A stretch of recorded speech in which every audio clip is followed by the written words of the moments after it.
Blur. Said. Gamersledge is playing a Blur walk on Asterisk.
Seri_bot. Said.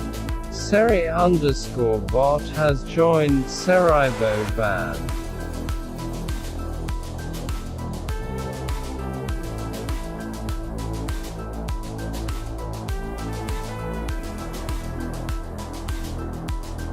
Gamersledge. Said. Minability Y is a rockstar, has checked in for the day, and has 59 boss points. Minability. Said. I'm playing Animal Crossing.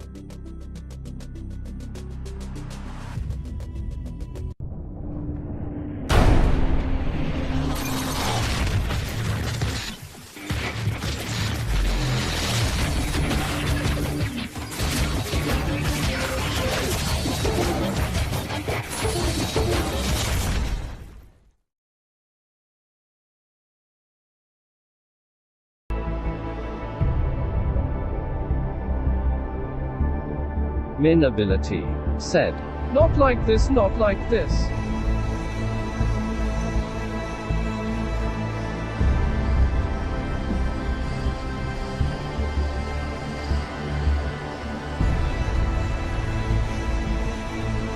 Minability. Said. Not like this, not like this, not like this, not like this. Minability. Said. Not like this, not like this, not like this, not like this, not like this, not like this, not like this, not like this. Minability. Said. Not like this. Minability. Said. Not like this, not like this. Minability. Said. Not like this, not like this, not like this. Minability. Said. Not like this, not like this. Minability. Said. Not like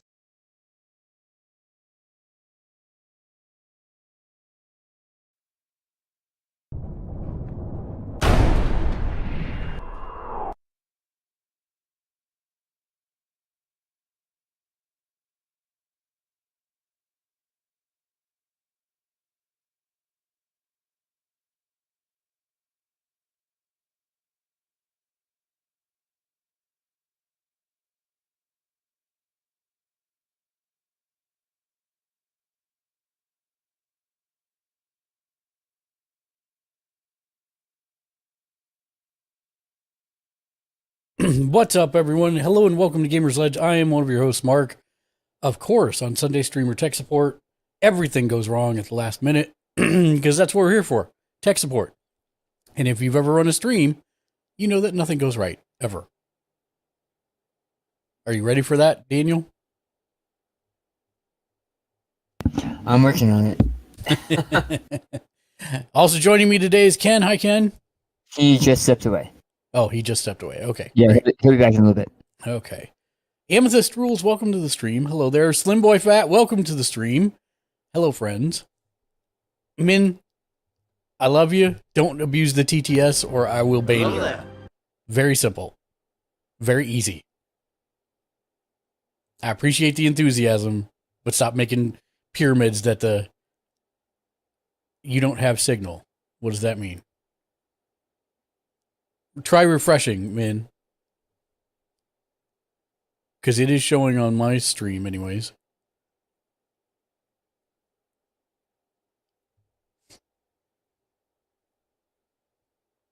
Yeah. Amethyst can see. Yeah, it looks like it's going out now. It wasn't for a second, but I fixed it. There we go. Perfect. But yes, welcome, greetings and salutations, ledge ladies and gender fluid friends of any persuasion. Good morning, good afternoon, good evening, wherever you are. Welcome to Gamers Ledge. I'm one of your hosts, Mark. Want to first start with quick announcements. Want to thank everybody that helped us blow past 1,500 follows on Twitter, which is insane. At Gamers Ledge, if you want to follow us there for up-to-date scheduling. We're also trying to get to, actually, we blew past 1,000 follows. We hit the algorithm this week. One of my TwitchCon posts kind of blew up. And I don't know exactly what we're sitting at right now, but we managed to blow past it. Chef Pirate Kate, what's up? Welcome to the stream. Hello, friend. So thank you to everybody that's been following on TikTok as well. We are, I haven't checked what our exact number is. I know we're hovering dangerously close to 1,300 right now on Twitch. Twitch stats. I'll go look and see exactly where we're sitting, because it's not easy to look. It rounds it up here on Twitch, so I'm never sure exactly what number I have. I have to go look at a third-party service to find out. Gamers Ledge. What are we sitting at? I'm just curious.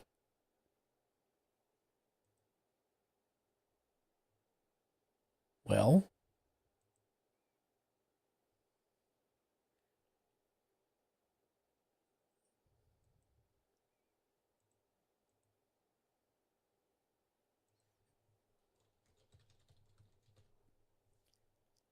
why is nothing working? I love it when a plan comes together. Twitch stats. Let's try Sully Gnome if Twitch Tracker's not going to respond. Gamers Ledge. Hey, that's us. I like it when it pulls right up. So we are sitting at... Really? Can you just tell me how many followers I have? No? Can't do that? Love it when plan doesn't come together.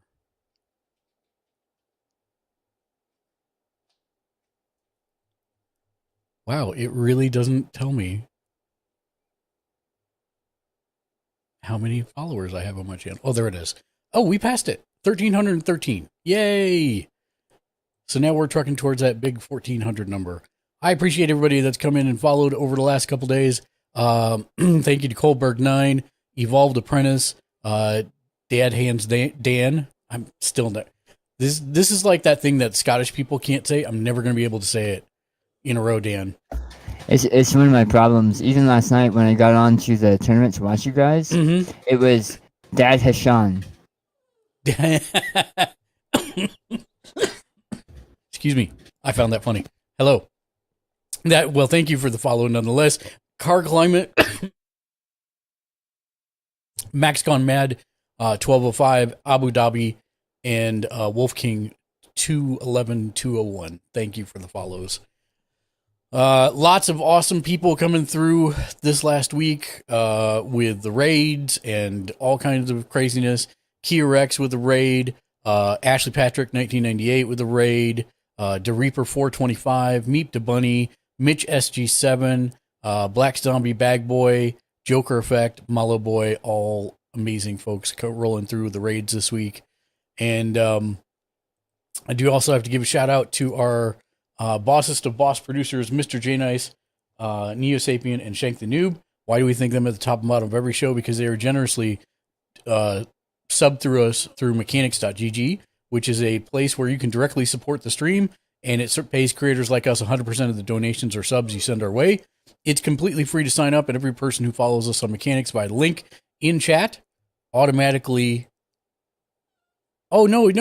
I hope you're feeling better, Amethyst. Is everything okay? Never any worries. You are not obligated to be here. We appreciate when you are. Life happens. Life finds a way, as they say in Jurassic Park. But yes, I hope you are feeling better and everything's okay.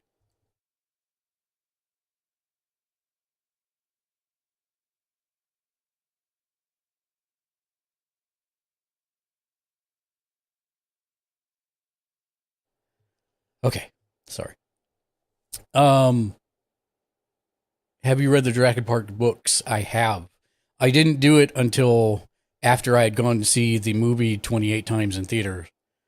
It is still my most viewed movie of all time. But yes, I did read the books. The books are very different. I don't like them as much. So I'm kind of glad that I... Oh, yeah. And they are very different, Amethyst. Very different. I don't actually like them as much. I like the way they interpreted it for the big screen better, I guess. It was a little...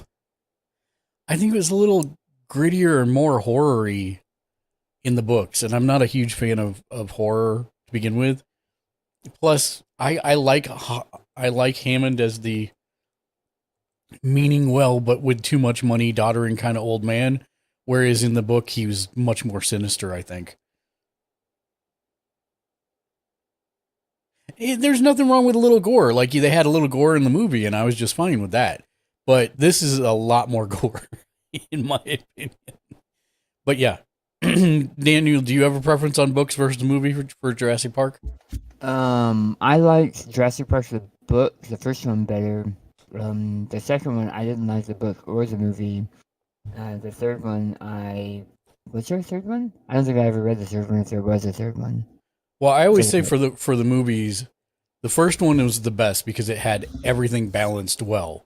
The second one was Malcolm heavy, and there was no, my brain just turned off.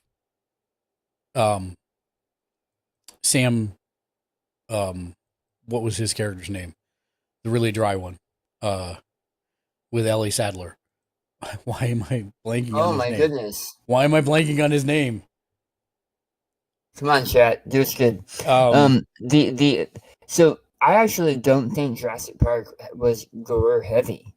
More so than the movie. It's just, I think that because it relies on your imagination, and Mark is one sick sucker, I think that's why he had more gore in the book. Not Ian Malcolm from Jurassic Park, the other paleontologist. Sam Neill. Sam Elliott's character. Sam Neill's character. Yeah. Sam Elliott's an old guy with a mustache. I got it. As soon as I said it, I knew it. Sam Neill's character. What the hell is his name? I just watched that most recent Jurassic Park, Jurassic World, that had him again too. Oh, I haven't watched it yet because I have this terrible fear that I'm going to be proven right as to why they brought them back. No, I know. Yes, but Ellie Sadler is, and she's the other paleontologist. And I'm trying to think of what. That's Ian. That's the chaos theory guy. Ian's the chaos theory guy. I'm trying to think of the name, the guy with the fedora, the guy with the hat. Grant. Oh, thank you. Jeez, why? Why couldn't I remember Dr. Grant? Dr. Grant. The second one for me was probably the best of the sequels, but it was too Malcolm heavy, and you didn't have Grant to balance him out at all. And then the third one was all Grant and no Ian, so it was the exact opposite problem. So I actually have a very unpopular opinion. What's your unpopular opinion? I don't like that actor. I came in late. So what movie and or series of books are we talking about? Jurassic Park. And you don't like the one who plays the one who plays the chaos theory scientist. And you don't like Jeff Goldblum. I do not like Jeff Goldblum in anything. All the way back to like Earth Girls Are Easy. I've never been a fan of him. Thank you, Charlie. The Fly was pretty good. Only because it made him look like how I think his inside self really is. Wow. Hey, look at that. I have 69 boss points. Yeah, you do. Are you trading him for the keychain, or are you saving up for the t-shirt? Chocobo Bot, what's up? Thank you all for joining us. Thank you so much. Have a good night, everybody. So keychain. Wait, is that Gentleman Jervis in the clip? Looks like Gentleman Jervis from here. Chocobo Butt. I have my friend Jade in here who has some new streamer tech questions. Great.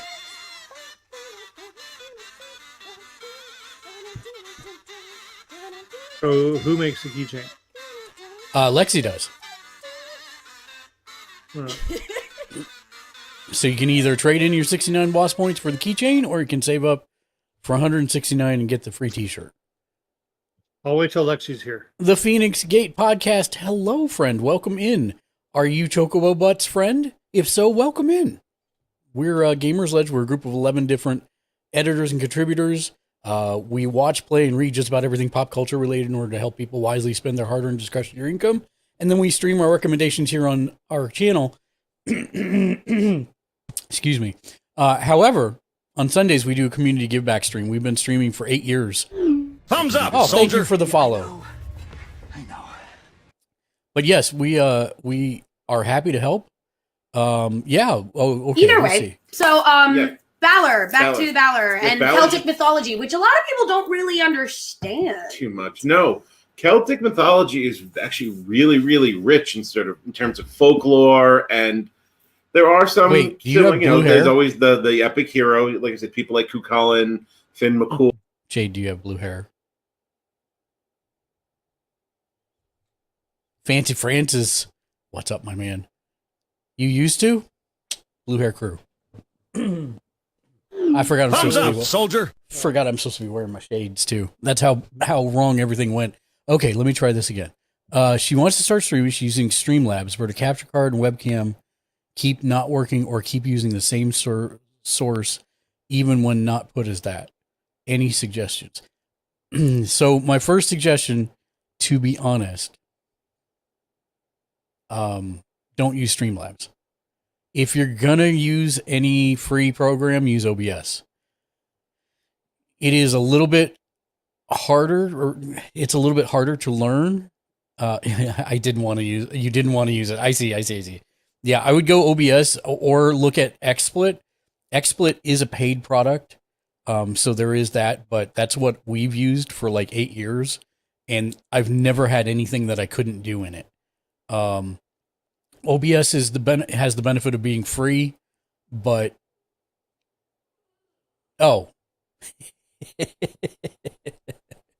sorry. Yeah, we use XSplit. We use the paid program mainly because it's tested, so it doesn't go out where like OBS can go out sometimes, and a lot of people can't use it. Also, my sound alerts keep not working, Mark, and I don't know why, but that can come later. Okay, we'll tackle that too. And also, by the way, I wasn't quite done with announcements yet. What happened? What did I do? Oh, I must have hit the wrong thing. Yay. No, you're good. You're good. So what I was actually going to... No, you're good. You're good. We've got them queued up. But what I was going to do is if you want to join the Discord for voice, you're more than welcome to. Let me know if you do pop into... you'll probably pop into general, I think is the only... Or one of the other ones that you can see. And then I'll drag you into the on-air. If you decide to do that. You don't have to do that. But then it's like a call-in radio show. And I think it's funny. But yes. Same for you, Chocobo Butt. You're more than welcome to come on in, Christine. Mark, when is Lexi supposed to be back? I think next weekend. So, in time for the Ring of Honor pay-per-view? Should be. Okay, I will hold on. I will bank my points until I talk to her. Okay. I'm crafting I will and be making using them, noises. So I might later. Okay, no problem. Because when we go through it, I'm going to want to ask you some questions, so that might be easier. Okay, so Jade All right, I'll go joined. silent for a bit. No problem. Jade joined. Did you go into one of the voice channels? Because you gotta do that so I can drag you in. There you are. Boom. Hello there. Hi. How are you doing today? Let me. I don't know why I keep getting feedback. It's probably because I'm on Twitch and this. Oh yeah, if you just silence Twitch, it won't give you the feedback. Okay. There you go. How's that? Perfect. Okay. So hi. So this is something that Dan, who's in the chat right now, he's one of my guys, but he's thinking about streaming for the first time also. Yeah. And I have used all three of them. I used OBS, and then when Streamlabs OBS came out, which, if you're not aware, they basically just illegally copied the OBS source, which they call it something else now. But yeah, that's the case. That's why I still call it Streamlabs OBS. And then we use XSplit, but they're all pretty much the same.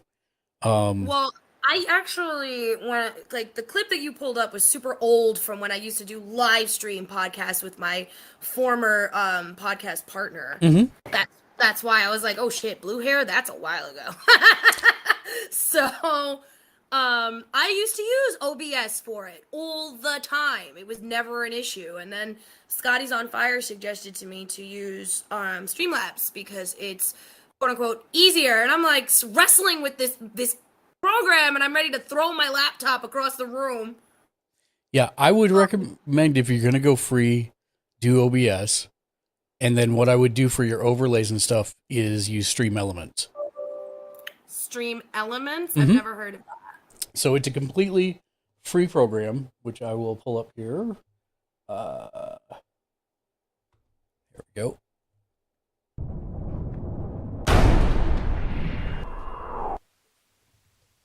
So Stream Elements is completely free, and all you have to do is sign in using your Twitch. And once you do, it gives you access to everything they have, and they have a lot. So this is your overlays. It can be your merch store, which costs nothing, and it's your chat bot. Oh, okay. And it also it can be really overwhelming if you have no idea what any of this is. Yeah. So that's where I like to start. Is it's kind of like from the 5,000 foot overview.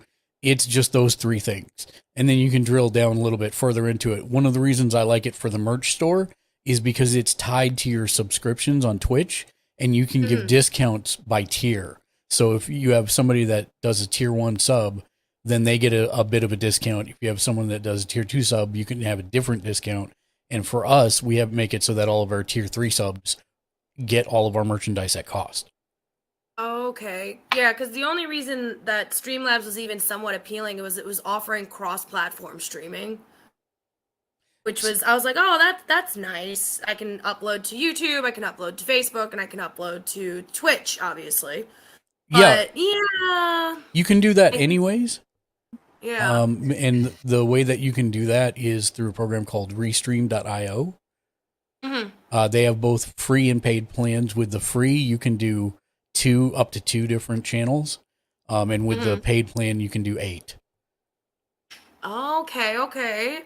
So keep in mind that are you affiliated on Twitch? No, not yet. That's why I'm trying to start. Okay. So it doesn't matter if you're not affiliated. You can stream to both YouTube and Twitch at the same time. But once you become affiliate, do know that it is against Twitch's terms of service currently to live stream to YouTube and Twitch simultaneously. Oh. So just as an FYI on that. Okay. Did not know that. Thank you for that. Sure. But yes, that's one way that you can do it. We use this all the time because unfortunately where I live right now has a limited upload bandwidth. So this takes one output at 6K and spreads it across all the different things. Gotcha. Do you know what your upload bandwidth is? Look, I just want some. No. It just says automatic. Is that it? Oh, okay. Yeah, I got it. So you might want to run a speed test at some point to figure out what your bandwidth is. Because you can, in your broadcast programs, whether it's OBS or XSplit or even Streamlabs OBS, you can multi-stream to different sources at the same time. Mm-hmm. And so if you have if you're like Ken who has fiber, I hate you, Ken. If you have fiber and you have 1,000, megabits upload, you could do 6 to Twitch, 6 to Facebook, 6 to, whatever. And then you don't have to use a service at all. So does that make sense? A little. Okay. But the big thing for Stream Elements that I'd recommend is it's under their streaming tools. It's the overlays. And the overlays are the things like, for example, when Jimmy Julius just cheered 100 bits, thank you, sir. It played an alert. Or when you followed it, played an alert. Or when I get raided, it does long man or something like that. That's something you can set up here using any of their overlays. And they have a whole I may gallery. need help with it a little bit. Yeah, I may need help with that because No I was problem. looking at those earlier. Sure. So they have a bunch of pre-made ones that you can use. They have animated and non-animated ones. So you just finally, you kind of pick one that you like. Like I went with their blue animated Moonstone one because it's not very overwhelming, and you can kind of see it at the very top of my screen.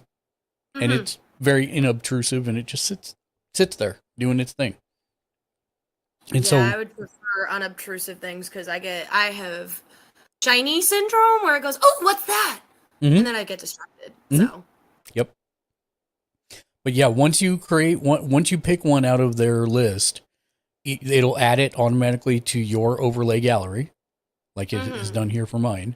And then you'll come in to edit it, and that's where you can actually change everything. Or you can leave it as the default. It's up to you. Like if you don't care, if you just want to use the generic things that they've got set up for follows and cheers and subscribers and all that stuff, you totally can. But if you want to come in and customize it, you can as well. that's great. And like I say, it's very powerful, but it's also free, which is my favorite 4-letter word. Agreed, because poor. I get it. Get it. Totally. That's great because like OBS I can use. I've used it for years. Streamlabs was literally causing me an aneurysm. Yeah, and so like normal, you probably remember this from when you did OBS before. You'll get a link for your overlay, and you'll just add that as a new web page source. Mm-hmm. And then just paste that link into the overlay source address, and you're good to go. Perfect. Awesome. Okay, great. I'm so glad Christina dragged me in here and was just like, do this. Okay. Coldberg9, what's up, man? How did the rest of the eFed stuff go? How did you finish your pay-per-view? I hope everything went well. But yeah, and feel free. We're here every Sunday pretty much, unless there is a wrestling pay-per-view on Sundays. We're here almost every single Sunday. So if you ever have follow-up questions. Next Sunday is Ring of Honor, isn't it? It is. Are you a wrestling fan? I am. So we do watch-along parties, so you're more than welcome to come join us. I might, because honestly, I have a feeling I'll be watching it by myself. So why not? Come join us. Yeah, 100%. You're more than welcome. We love the wrestlings around here, so. Yeah. Perfect. Awesome. All right, I'm going to go mess around with this now and see what evil I can come up with. No problem. And if you have any follow-up questions, don't hesitate to come back. I will. Thank you so much. You're more than welcome, Jade. It was nice to meet you. Nice to meet you too. Okay, bye. Bye. Bye. Hi, Thunder Ronin. Welcome in, friend. Hello there. Did you finish announcements? No, but we'll get to them. Will you do me a favor, Ken? No, because he's not here. I wanted to make sure that we got everybody else a shout out that's here. Do. Like a Jimmy Julius. Shout out at Jimmy Julius. Did you get these boxes full of shit? I didn't even have time to even go look. Oh, that's fantastic. That is great. How are you today, Thunder Ronin? Good to see you, my friend. There's one of the exploding one. Just what the hell? Phoenix, if you're gonna lurk, type ! lurk. We have a command for it. It's pretty awesome. Thank you about the win last night. I appreciate that very much. I was kind of sweating it, to be honest. I'll be back. Especially in that captain's round. No, you're good, Jimmy Julius. Don't worry. Hey, was paying in. Oh, there's another one. Where's he at? Okay, so let me finish announcements and then we'll go to Christina's. I need to get the sound. I need to get the sound clip. Is what I need to do for you, Chocobo Butt. That way you can have a walk on where it goes. That does that every time you come in. We talked about mechanics. So then where we left off would be XSplit Broadcasting Software, which, fair disclosure, we are an affiliate for. But that's because, like I said, I've used it for 8 years. I love it. But if you decide you want to purchase it or, you know, any of their products, you can get an automatic 10% off just by following the link in chat, even if you do the lifetime sub, which is a pretty significant chunk of change you can save there. Third, we're partnered with and sponsored by Z-League. Z-League is a service in which you can play in Warzone, Apex, League of Legends, or Halo tournaments with actual cash prizes. And not only can you win cash, but if you play in just 5 tournaments in 1 month, you're automatically entered into a drawing to win a PS5 just for playing the games you already play and love. Also, we have some new merch in the merch store, so make sure you go and check that out. So a couple new mugs, a new t-shirt. And then last but not least, we successfully finished our charity stream this week. Thank you to everybody that turned up. That was this week, right? That was Monday, right? What? The charity stream? Yeah, that's Monday, yeah. That's crazy, man. It seems like it's been 3 weeks since then. That's nuts. But thank you to everybody that came out for the charity stream. We were able to raise $424 for Extra Life, which is amazing. And I'm super happy how that turned out. So thank you, everybody.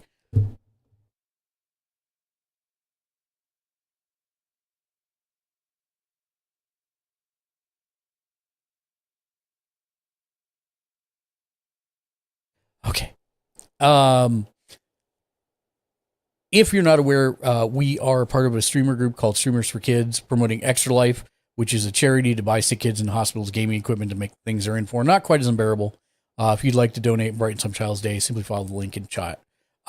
He's trying to make the next Dark and Darker playtest come sooner. Who is? I am not. I know it's going to be in December sometime. I just wish it came sooner than that, of course. Also, don't forget to check in. I'll be back in a bit. Gonna make dinner. Okay, Chocobo Butt, come on back and we'll see about your sound problems, if we can. I'll be back. Don't forget to check in for 1 point in the channel point redemptions below the Twitch chat box. You get a boss point every time you do. It's our frequent flyer rewards. Every time you check in, you'll get one. At 69, you can exchange it for a keychain, homemade keychain of your favorite character, or you can save up for 169. You can get a Free Gamers Ledge t-shirt. And the question earlier asked is which t-shirt? The answer is any short sleeve t-shirt from, nope, not that one. Any short sleeve t-shirt from the merch store. So you tell me which one and it gets drop shipped right to your house. Oh, I think you actually have to use the, check-in command in the channel points. I think it's called check-in Rockstar, if I'm not mistaken, Chef Pirate Kate. So it's just under the Twitch chat box. There you go. Perfect. And you know what? I'm going to turn the TTS back on since Min has stopped spamming me with not like this emotes. There we go. Perfect. I think I owe Chef Pirate Kate a shout out as well. Said. Thunder and Inks is a rock star, has checked in for the day, and has 19 boss points. Here we go. He's got like the Back to the Future look going. YouTube viewers, our Twitch viewers, and also our network viewers. As soon as we get a feed back into that column in under a half hour, we'll make Chef Pirate Kate, apparently a fan of Huey Lewis in the news. And Twitch, we are taking your questions right now about the case, and we're Jimmy Julius said, LUL. Chef Pirate Kate said, "Hell yeah, I am." I mean, who is Ronan X? Honestly, said, "I need to get with you one working on my stream to add some new things to refresh it." Thunder Ronan, you're more than welcome. Ask away whatever you like. I'm happy to help. Schedule for this week: Monday, Emancipation of Dragons, 6:30 p.m. Pacific. Said, "Yeah, what exactly. better time than now? This is the time. This is what we're here for. Monday is Emancipation of Dragons, 6:30 p.m. Pacific, 8:30 Central, 9:30 Eastern. Tuesday, Escape from Tarkov, 7 p.m. Pacific. Wednesday, AEW Dynamite live reactions and review, 4:45 p.m. Pacific, and it changes over to Community Fork Knife Done Wrong at 7:15 p.m. Pacific. Thursday will be our first Thur PG's Day. It's the best I could do. We will be doing Wildermyth, which is a Jimmy multiplayer Julius said, Thursday. What day? Thursday. Thur PG's Day. Thursday. Yeah. So that'll be at 7 p.m. Pacific. We're going to be doing Wildermyth, which is a 6-player CRPG. Should be a lot of fun. And then Friday will be Gamers Ledge Podcast at 7:15 p.m. Pacific. Merc 63, welcome to the channel. Scotty's on fire, welcome in. Hello, friends. Hello there. Last but not least, I always do forget to say so. If you are a Fortnite player or you use the Epic PC Store, we are an established Epic partner. Enter code GamersLedge on the store page. If you feel like supporting us, we'd greatly appreciate it. Again, that code is GamersLedge. And that's it. Announcements gone.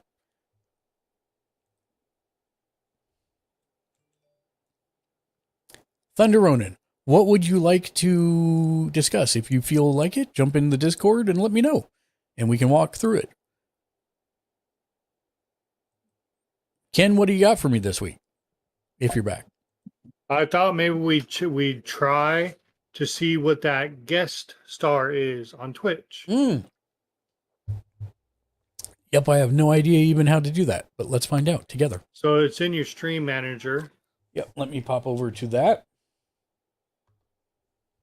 And I think when I clicked it, it says something about like inviting somebody, and you could even mod them. It's weird. It says like you could ban them, mod them, do whatever, but you bring them over. Since I've never done it, so it's the pink box. The pink box to my right says start. Oh, start guest star. Let's see. Guest star only supports Chrome for now. Wah. All right, okay. I can do that. Hold on. Okay. Because maybe if we ever have a flub during the pay-per-view or something, maybe that's something we could do. That is possible. I'm thinking maybe it's something like Discord, like Zoom. Create a dashboard. So I'm going to bring up my Twitch just in case. Introducing Guest Star. Guest Star helps you bring guests onto your stream and includes safety and moderation features that let you preview, remove, and report guests with the click of a button. Click the Guest Star quick action button to get started. Got it. Let's try here. JO61, welcome to the channel. Invite, prep, and go live with guests on your stream. Import guest slots as browser sources. Host up to 5 guests at the same time. Easily swap guests in and out of your stream. Okay. That's the first page. Next. Guests can easily join from a web browser. Any phone-verified Twitch user can be a guest. Microphone required, camera optional. Okay.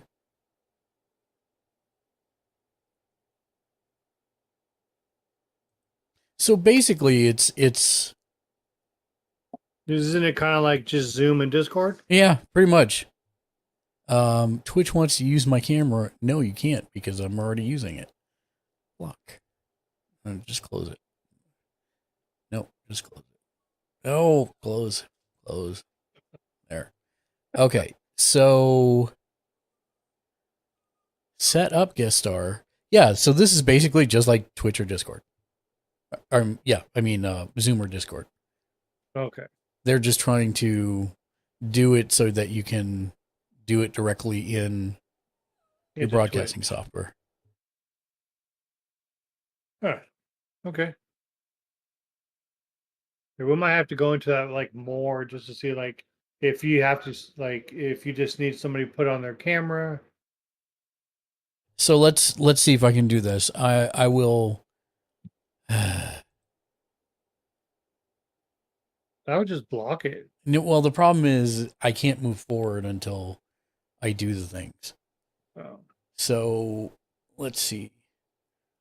Let me do XSplit Broadcaster. Great. Microphone. Yeah. Microphone is... Hopefully this won't cause a feedback loop. We'll see. Does this? Yep. Dat Big Hanston ol' said, BRB. There, I'm just going to set that for right now. Okay, so now I set up the camera and microphone. So next, set the number of guests. We're going to have 3 guests. Okay. Yeah, it is looking like Zoom. What's Or at least like nice? Discord. Yeah, what's nice is that I can set each one individually as a browser source. Okay. So that's kind of cool. So that allows me to do things like move them around the screen, etc. I don't have to, but I can do the same thing by just capturing. But now them. it says source URL to OBS. Right. It doesn't matter. It's just a Well, I would browser just source put it- URL. You just add it as a web browser source in XSplit and you're good to go. Okay. So for example, if I take guest slot 1 and I add a source in my browser software as a web page and I paste that URL, Yeah. there's Click no around. output right now, but it's here. So, Okay. So now I say, okay, yep, I did that. Copy. Okay, there we go. Next. Add guests. So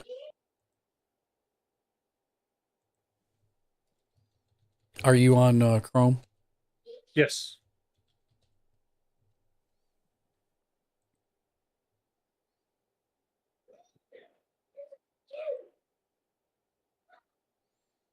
You've selected to join the stream. Accept. All right. Streamers has to say anything. Continue. It says No getting camera. ready. Let me turn my camera on so maybe to detect it.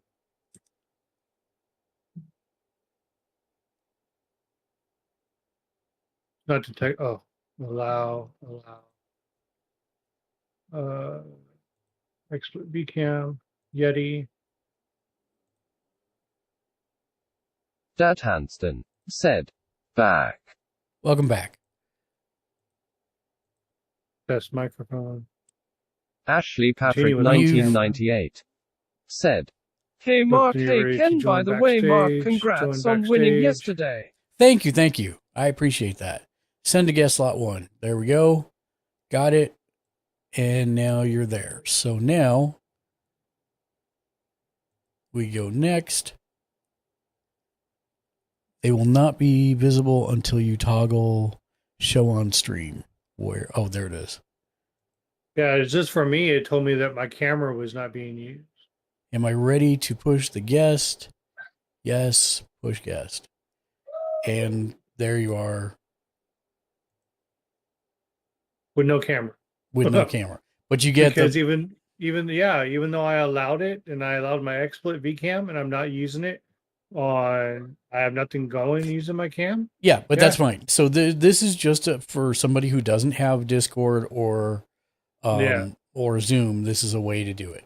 So that's it. Now, what do you think is easier, this, Zoom, or Discord? Gamersledge. I mean, said, Ashley Patrick 1998 whatever is you a rock star, have has able checked in for the to day access and to. has 50 boss points. and guest star. You're out of here. Yeah, sure. No. Good. Great. No. Submit. There we go. So yeah, the short form is I don't think it's a case of which is better. It's just what do you have the ability to use. Remember, Zoom is a paid product, so not everybody has access to that. Right. Discord is free. Discord is free, but it has limitations, right? It's not built for the interview format. One of the big things that we always have a problem with, as an example, did you join Thunder and I didn't drag you in? Is that what happened? Oh, hi Ashley. Didn't see it. But yeah, it's one of those things where, you know, it could be useful. Yeah. The fact that it's only in Chrome, not the greatest, but True. a lot of people use Chrome, so it should be fine for that. And if I Oh. wanted to try something like that, I could. The issue is that I'm already running all my microphones and everything through XSplit, so why would I want to True. do it through there? So that's an issue. I want to say congratulations on your trophy win last night. I know it was a team effort. Yeah. But you can no longer say I am not good at Fortnite. I'm okay at Fortnite. Uh-huh. You have a trophy to back up your win.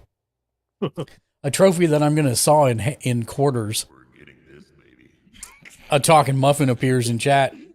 You know the Muffin Man. Let's go. The Muffin Man. The Muffin I'm talking muffin.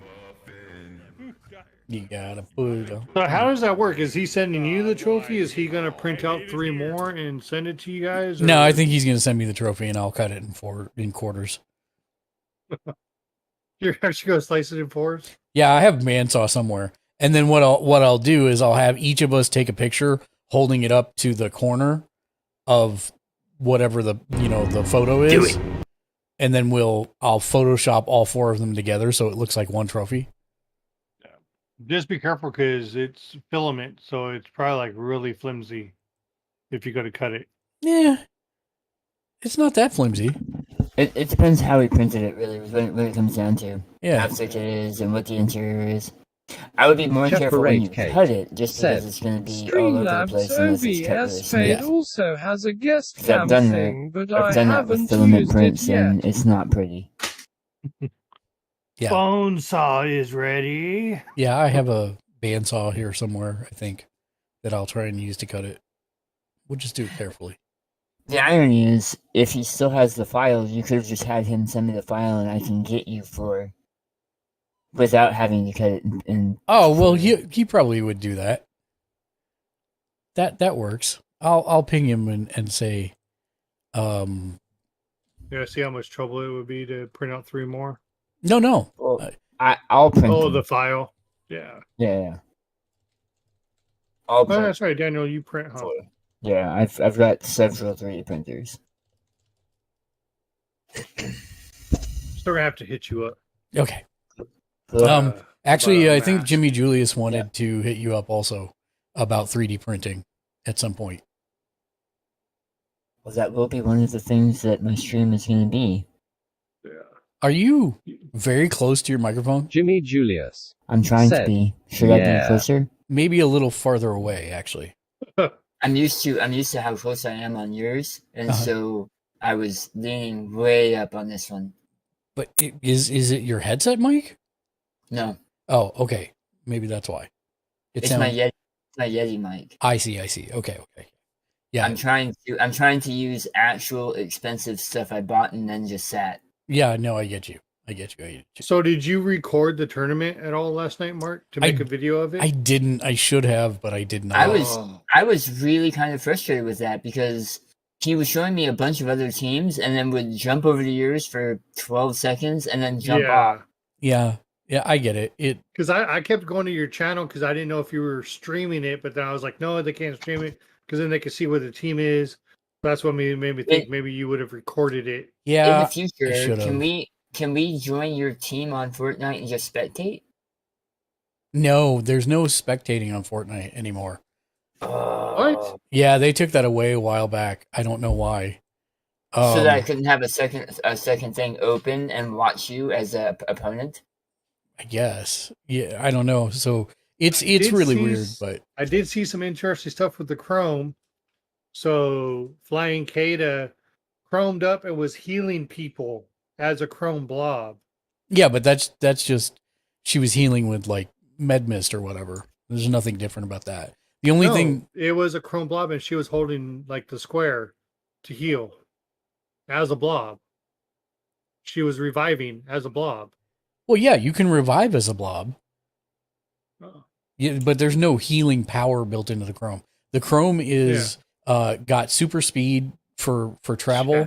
but then it I also seen that yesterday. I was like, holy crap, that's fast. you also take no fall damage and you take no fire damage. So you're basically T100. Pretty much. I need to go murder a dog, so I'm gonna go do that and let him out because he's whining. I So will play. well, wait, don't play anything. You guys can talk. I also have questions for you when you get back. Okay, so give me just like 5 minutes, hopefully, and I'll be right back. Yep. So have you been setting stuff up while he's been talking, Daniel?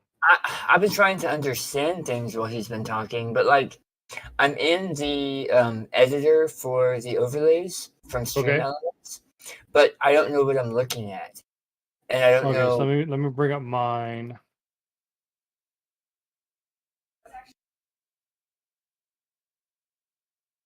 Twitch stuff, Stream Elements. Let me just pick an overlay. All right, live streamers. ITZ Bubbles 420 Stream tools. said, My "It's overlay. before lurk So you're Twitch trying to Unity. edit It's a before stream. lurk Twitch Unity. It's Like you're before trying to edit an lurk." overlay. So Cat I Hamster I said, have not yet "Welcome." streamed, but I added the Blue Moonstone before Mark said that's what he was using. I added the Blue Moonstone overlay to my overlays, Okay, hold on. Let me go to overlays gallery. so it's almost like a piece of graph paper with dots and Yeah. a bunch of So you use Blue Moon. Blue Moonstone. Did you go animated or just the regular theme? the animated. Okay. Create my overlay. Go to overlays. And I was in like I'm editing the first one. Okay. So basically the stuff up top, the stuff that's moving and everything, Yeah. that's basically where your recent followers.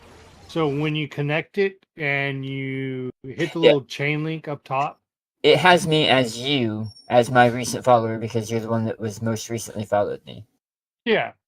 Just Yeah. like mine is your dad hands down, and then recent sub is Gamers Ledge, and then recent cheer and stuff like that. So all that is integrated into it, reads it. So you could change those and you could do a movie with yourself. Like you could fix your own movie, but how, stuff like that. So, and then you have your social media down in the bottom right. You could take all those, you could delete those. Basically, min and max. The stuff on your left side bottom is for your camera if you want a box. Like Mark used to have a box for his camera.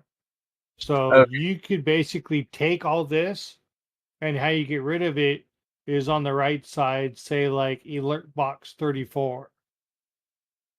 If you click that and then you click the eyeball, you could turn it off if you don't want to delete it, or you click alert box 34 then the trash can. But the alert box is where, like, when somebody follows, subs, cheers, bits, whatever, that's where you'll set all that. Okay. But if you don't want YouTube, Facebook, Twitter, money icon, all that list down there, you can actually click on it, because when I'm on mine, all my overlay has, like if I go to my Kokeshi Ken Media, I only have alert box, and then I have Capagens. Capagens is something else, but it's like an explosion of emojis that goes off whenever somebody does anything for me. So I don't have all that stuff. So how do you get like the like, for example, Mark has text on his screen, right? He has So that one, you're talking about the chat, right? right. Is that from a different element that gets imported, or That is the one that he is doing from Restream. okay. Now you do have a chat panel that you can put in one, and I think it's on here already. Panel for name.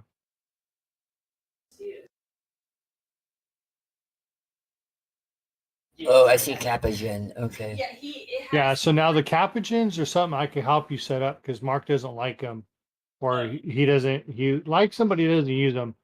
So what Capuchin is say like you get a follower, you could pick your emotes or emotes from Twitch, and when somebody follows, like mine explodes into like bubbles and stuff like that. So my screen fills up with 100 emotes. It's just something for chat. Okay, I just added the chat box that I found. Okay. So if you just want the chat box, then when you do your XSplit and everything, then you just put, you put your screen into XSplit that way too. So when you're screening everything for the chat for Stream Elements, so when you have your chat, it goes off there. And then if you just want it just for your screen, you can have it. And then if you want like an end screen, a be right back screen, stuff like that, they do have it set up in the other one. Because like if you go to if you back out, you go to Blue Moon Stone Animated, which one is this? Start scene, and then be right back and end. Each one has a chat box. So this way, if you're say like, oh, I gotta, step away real quick for kids, dogs, whatever, personal hygiene, you put it on the be right back, they'll still see your chat going. Okay. But see, I don't use a be right back screen. And I know Mark, he usually just pops off like Ogcat or something. Yeah, he puts a movie on or something. Yeah. I also have a thing that does clips from the channel. Yeah. That's well, I'm helping him with Stream Elements, setting up his like how an overlay works, and yeah. So it's basically like I said, just click anything that you don't want and either hide it or minimize it. Because like I said, mine, I only have an alert box and then my Capuchins. That is it. I don't even use a follower sub thing anymore. I've just reduced mine all the way down. But yeah, I would keep the follower stuff so that you can customize it to whatever you want it to be. Mm-hmm. Well, so right now it looks a lot like yours on the top. Uh-huh. Okay, so I'm trying to Jimmy Julius build said, "Think I overlays got in this, what you and they will asked apply for." directly to my Twitch stream. Yes. Correct. But then I also have overlays in XSplit that will be underneath these. So overlays may be the wrong word. So remember, liken XSplit to Photoshop, that you're going to have layers underneath it that have different things on it. Right. That may or may not be overlays. They just come out as a compacted video signal, right? Correct. Which this is going to put in the background of all of this stuff. Correct. Okay. So, well, or foreground, depending on where you put it in the stack, right? So, like, I have my my Stream Elements overlay here at the top, no matter what I'm doing on the screen. Oh, okay. So I'm using Stream Elements to build an overlay that goes into XSplit. Correct. Oh. Correct. Okay, I thought Stream Elements immediately imported it into Twitch. No, it's just a web overlay layer in your broadcasting software. Goodness gracious. Great balls of fire. Okay. Does that help? Yeah, it's just there's a lot. There is a lot. And I wouldn't worry about changing anything right now, right? So you're going to have in your alert box, you're going to have your follow alert and subscriber alert and all that stuff. Don't worry about changing that now. Just worry about setting it up to look the way you want it to look, copying the link, and then bringing that into XSplit. Jimmy Julius said, "Saves resources on new PC doing it this way." Right. So the main reason that you want to use it this way is that it is not taxing your PC as much, because you're not making all this stuff directly in XSplit. You're not importing all these graphics. You're instead just importing it from a web page. Does that make sense? Same for the video files and all that type of stuff. Okay. Same for the video files. Oh, right. yeah, For yeah, like yeah, when, like if somebody comes in, like if I emulate somebody raiding me here, I have that video that plays. That is not local. It's not taking up memory in my stack, my Photoshop stack. With 26 viewers. It's not having to call it from my computer's hard drive. Any of that stuff. Gamersledge Said, tickets please is a rock star. Tickets please, has welcome checked in. for Bubbles, the day welcome in. And has 11 boss points. Seuni, welcome in. Hello, friends. I hope everybody's having an excellent Sunday. Jimmy Julius said, think of it like cloud computing. On a similar note, I hear Kevin Costner is directing a sequel to Waterworld called...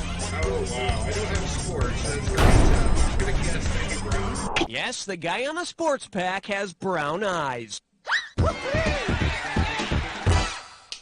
I think our marketing department was trying to reach the bald Mediterranean... Nice. So yeah, that's Stream Elements is just a web browser source. That's all. So it just goes on the top of the stack, generally, or close to the top of the stack in your XSplit as a layer. Does that help with the perspective of that a little bit? Yeah, it's just a lot more work than that I'm going to be putting into this. 100%. The amount of work that goes into it is something that is unappreciated by anyone who is not a streamer. Yeah. Jimmy Julius said, Dan, I said the same thing. Jimmy Julius said the same thing. You know, Jim. Oh, Thunder Rodenex. Char no, Babies. No. I'm said, looking at the wrong thing. Chaba 2 hearts, Chaba 2 hearts. Char Chaba Baby, 2 what's hearts, up? Welcome Chaba 2 back. hearts. How are you doing today? How's your Sunday? Anything we can help with? Oh, there he is. He's in the door. Jesus. Come on. Enemy UAV overhead. We're out of time. Scrub the contract. You gotta wait for it to finish, Dropped him. Scotty. Otherwise, there's no queue for it. So it's a timing thing. There we go. Now it'll go. You're late. Oh no, you're late. Your off is dead. But you also got 3 shout outs, so I think no. She's bonus. alive. Oh no, she's dead. Why did you die? I can't see. At the plant. Scotty, how's your Sunday going, my friend? I hope everything's going well.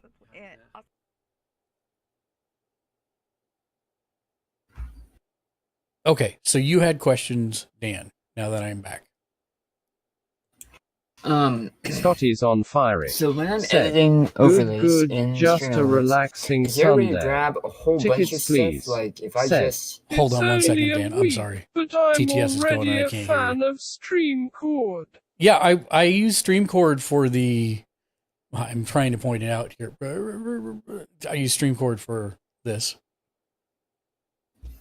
So when one of us is talking in Discord, it'll show who's talking. So that's about the only thing I use it for, but I do like it a lot.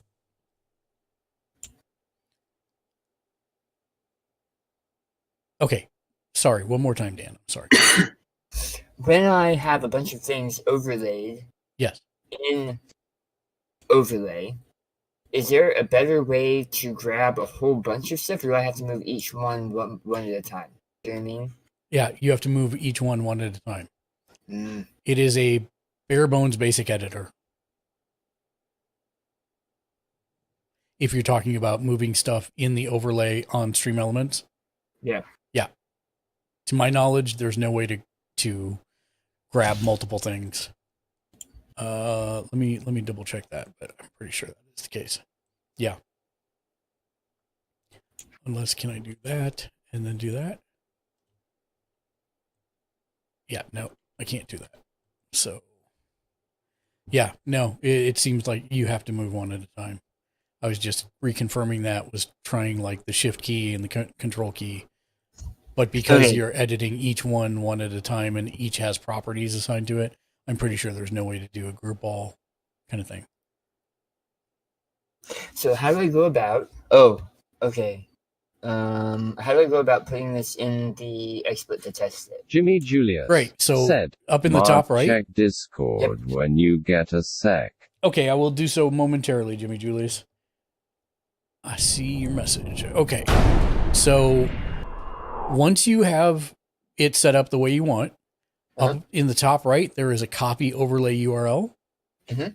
You're going to click that, and then you're going to hit save. Save. Okay. Okay. Once you've done that, then you're going to go into XSplit. Okay. All right. So here's XSplit into the infinite abyss. You're going to go down to add source in the bottom left, and you're going to say web page.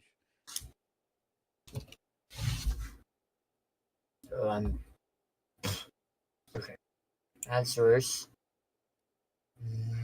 Web page. Okay. And then it's going to say type the URL, just paste in the URL. Yep. And that's it. You should see it. Now you may need to drag it to be full screen. It may just be in a box in the top left. You need to grab the bottom right and drag it all the way down. Yep. But then you should be good to go. Let me check Jimmy Julius's message. Aha. Let me check.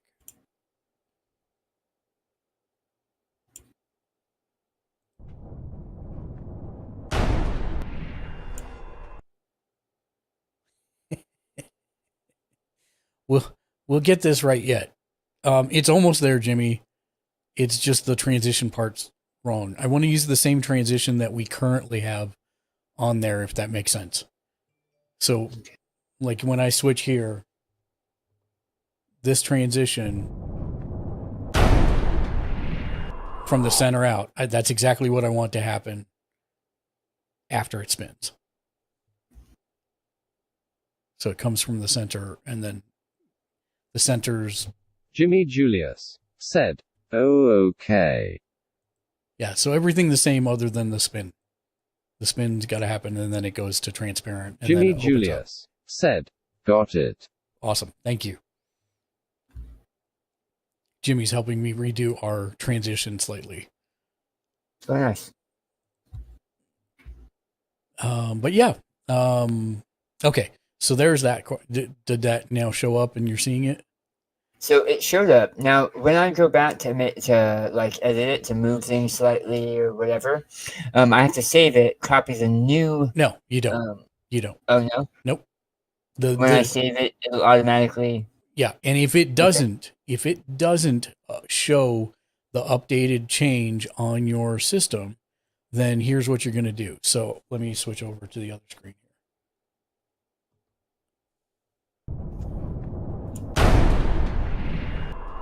Okay, so when you're on Stream Elements and you make your changes, like I want Long Man to be slightly farther over to the left as an example, okay, and then I save, that's it. It should at that point do it, and you can test that by going down here to this emulate section. Since I know that's for my raids, I can do raid event, and it will, and I can see that it has indeed moved over to the left.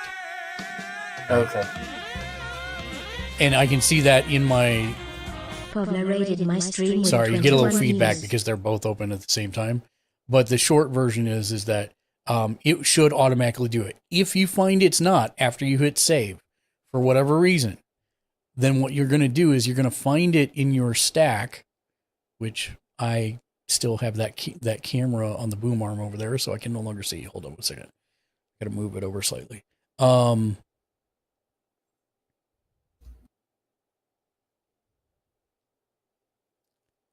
Stream Elements main overlay. Okay, so I've renamed mine to Stream Elements main overlay, which you can do with a rename button down here. But if you find that for whatever reason it's not, what you're going to do is right click on it and choose refresh up in the top right. Oh, okay. 9 times out of 10, if something's not working and it seems like it should be, just hit that refresh and see if that fixes it. Okay.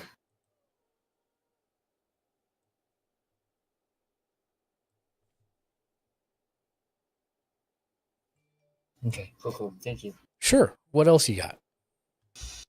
Okay, so that's overlays, and that's going to be a huge part of a lot of work from now. I had made overlays already in XSplit Mhm. for painting and but they don't include the chat. It was pretty much just putting artwork around the cameras Mhm. and stuff. Got it. And you can still do that with these. Like, for example, you see on the bottom right of mine, I used to use this, but then I found I end up moving my camera a lot for different games. But I used to have one of those in this overlay, and I set it to transparent, so it no longer shows. Mhm. But you can build those in here as well if you want. Mainly, we had. Actually, stay on page. I gotta undo my thing I saved. There we go. Okay, so no. I had different layouts for different shows, but we've pretty much abandoned that. And I just have one alert box for every show now, rather than try to replicate my work 5,000 times. I just do it once. Yeah, I just embed it once and on every show now. And even if I it's like it's too much work. Because I was like Mark too. I had like different overlays for beginning, for end, for be right back. Mm-hmm. And I was just like, oh my God, I had to erase so many. So now, like, I bought like a stream setup from Tickets, like please. NeuroDie. Said. And Oh, I use it uploaded for it to announcing Stream when Elements. I'm And that is live a on thing you could do if you Discord. find one that you like. I like It has what you're everything you pointing need, out and you too. could upload it into it. Those are like the only folders I have left. It was like just my stuff I uploaded in my own. Tickets, please. I also use it for the announcements on Discord. I use that. I like the fact that you can do up to 25 for free. That is super useful also. I agree. I also use that feature. Dude, do you have Mark? Have you ever used like, oh, you have like money waiting for like a paid promotion if you do this game? Has anybody ever successfully done one of those from Stream Elements? I've done one. Oh, you've done one? Yeah. Because I keep getting it for like Raid Shadow Legends or some like food thing, and it Yeah. says you have to change your entire overlay. Yeah, eventually there are ones that come through sometimes that are not that, and I have done one of those. Oh, okay. Farice Wheel, welcome in. Best smile in the business. Yeah, because I have HelloFresh and then Raid Shadow Legend. Yeah, right now I think that's all they're offering. I'm sorry I did not make your stream the other night. I saw you were on, but I was in a Fortnite tournament. But I hope your stream went super well. And I'm glad to see you streaming again. So I'll try and make the next one. There was a Star Trek Deep Space Nine one. Star Trek Deep Space Nine what? Paid promotion. Paid It ended promotion. on the 9th. Yeah, I've tried It was doing for that for Starfleet, Raid Shadow Command. Legends. I think you meant Didn't overlays. have And I was enough gonna be like, oh adoptees gosh. to make money. Oh, so here's the I thing. might. Here's the thing, Daniel. Don't Mhm. spend any time making overlays. Yeah. Okay. The reason I say that is because hold on. I'm just gonna show you. Between Etsy and a few other stores, if I come in and I say Deep Space Nine Twitch overlay. Okay, I'm not going to find necessarily Deep Space Nine exactly. But Star Trek, there might be. Well, I mean, there could actually be some very close ones. But you'll find there's a bunch of packages on sale that you can buy for the stuff like this. Okay. And so, generally they're not stupid expensive. And it's cheaper than hiring a full-blown person a lot of the times. It gives you something to start with, right? Remember that you don't need to spend the thousands of dollars to start your streaming experience. You need, ideally, a cheap webcam, a microphone, And And even a if you have headset. no graphics, then that's fine. But if you can afford, some kind of stream package, that's probably a good idea. Yeah, I've used Impulse. I used NeuroDie. There's a couple other ones. There's Owned TV, but that's usually Etsy for, has like, a ton of shooting them, games. and it's another Yeah. one that I would 100% recommend looking through because there is some really amazing stuff on here. So if I say Deep Space 9 Twitch overlay, let's see what we find on Etsy. Now, props.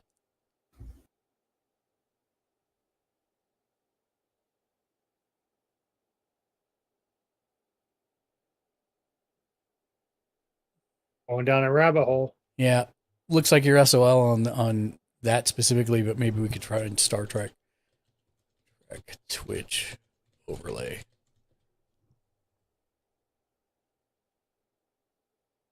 Wow, this will actually be the first thing I've never found anything on, if that's the case. You might try Elcars too. That is true. That is very, I'd be very surprised if there wasn't Elcar's Twitch overlay. Hey, What's that? I don't know. It's the computer system from Star Trek is Elcars, where they have Oh. like the stripes of yellow and the stripes of blue. Like that. That right there is exactly what I mean. Yep. Oh, okay. So that's why I'm saying don't spend like a ton of time, because there are people who've like literally made all this stuff already. It's one of the nice parts about. Here's a Klingon stream overlay. Oh, it's a Klingon one. Nice. Amazing. Oh, that looks pretty cool. Yeah. So, I mean, my point is that you don't have to spend a bunch of time. There's a lot of stuff out there. Mm-hmm. Oh, I kind of like that one. I kind of like Jimmy that a lot, Julius actually. said, I would spend your time Reminds me of the modifying Star it Trek to your online game. stream. Yeah. Yeah, I think Jimmy Julius is the right. You find something that you like and then modify it to your stream. I actually like this. That's pretty sweet. Rabbit hole. That's okay. That's what this show is for. That's literally what this show is for. So yeah, that's pretty cool. That is pretty cool. I may have to revisit this one. The nice part about this is with my current one, it's the same Mhm. colors. So Yeah. I could totally keep that as the overlay for the alerts and stuff. And then just use this for cam and the rest of it. So that's kind of cool. That is kind of cool. I'm not sure that's where I'd want it for Star Trek though. Isn't there something in the mini map is up there? That's not a great place for it. Maybe I could flip it and put it on the other side. There's not really anything interesting in the top left. That's probably what I do. Anyways, you get my point. Hopefully. Yeah. Less than 3 days ago for God of War Ragnarok. Now that's a rabbit hole that we weren't even talking about. Well, I can't wait. Okay. So let's switch back over here. Yeah, I just got shouted out on Twitter for the design I did for Done Trying. Oh, good. He put me up there and he put a screenshot. He ordered his merch with it up there. Nice. Nice. That's awesome. That is awesome. What else, Daniel? What other pressing questions? Okay, so Restream. What is that worth getting into at this point for me? So right now I have XSplit that I'm going to be using with my stream deck to switch back and forth between scene overlays and that kind of stuff. Mhm. I set up a board gaming area yesterday. I set a hands camera for my desktop where I'm doing painting. Yep. And I have one for me. One of the 1080p ones pointed at my face. Right. And those are the three, I think, main camera areas I'll need right now for what I'm looking at doing. Right. So you'll probably I have 3 different scenes, one for each of them. Yeah, so I have one for painting, one for board games, and then one that's just me at this point. You I'm probably gonna be will want to doing combine shadow some of them. Right. You'll probably want to have on your one for your painting where it's focusing on your hands. You probably still will want to have your face cam. I'm sorry. All of them have the face cam. Oh, okay. And the board game one actually has the face cam and a desktop one, so you can see the dice being rolled. Nice. And then I'm gonna have a couple. The bigger one for me is gonna be when I set this up for role playing games, for obvious reasons that that there's gonna be a bunch of additional overlays and stuff. So, but I want to start with these 3 areas. So I would probably save that as a presentation, and then save your role-playing game ones as a separate presentation. Oh. Because I hadn't even considered that. Right, because basically you want a presentation. Okay, I know that you're technically doing 3 different Matt things. Chaser You're doing printing. said, Future man. I hadn't even started on the man. printing yet. I haven't even touched that one yet. Okay. Oh, thank you, Because- Matt. How are you doing today? Welcome in. Let me get you a shout out. I have one for chatting. That's it. Okay, right. So, but you had one for painting also, right? So I have one for painting. I have one for chatting. I have one for board games. Right. So I would call that, I would save that presentation as board games and chatting. Okay. And then, because basically the way that I've learned to do this over many years and doing it wrong, because I used to put everything into one presentation, and then the presentation got overloaded and died, and then I had to start all over again. Don't do that. Is save this as every show is its own presentation, basically. And you can actually set a button on your Stream Deck to switch presentations for Stream Deck. Nice. Because it has that same kind of feature. And so I have, basically, I have here, let me pull it up. Stream Deck.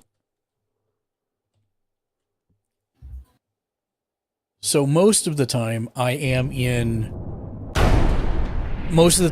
my fork knife presentation, because most of the shows that we do don't vary from what I'm doing here much. It's going to be, I'm in a game with my face cam, which is this screen that I'm on right now, or I'm on the big me version of the screen. That's it.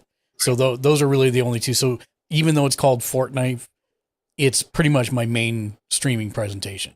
However, Matt Chaser said, Game is 105 blue listening.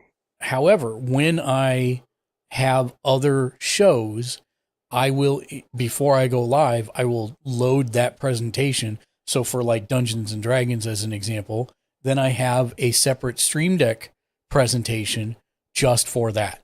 And when you go to make these buttons, you have to assign what scene it is. And so this is where I come in and I have these streams. Okay, this is showing the wrong stuff because I'm currently in my fork knife presentation, but you'd be able to set the ones because you'll only have those scenes here because you've loaded that presentation. Does that make sense?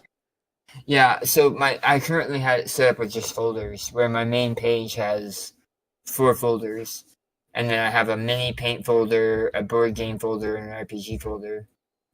And this was a bad choice of thing to switch to because I have not made a go back button on that one. So let me go back to Fortnite and I can show you one that does have it. So when I'm here, when I press the go forward button, if I go to Deadlands as an example, I have everything here for Deadlands, including my show, based on those scenes. But then I also have a go back button somewhere. Is it under commands? No. Here. No. Where did I put it? Oh yeah, fork knife. You see I have a button, the third button in on the bottom row, fork knife. Yeah. That's to take me back to my other presentation. Oh, okay. So that's kind of how I tackle that.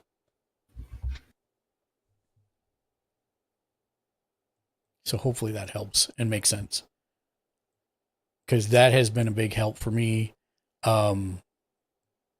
There are a couple things that I cannot recommend enough that you download from the Stream Deck store, like Bar Raiders Twitch tools, because of the shout out plugin. So basically I press. Hold on. Sure. I'm going to get there. Yeah, no problem. Here, Okay. I'll do it with you. I'll do it with you. You said the Stream Deck store? Yep, Stream Deck store. So it's the multicolored plus at the top center. Right. And then you're going to come into the search tools and you're going to say Bar Raider. Oh, maybe you're not. Maybe you're not. Because this was one of the questions I also had. Twitch tools. Just type Twitch and you'll see Twitch tools by Bar Raider. Jimmy Julius said, "Think I got it." Oh, I have it. Oh, you Jimmy good? You Julius said, "So rendering it." Perfect. So once you've got that installed, you'll find in your list Twitch tools Bar Raider, and clip to chat is a useful one. Twitch tools Bar Raider. Yep.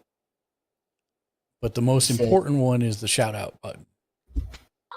Shout out button. Okay. So what that does is when I press that button, it takes a second, but it's going to actually populate every user in chat that I can see with their icon, if they have one set. So how, I mean, you also have a gigantic Stream Deck. Yeah. So I wonder how it would be if I only have 15 buttons. It notice it has a pages option down at the bottom. So if I have more than one, it's got a page next button. Okay. But the nice part about this is okay, I see Merc is sitting in chat. He hasn't said anything, but I want to give him a shout out for being awesome and lurking anyways. Kohlberg's in chat. I need to give him a shout out. I didn't do it yet. So I can literally just press the button. He's got like the Back to the Future. Oh, sweet. Now, where do you write what it says? Check out this rock star, blah, blah, blah, give him some love. So that's a different item in my stack. So that is... You Raiders win! Doja Master. Hold on one second. Have joined. Hold on one second. Doja Master with the raid of 2 vermilion people. Doja Master said, Aloha to you, sir. How are you doing this fine day? Let's go, indeed. Go. Welcome in, Raiders. If it's your first time here, we're Gamers Ledge. We're a group of 11 different editors and contributors. We watch, read, and play just about everything pop culture related in order to help people wisely spend their hard-earned discretionary income. DOJAH raid. Welcome in, DJ Synth. Anyone that hangs out in Doja Master's chat is good by me. He's an awesome dude. Great vibes. I love listening to him spin. It's badger, mushroom. Thank you for the trip down memory lane. Thank you for the follow as well. Welcome to the community. We're a group of 11 different editors and contributors. We watch, read, and play just about everything pop culture related in order to help people wisely spend their hard-earned discretionary income. Said that was a trick. And then we stream our recommendations here on the channel. We have a raid video that showcases our unique sense of humor. We're going to hit that right now. Said Doja, if you are not following Doja Master and you like dance and trance music, you are missing out. Jimmy Julius said, Gamers I have him up in the background all the time while I'm working. Gamers 105 but let's hit that raid video right now. Gamers 105 raid. And congratulations on hitting 600. Gamersledge said, OMG, it's a mother trucking raid, Yaal. Welcome to Gamersledge. Gamersledge said, Let's hit that raid video right now. Please to enjoy our sense of humor. Flashing images warning, avert, close your eyes and listen, vibe if sensitive to flashing lights. I like to sing, Yeah. dance, Yeah. pretend, Okay. and I like to have fun. Fun.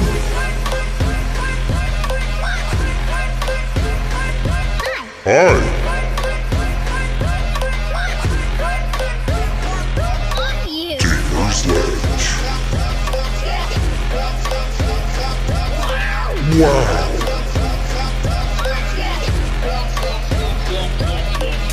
Let's go over here. Just you and me. Just you and me? I just wanted to say, Kazoo.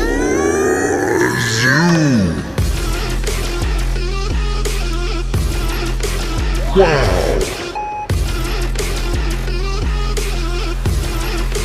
Can we do more kazoo? Kazoo.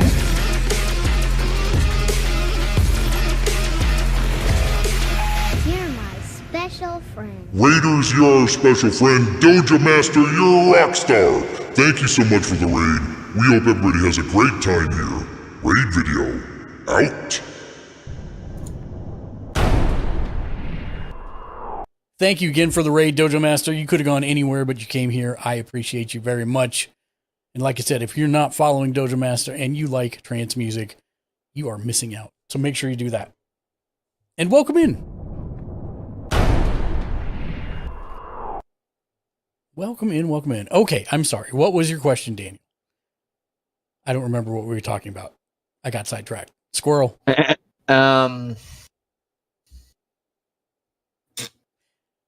And for the folks just joining us, we are doing Sunday Streamer Tech Support. This is a community give back stream where we help streamers add stuff to their channels. Oh, right. I know what we were talking about. Add new things to their channels, figure out how to do stuff that they want to do on their channel, all that type of stuff. We've been streaming since 2014,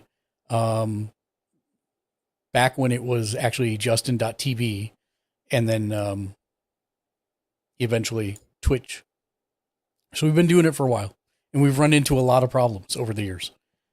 As you probably know if you're a streamer yourself. There's never a stream without a problem. So, we were talking about shoutouts. So, Daniel, the one that I use is probably the prettiest shoutout system on the internet that I've found so far. It does have a small problem in that there's no queue for it. So, if you try and do one while another one's going, it's not going to do it after. So you have to be patient, but it is very, very nice compared to most of the others. And I'll show you what that is in just 1 second.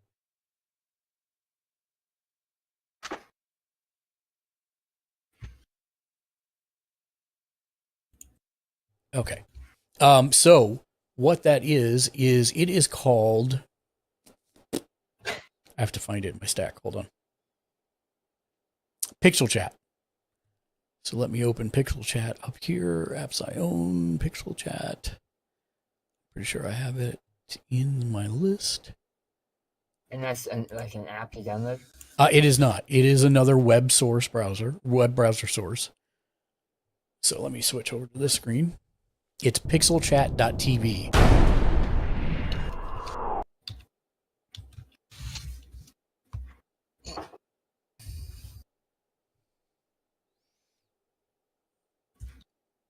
And let me know when you get signed in there. You'll sign in using your Twitch. Okay, I signed in. Okay, so you should be at your dashboard now, if I am not mistaken. Yes. Okay, give me 1 second. Nope, not that one. That one. There we go. Now I'm down at the bottom right. That's a little bit too far to the right. There we go. Perfect. Okay, so right now you shouldn't have any overlays, is a short form. So Correct. if you go down one from the home button on the left side, you'll see one called overlays. Mm-hmm. And you'll say create new overlay. And it's going to ask you what kind, and you want the Pixel Shout overlay. Pixel Jimmy Julius I said, see okay, shout out. I Yes. see updated the Shout out. file Shout with out. what you That's it. said. Same link as before. pixel shout overlay. Okay. Okay. And so you're going to create a new one, which I think is your only option there. And when Open you open a new tab. Yep. Does it look like my screen? It's completely white. Okay, close that window, go back to Pixel Chat. Okay. Open a new tab, duplicate, copy link. Okay. So did it just put it down here like mine? When Yeah, it's kind of floating there. Yeah. yeah, okay. So click the edit button. Oh, aha. Okay. Okay. There you go. Okay. There you go. So top two don't matter. That's just for you more than anything. But then the next parts do. So our theme is purple and white. So that's what I set my background color to and my text color to white. You can do this with whatever colors you want, but this is where you're going to set them. Okay. Down below it where it says style, I highly recommend modern.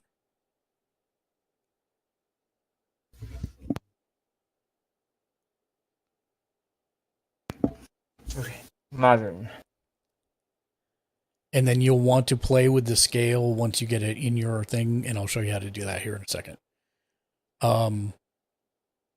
If you do test shout out, it's going to show it kind of down in the bottom. Ow! It's still really loud. Oh, I see. Like if you go to create an And then I generally show the last streaming, the follower count, and a random clip. Okay. And this is where you set your verbiage. That's where I said, go give the Rockstar username a huge follow, shout out for username, and what command should be !SO.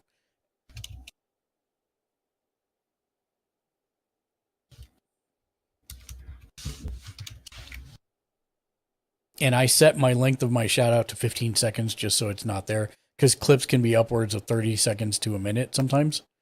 Oh, you said to 15 seconds. Yeah, so I set it to 15 seconds, and I set the sound volume to 28 because some of them are really loud. Oh, you put shout out for !SO. Oh, or user there. Okay. So 15 seconds. Okay. and then set the sound volume to 28. And shout out sound none, mute clips none. Okay. Yeah. So now go back to your overlays tab on the left or option on the left. There's no save button or anything. It's written to the database already. Options on the wait. One more time? Go to overlays on the left. Overlays. Oh, just click overlays? Yep. Okay. And then when you're here, the third button in is copy link. And you're going to copy that and then create a new web browser page source in XSplit and paste it. Aha. Okay.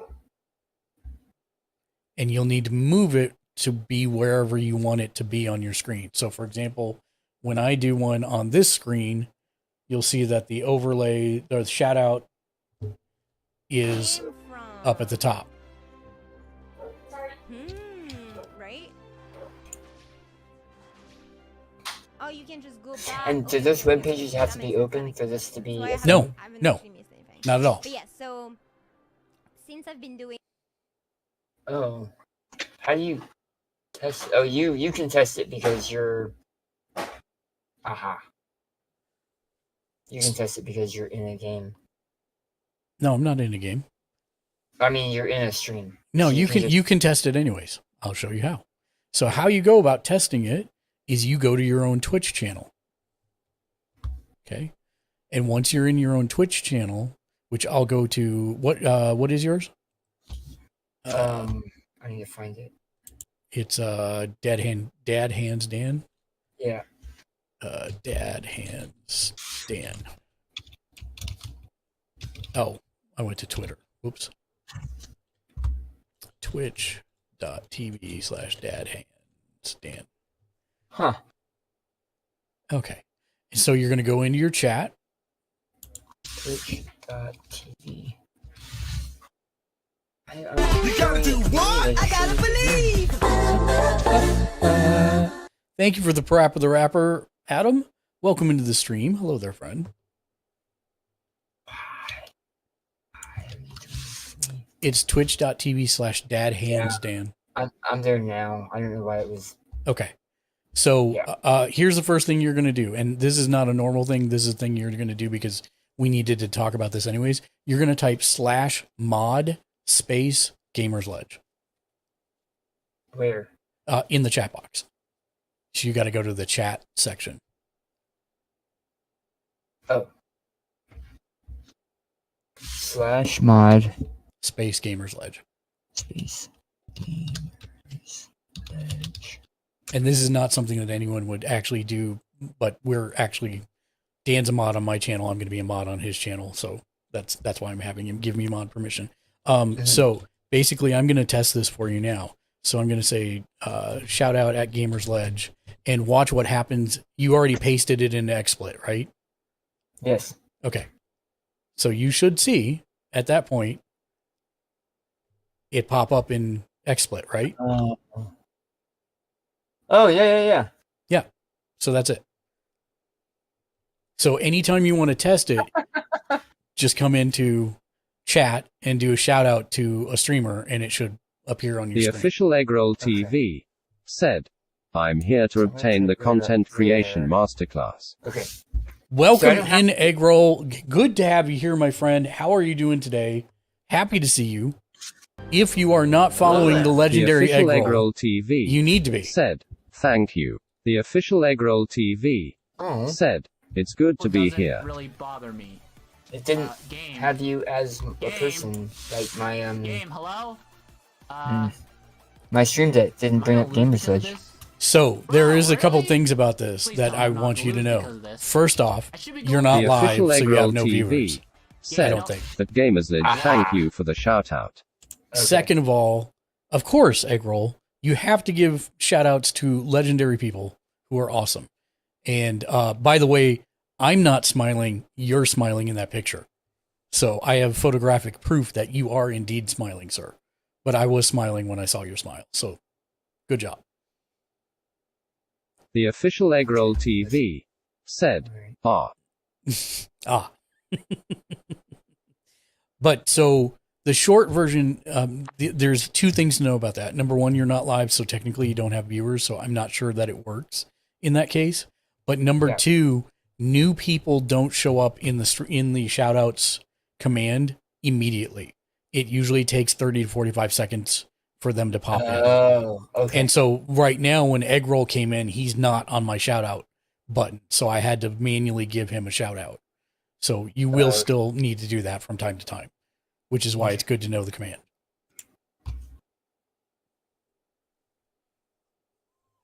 Okay, so that's set up. So now you've got, so like I was saying, when I'm on this scene, my shout outs are up at the top right.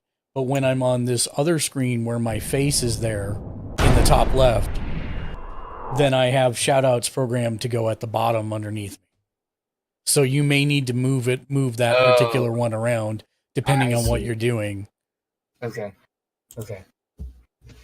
Or you may even want to change the size and scale of it. The official Eggroll TV which you do said, just by it's good to see the shrinking it mentoring down. happen in real time. So yeah, that's the easiest way to do shout outs, and I think the prettiest that's out there so far that we've seen.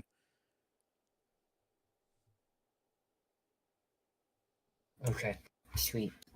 And I owe Talkin' Muffin a shout out as well. The official Eggroll TV said, I have a question for you. I have an answer. Let's see if they match. Please do let me know what your question is. The official Happy Eggroll to help. TV said, okay.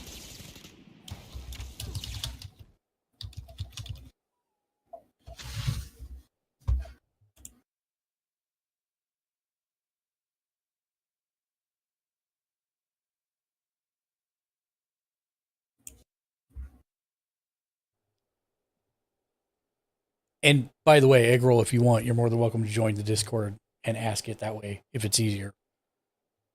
No pressure, but you're always welcome. You know that. Jimmy Julius said, also with this new transition IO doubled the frames because the old one looked choppy, so you will have to set the transition point at 2500. The official Eggroll TV said, what improvements should I make to my content at this point?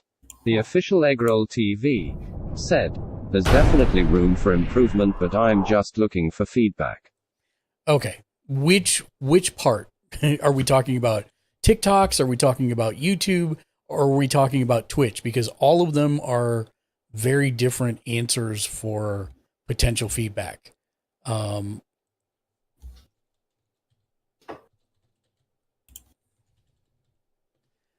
of the things that I have been really struggling with of late is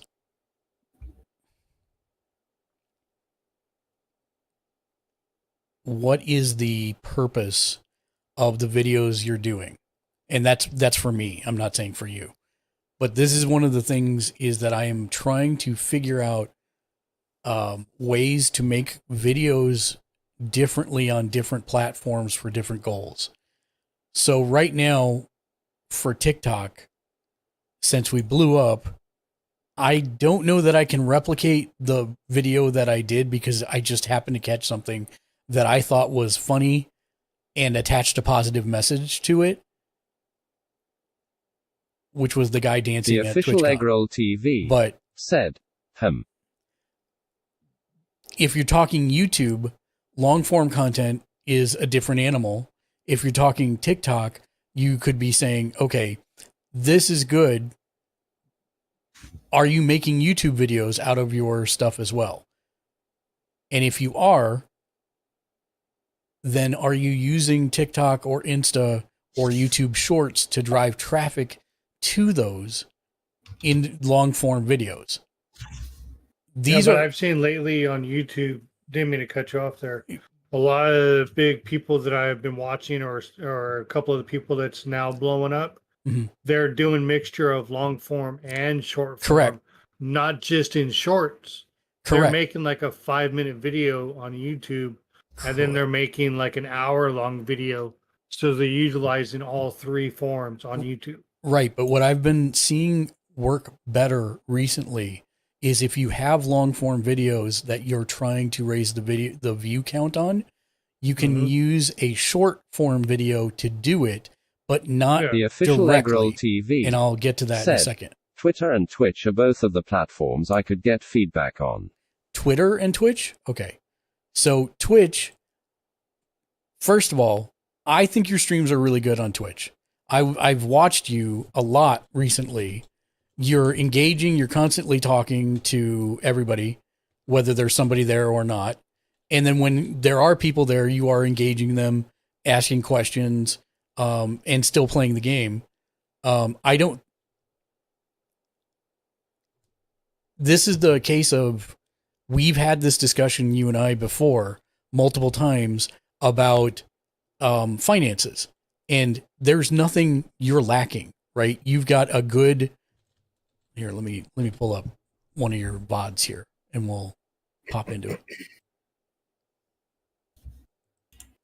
So, you've got good starting scenes.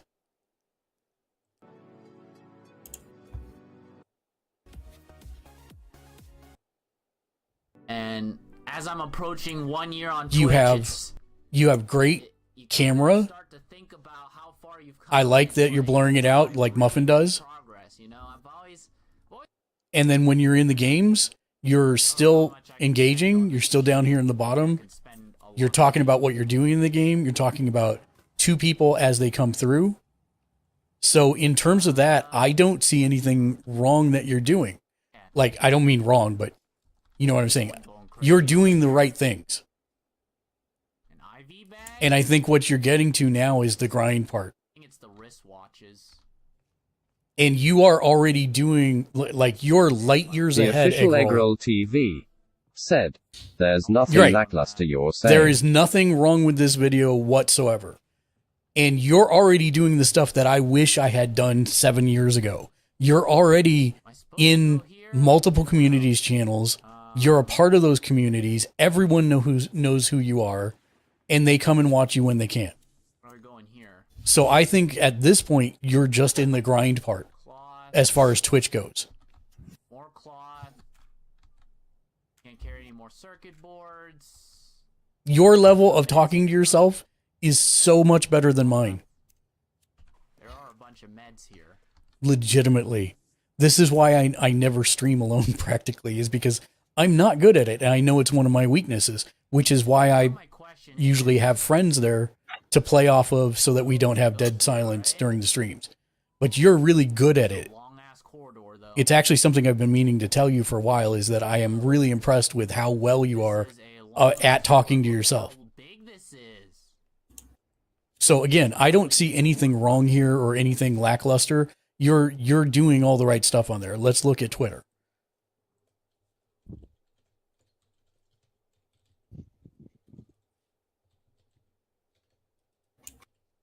I always screw up your Twitter name.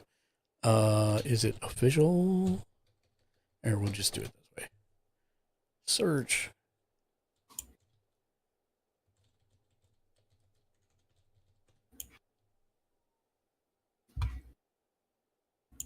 Oh, come on.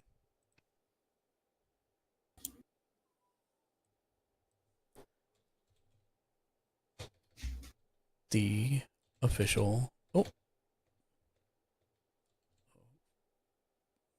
Is it off Eggroll TV? Oh, that's why. That's why. Okay, great. All right. So let's see what we've got.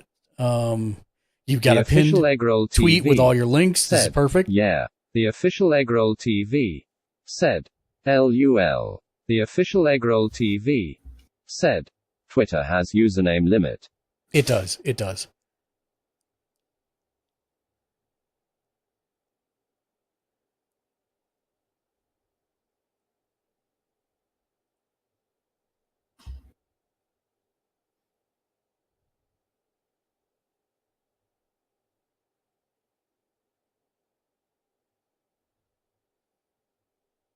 Your stuff is very positive, which I like. For me personally. That, I think, is your most outstanding one. Because it's not something we get to see from you super often in your feed here. But the also, official Eggroll TV said, most of my tweets are replies, just an FYI. The official yeah, I'm Eggroll gonna hit the TV replies here in a second. said, LUL. I'm just looking through, what your overall feed looks like here. And then let me go to tweets and replies.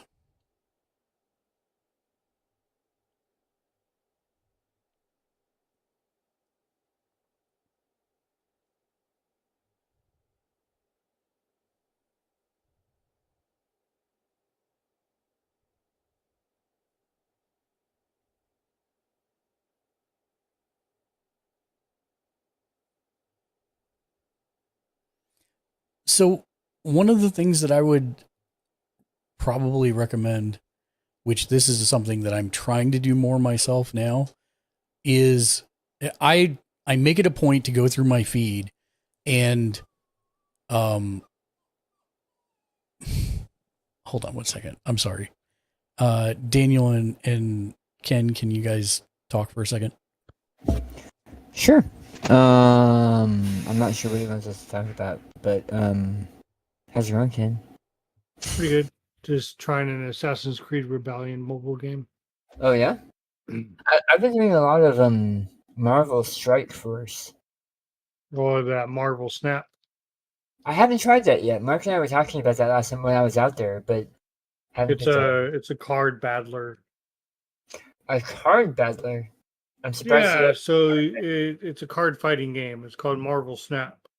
Huh. You get on Android, iOS. People are actually streaming it on Twitch, stuff like that. Like if I go to Twitch,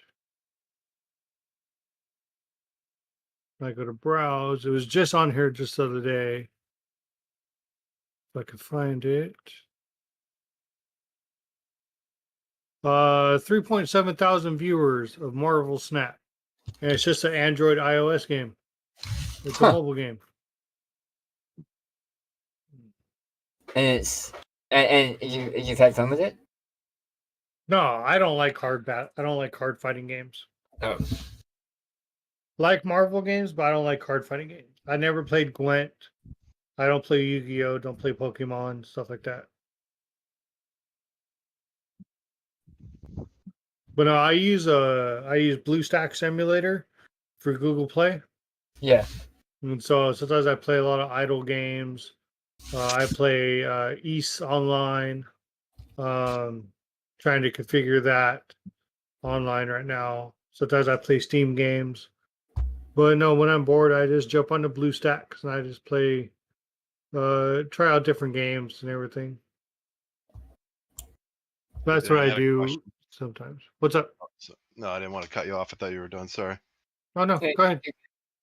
I just want to recommend your recommendations on a high quality 3D printer for someone that starts.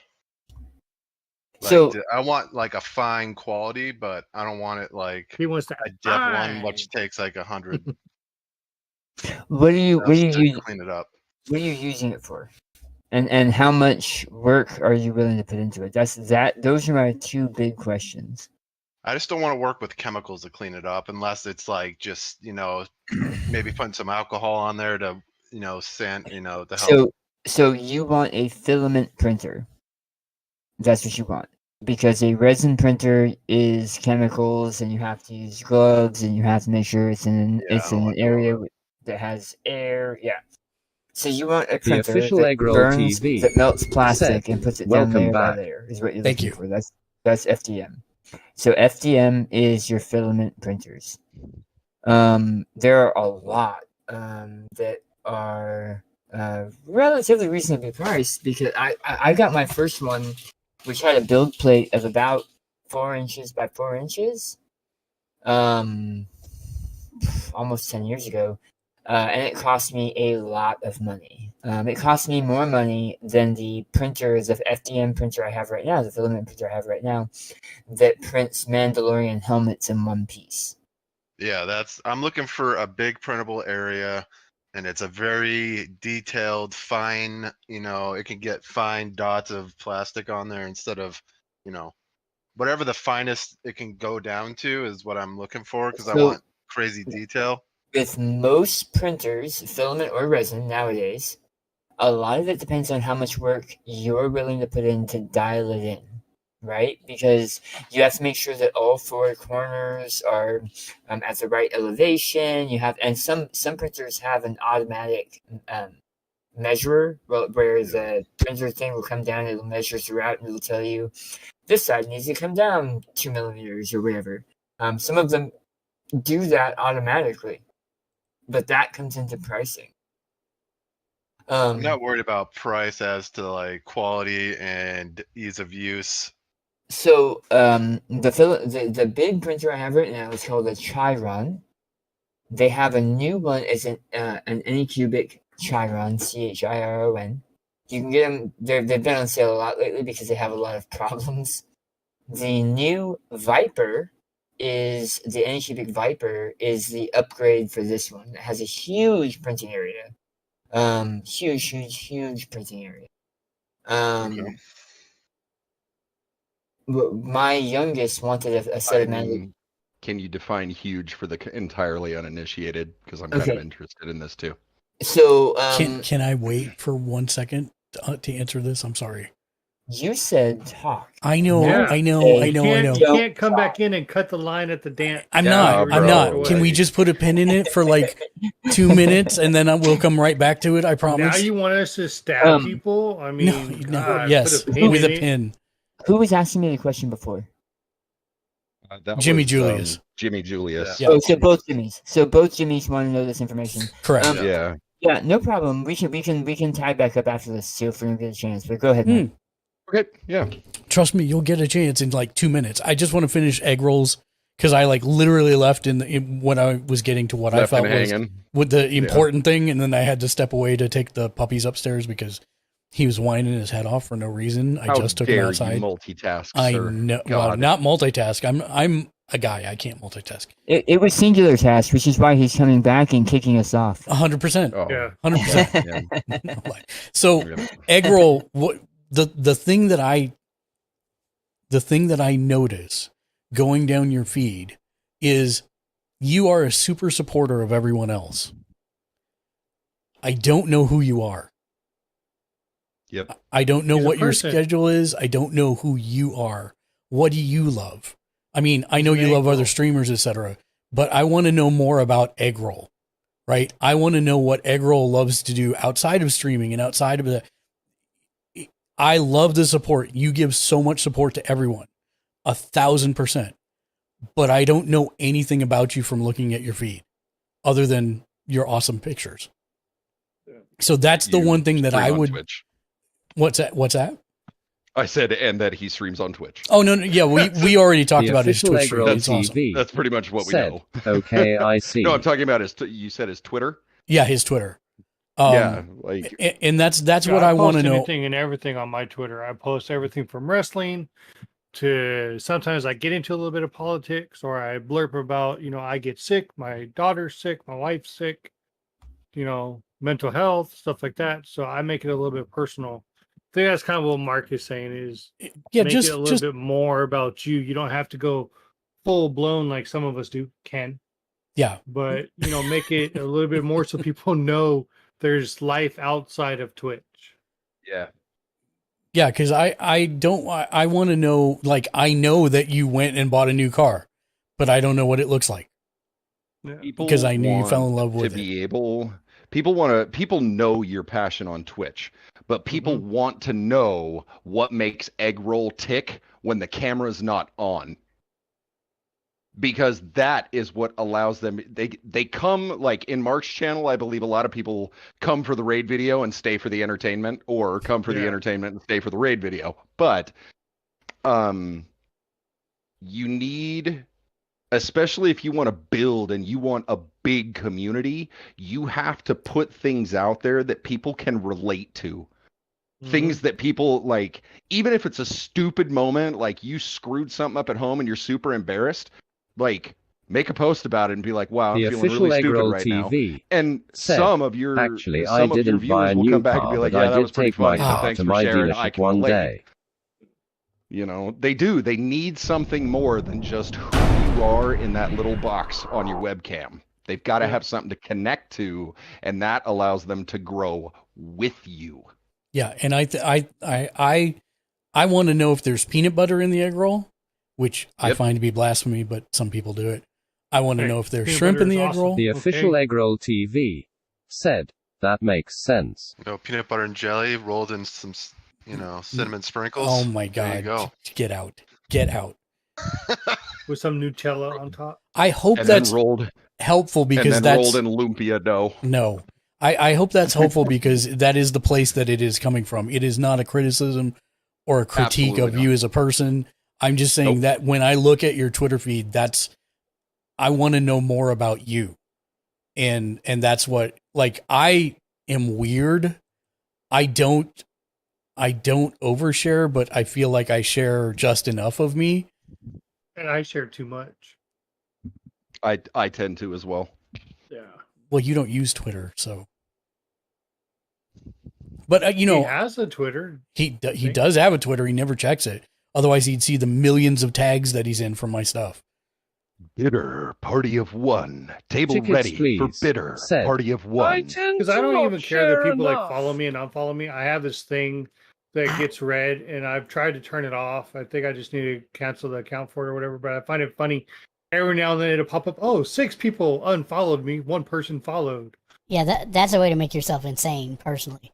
But Yeah, what I was going to say is, I don't need the I table. definitely I'm the major understand, D. and I'm actually still in the Yeah. process of figuring out So I what don't to even share, pay attention even to though my I don't numbers. have Like, I don't much of a even life know outside of what I content have on creation. Twitter. LUL. I know the most recent follower I had was some dude that was like interested in my Etsy store. So I've gotten followers from my Etsy and my clothing line more than streaming. So, But yeah.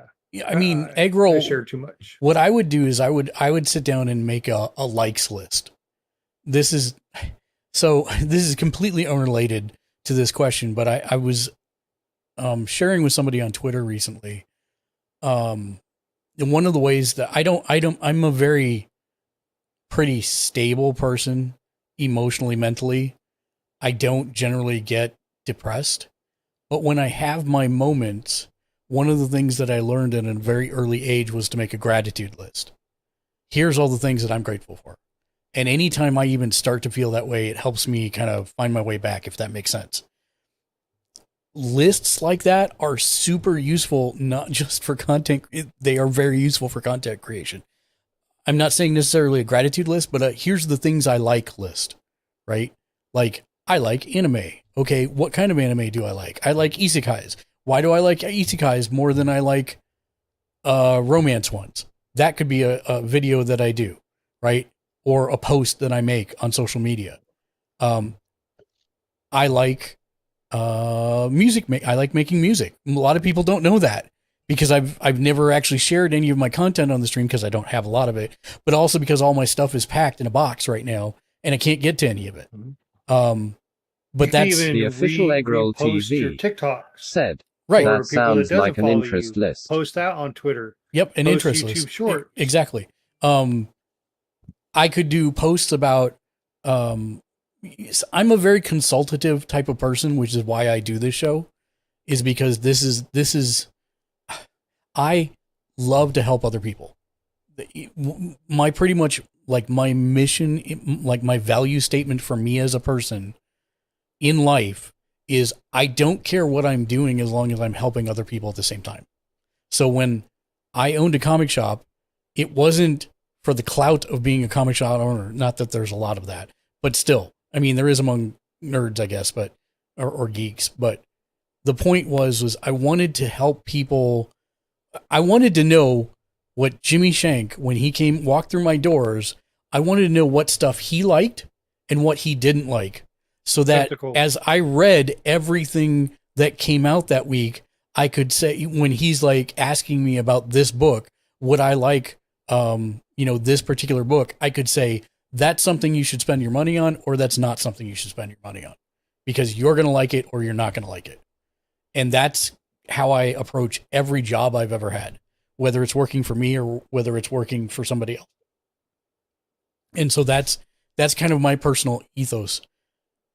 And a lot of that informs, the shows on the channel. Gamers Ledge Podcast. We started that in 2006 specifically for that reason, so that we could help people, figure out what to spend their money on when it comes to video games. Nice. And then it became comics and movies and stuff. Said, as you can tell, even I have a lot to learn and am still learning despite being in the content creation industry for a while. The official Eggroll TV said, thank you for the feedback. Well, and I just a quick note on that, Eggroll, is I have been doing this since 2006. And I am still learning stuff every single day. The moment you stop learning is the moment that your career is done in content creation, because you're going to constantly have to keep learning because things are changing all the time. But one of the things that you might consider, and then I promise I'll let you get back to the 3D printing question. One of the things you might consider is using since you're not doing long form YouTube content, what you might do to promote Twitch on Twitter is make some Twitter specific videos. That is something that you can do. You can upload minute and a half videos, depending on the size, to Twitter. And so you might say, let's say that there's something that you're passionate about that you want to talk about on a gaming stream you're going to do. Like, let's just say, just for like complete out of left field, I'm just drawing a random thing out of the ether. Let's say that you love shrimp in Thai soup as opposed to chicken. Okay. This is a dumb topic. I'm just using it as an example, right? You could make a video where, you do something like, what's the best what's the best protein in Thai soup? And you say, some people say it's chicken, some people say it's shrimp, some people say it's vegetarian option, it's just tofu. Join me on my Twitch stream on Tuesday to find out what I think. And let me know what you think. It's like a 10-second video. It gets interest in the stream. You post that, and then on Tuesday you talk about that topic. So that's something that you can do to try and refer people from Twitter to your Twitch channel.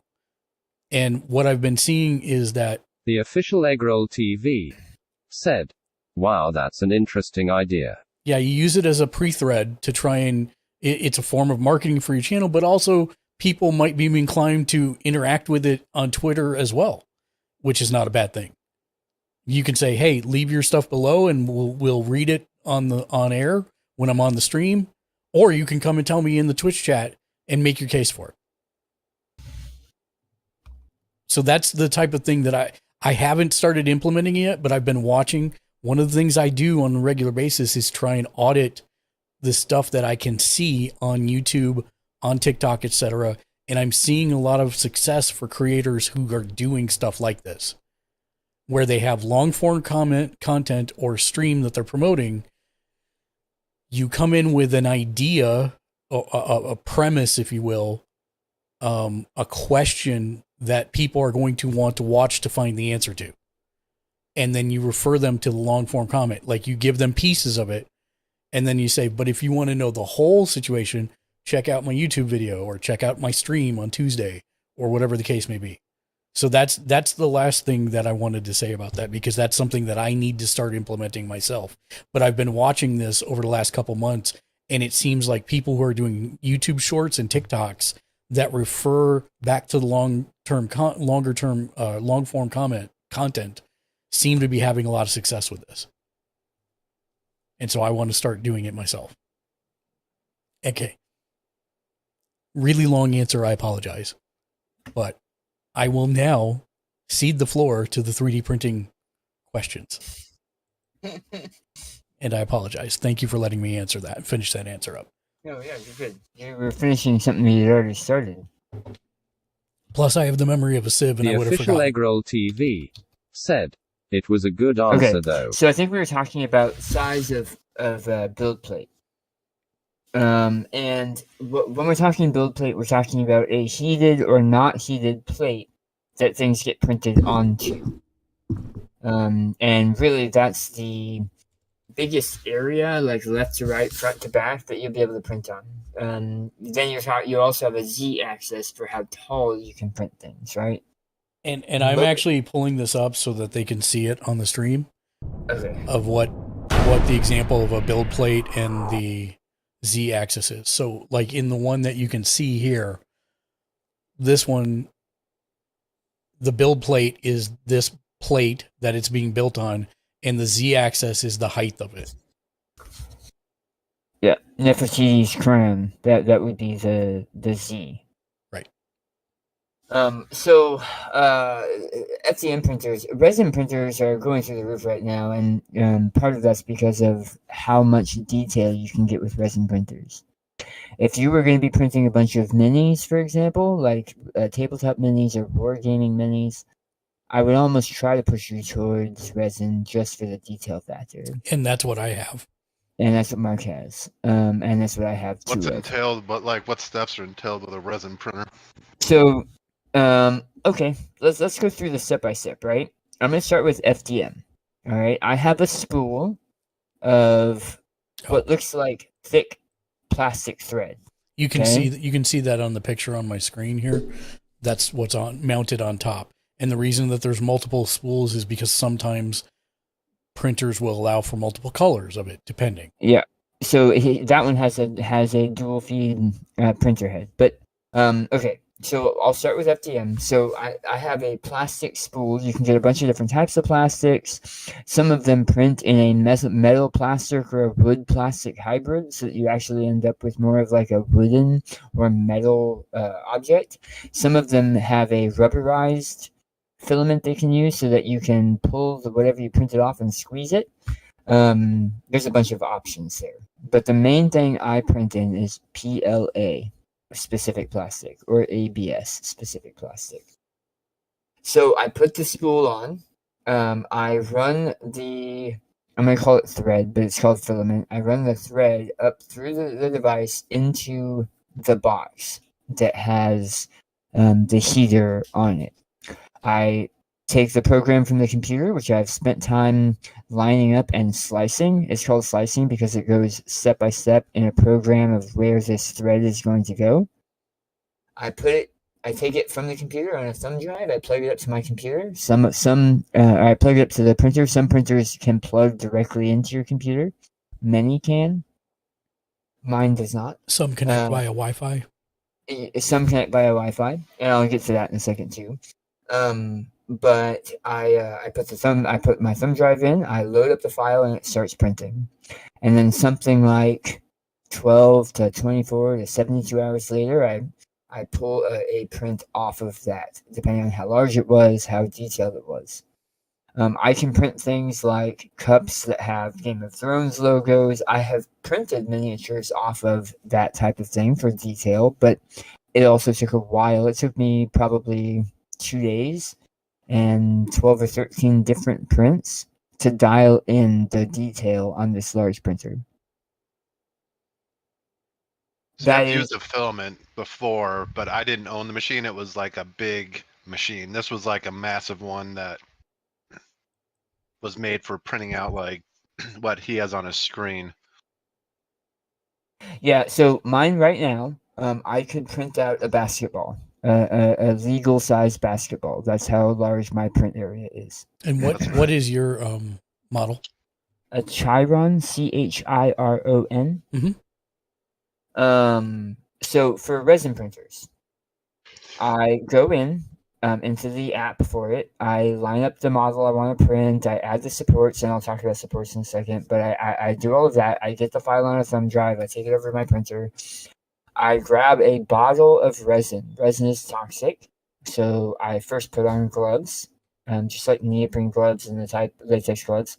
I shake it up really, really well, really well, because it won't print right if the resin hasn't been thoroughly mixed. Many people wear face masks or goggles to make sure that splash. I probably do that. Make sure splash doesn't hit them. I wear glasses, but I've never had a problem with splash. I'm very careful, so I don't worry about it. But I also have not had a problem with splash. Yeah, that is essentially the resin printer that Mark and I both use, a version of it. And so I pour in the bottom here this kind of silver. I'm pointing at it. You can't really tell. But, right here. I'm magnifying it. Yep, that right there is a resin vat. So you pour resin into that, and then you have to make sure the plate is lined up, which you've already done before you do the printing. And then once you pour the resin, real quick, how much would it cost to fill that vat? How much would that thing cost to fill? So I buy a 1 kilogram bottle of resin for about $23. And that's multiple use. That holds about 1/6 of the bottle, 1/6, and I don't use the whole thing for one print. And on top of that, you can actually recycle the resin if you strain it. Yeah, so you buy a strainer and a funnel, and you can put. I'll get there too. That was part of what I was going to talk about. But to answer your question, I have printed an entire 2,000 point Tyranids army for Warhammer, including the big monsters and the little monsters, with about half of a bottle.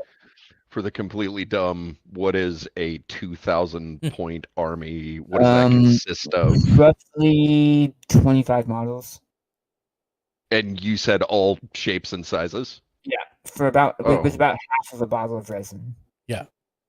And so how this works, by the way, is this plate lowers into the vat, and then a laser starts etching the resin in, and it builds upside down. right? Yeah. Isn't it like a So- UV thing where it like activates inside the? So that's Mark the is, thing. Mark is jumping ahead. Sorry, I'll stop now. I do You have ha- to say, just as a footnote to the ahead, the lattice work is amazing. Yeah. Like, I've seen the lattice work. That is incredible to me. Sorry, go ahead. So depending on how clever you are with how you stack the models in your program software, you can get a whole bunch of models printed all at once on one build plate. But the other thing about this resin is that it's UV curing, which means it's toxic, and if you get it into the sunlight, it'll start hardening on you, and you'll lose it. You'll lose all of it. So when you see these that have a yellow or a red cloche, the thing that covers it, the cover, that is UV protectant plastic. So, for example, both of my resin printers are right next to an open window that doesn't have so I get sunlight, a lot of sunlight, and it doesn't affect my prints because of those covers. Yeah, I was gonna say, doesn't that cage around it block UV light? It does, but when you lift that cage to get your print out or whatever, you have to be really careful. Yep. So that's a good call. So you put the file in, you press start, right? You've now prepped it for everything you need to do from the front half. That plate goes down into the vat and presses up against an LED screen or LCD screen on the bottom underneath the vat. The bottom of the vat is clear. It's got clear plastic. Okay? And so as the machine is flashing what each level looks like, that's another reason why it's called slicing, when the program takes your model and literally slices it into 10,000 frames. And then it tells the thing, okay, you moved up 0.5 millimeter, now it's this frame. You moved up another 0.5 millimeter, now it's this frame. So it does print upside down out of the vat. Once it's completely done, it'll hang there. You let it hang there so it can drain all of the extra resin back down into the vault at the bottom, right? Into the bath at the bottom. And one of two things can happen at this point. If you have a curing station, which is a kind of a mechanical bottom. I just pulled it up. Yeah, a mechanical bottom that has that can spin, right? How much is that? That one is 99. Yeah. That's not too bad. Yeah. And the prices for this stuff has been going down too. There's really two different kinds of resin. One is water curing, and the other one is alcohol curing. If you use alcohol curing, either way, you're gonna fill this clear Tupperware next to it with alcohol or water, depending on the type of resin you're using. You'll put it up on top of this spinner. You'll put your model in there, and it will spin and clean the model. This is with you wearing all of your protective gear again, right? Because it has not yet been cured. It's not safe to touch. So you're going to take your model, clean it off in there. Then after it's done, you'll take your model out of the bath and you'll put it into that same thing. It has a spinning plate on the bottom and it will turn on UV light. So you're watching it get cleaned right now. That's what they're doing right now is they're cleaning it. Cleaning it and then alcohol. Yeah, and then you'll put it on the spinning plate it's going to show you in a second, and it will cure the resin. With UV light. Which is what it's doing right now. So once it's done curing, you can touch it. It's not toxic anymore. It's fine. My brother-in-law uses an actual Tupperware with water or alcohol and just shakes it gently, and then puts it in the sun, and it does the same job. But I suggest a curing station if you can handle it. This looks more controlled and more of a clean environment for your models before they cure. Yep. Yes. Yep. Like, and so as long as you're careful with everything and keep it all clean and separate, the dangerous resin part of resin printing isn't as bad as some people try to make it seem. Although I will say that this example model that they have here, this is too large to be made in the printer that we were looking at. It's pretty tall. Just have a real quick question on that. What's like? Let's say you printed the same thing in a standard printer or a filament versus resin. What would be faster? That depends on your printer. It really does. And so, also the complexity of the model. Yeah, I would almost say resin printer hands down every time. Yeah. Every time. Because you're printing layer by layer, where you're printing with a thread when it comes to now you're looking at size though, right? So that's why from the beginning I was asking what you were looking at printing, because to me that is 100% tells me where you should be going with your type of printing. Yeah, and you're probably going to want to do a filament printer for the size that you were looking at. So I'm looking to make my own models, so like a model kit. I might start printing model kits and stuff. Model kits? Yeah. Kind of like building a kit Gundam. bashing kit, like just having a bunch of like high use from my experience from kit bashing and seeing other people do it. I want to make a kit that's like what like kit bashers look for. I apologize. I don't think I know what you're. So I understand the idea of kit bashing, and I've done a lot of it with a lot of models. I have Warhammer models that are Klingons because I've kit bashed them, but I don't know if you mean you're kit bashing model cars or Warhammer models. Well, it could be ships, models of characters. It could be a bunch of. I want to do different sets. And are you looking at grabbing files off the internet or making them? Making my own. I'm pretty proficient in 3D design. So for things that are larger than your thumb, I would say you're fine with a filament printer. If you're looking at printing your models off and having it look like what you picture, what you're seeing on the computer, that's a resin printer. I mean, I have a friend that has a filament printer that can print in amazing detail. He printed off a C-3PO object that was choice, but he has spent a lot of time dialing in his FDM printer to the point where it's amazing. But the majority of the stuff he prints out is like cases for Raspberry Pis and little tools and things for a coffee espresso machine and parts that he would rather make than order. So stuff like what you're talking about is essentially what I do. I build LARP props. I build kit bashing kits for my armies. I'm building a prop piece for a Cyberpunk LARP that's coming up in December for a friend. So I mean, I'm using resin for that because of the amount of detail. You got options. You can pretty much print whatever scenario you need because you got multiple machines. Correct. I'm looking for like the best option for starting and being able to print most things. If you can get confident with the resin handling, I think resin is for you. Yeah. Based on what I'm hearing. If you're wanting the detail, resin is definitely the way to go. If you're wanting to start the hobby and you want to start safer to make sure you're understanding what it is, then I would say go with an FDM, a less expensive FDM printer, and just dial it in really, really well.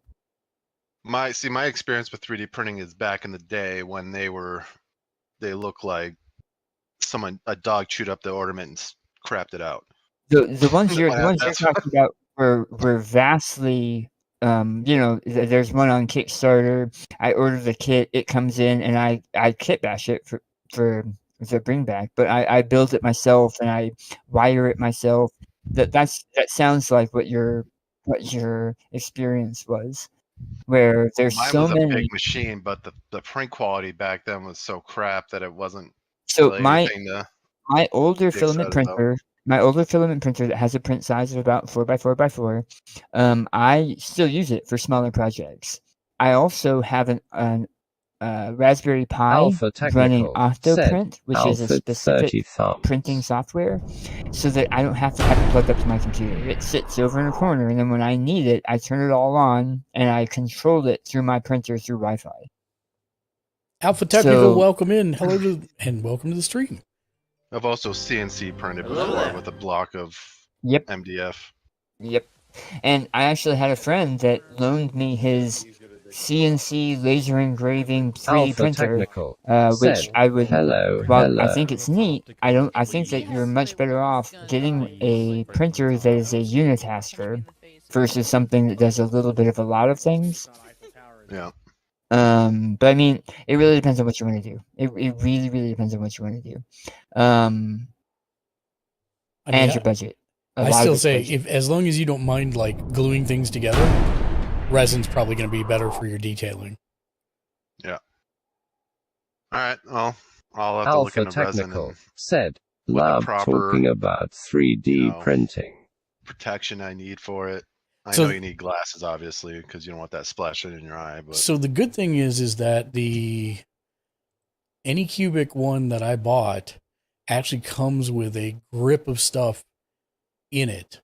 Let me find mine. Hold on. Let me go to my I mean, orders. $200 is way lower than what I was So- when I was looking before. So my suggestion is, if you go resin, there is a list of things that you should also get when you order the resin printer. Yes. And it's a kit that's probably $150, but it's your gloves, your goggles, your silicone mat that goes under everything, alcohol wipes so that you can clean down your area. Even if you get it on your skin, as long as you wash it off relatively quick, you're fine. I'm just Um, like, I'll be looking like I'm going in to weld something when I'm using that thing, because So- that's how protective I am. They have a good chunk of this stuff included in the box, like the funnel you'll need, or the scrapers to get it off of the build plate. And it does come with some gloves. So I would say all you're going to buy that's not included in the kit is going to be, like Dan said, the silicone mats that you want to use, maybe some extra gloves, the paper filters, the paper filters for recycling the resin, and then last but not least, the alcohol. Alcohol is going to be hard to get a hold of. It's not. It's actually, it's not. It's it not at really all. isn't. I buy it by the gallon, 97% isopropylene alcohol, and I get it for, I think, about $40 a gallon. I think that's what I'm getting it for as well. Yeah, $33.91 for a gallon. Yep. Sometimes it comes in bottles like that, and sometimes it comes in a giant 1-gallon bottle. So, yeah. I mean, when it comes down to it, it's not too expensive, and it depends on how you're getting through it and how. Now, you do have to dispose of it properly when you're using it. I tend to reuse my alcohol 4 or 5 times. Alpha Technical. That was the other thing that Mark was If you are saying. sensitive to fumes, Once you're get done a with your print mask. and you've cleaned it off, Then you at still have some this vat point, of vent resin the sitting in your fumes. printer, right? For me, it's a non-issue, because usually if I have something to print, I'll have 8 things to print. Yeah. And so I won't empty my vat out. I will continue to print using that vat as long as I didn't have any errors. If you had any errors at all, you have to clean out the vat. You have to get rid of everything. You have to. Sorry, I say clean out the vat and get rid of everything, but you can still pour the resin through a strainer back into the bottle so that you're not wasting anything. That's what I do because I'm cheap. That's what I do as well. If you have any errors, they'll be stuck to the bottom of the vat, or they'll come out into the strainer. So you're good there. Flat spots too, I'm sure. Yeah. Yes. And There's that. Alpha and so Technical also said, if you're sensitive to fumes, get a mask, and then at some point vent the fumes. So I actually do mine in the garage. Yeah, I wouldn't do it indoors. There are places you can do it indoors. Like we have a Harry Potter suite here. I have a back. So I have a large living room, and in the back corner of my living room, where no one else is and pets aren't, I have all of my resin printers set up because it's right next to an open window. And I do most of my printing at night, but when it is, like today, I'm printing a prototype for that Cyberpunk headpiece that I'm building. I'm going to go and take care of it as soon as I'm done here. And Gamerslich it's still said, light outside. MRJNICE. Hey, Mr. J Nice. Hey, Mr. J Nice. Rockstar has checked in for the day and has 23 So another thing to think of is they have what is it? Spray gun? No, airbrush. They have airbrush Gamerslich box fans said, that have G-Boys is a tubes rock and star, fans, and has you can checked in for put the one day right next to and your has setup and 2 have it boss blow toys. out of a window, or you can connect it to your dryer vent and it can go out with a dryer vent. I've seen I a have lot one of those for my airbrushing. Yep, I've seen it a lot folds of up those. like a little toolbox. It's amazing. So you have options for that especially if you're sensitive to smells. My partner is very sensitive to smells, and very occasionally will Alpha they Technical have an issue with said, printing, and if usually, they're ironically, printing it's the filament models or printer because of minis, the I've burning had the plastic, best not luck the with resin. Soraya Tech Fast, about $34. Yeah, See here. I would probably Amazing I'm have gonna, a. I'm gonna detail send you a and link to the. strength. I'm gonna send you a Boys link to the vent said, hood that I hey bought dude, for my HR airbrushing. you. Is the That one Soraya specifically might not be good for you, like your situation, but you can kind of get an idea of what he's talking about. I have a box with a exhaust fan port on it that I can use for that, and I'm not worried about Shucks, you that. shouldn't have retro. You Great. can call me yours whenever. But I appreciate it. Yeah, no worries. Chalupas, Kayla, exactly. I already have it set up from something else. I don't want to go into it. But Boys No, you're good. You're good. said, But yeah, lol. so that's essentially what we're looking at. Is resin versus filament. And cost wise, I would say expect about $400 if you want the full resin setup, and expect about $400 if you want a relative filament printer that can print in pretty good detail. Yeah. Is that going to be for that price tag? Are you talking a 4K or is that 6 or 8K? That's a 4K with a 4 or 2K, depending on could the be size of 2K. the printer. Yeah. Because if you're going with a larger print bed, and just so you know, 2K, I have seen models at 2K, 4K, and 8K, the new one. And 8K, holy crap. And I've seen models at both. And when you get into the higher end 4K and 8K models, these tiny War Machine and other models that you're kit bashing for, that you're building, it unless you are a professional model painter, you aren't going to be able to even paint the details you're making. At 8K, some of the Warhammer models I was seeing had pupils.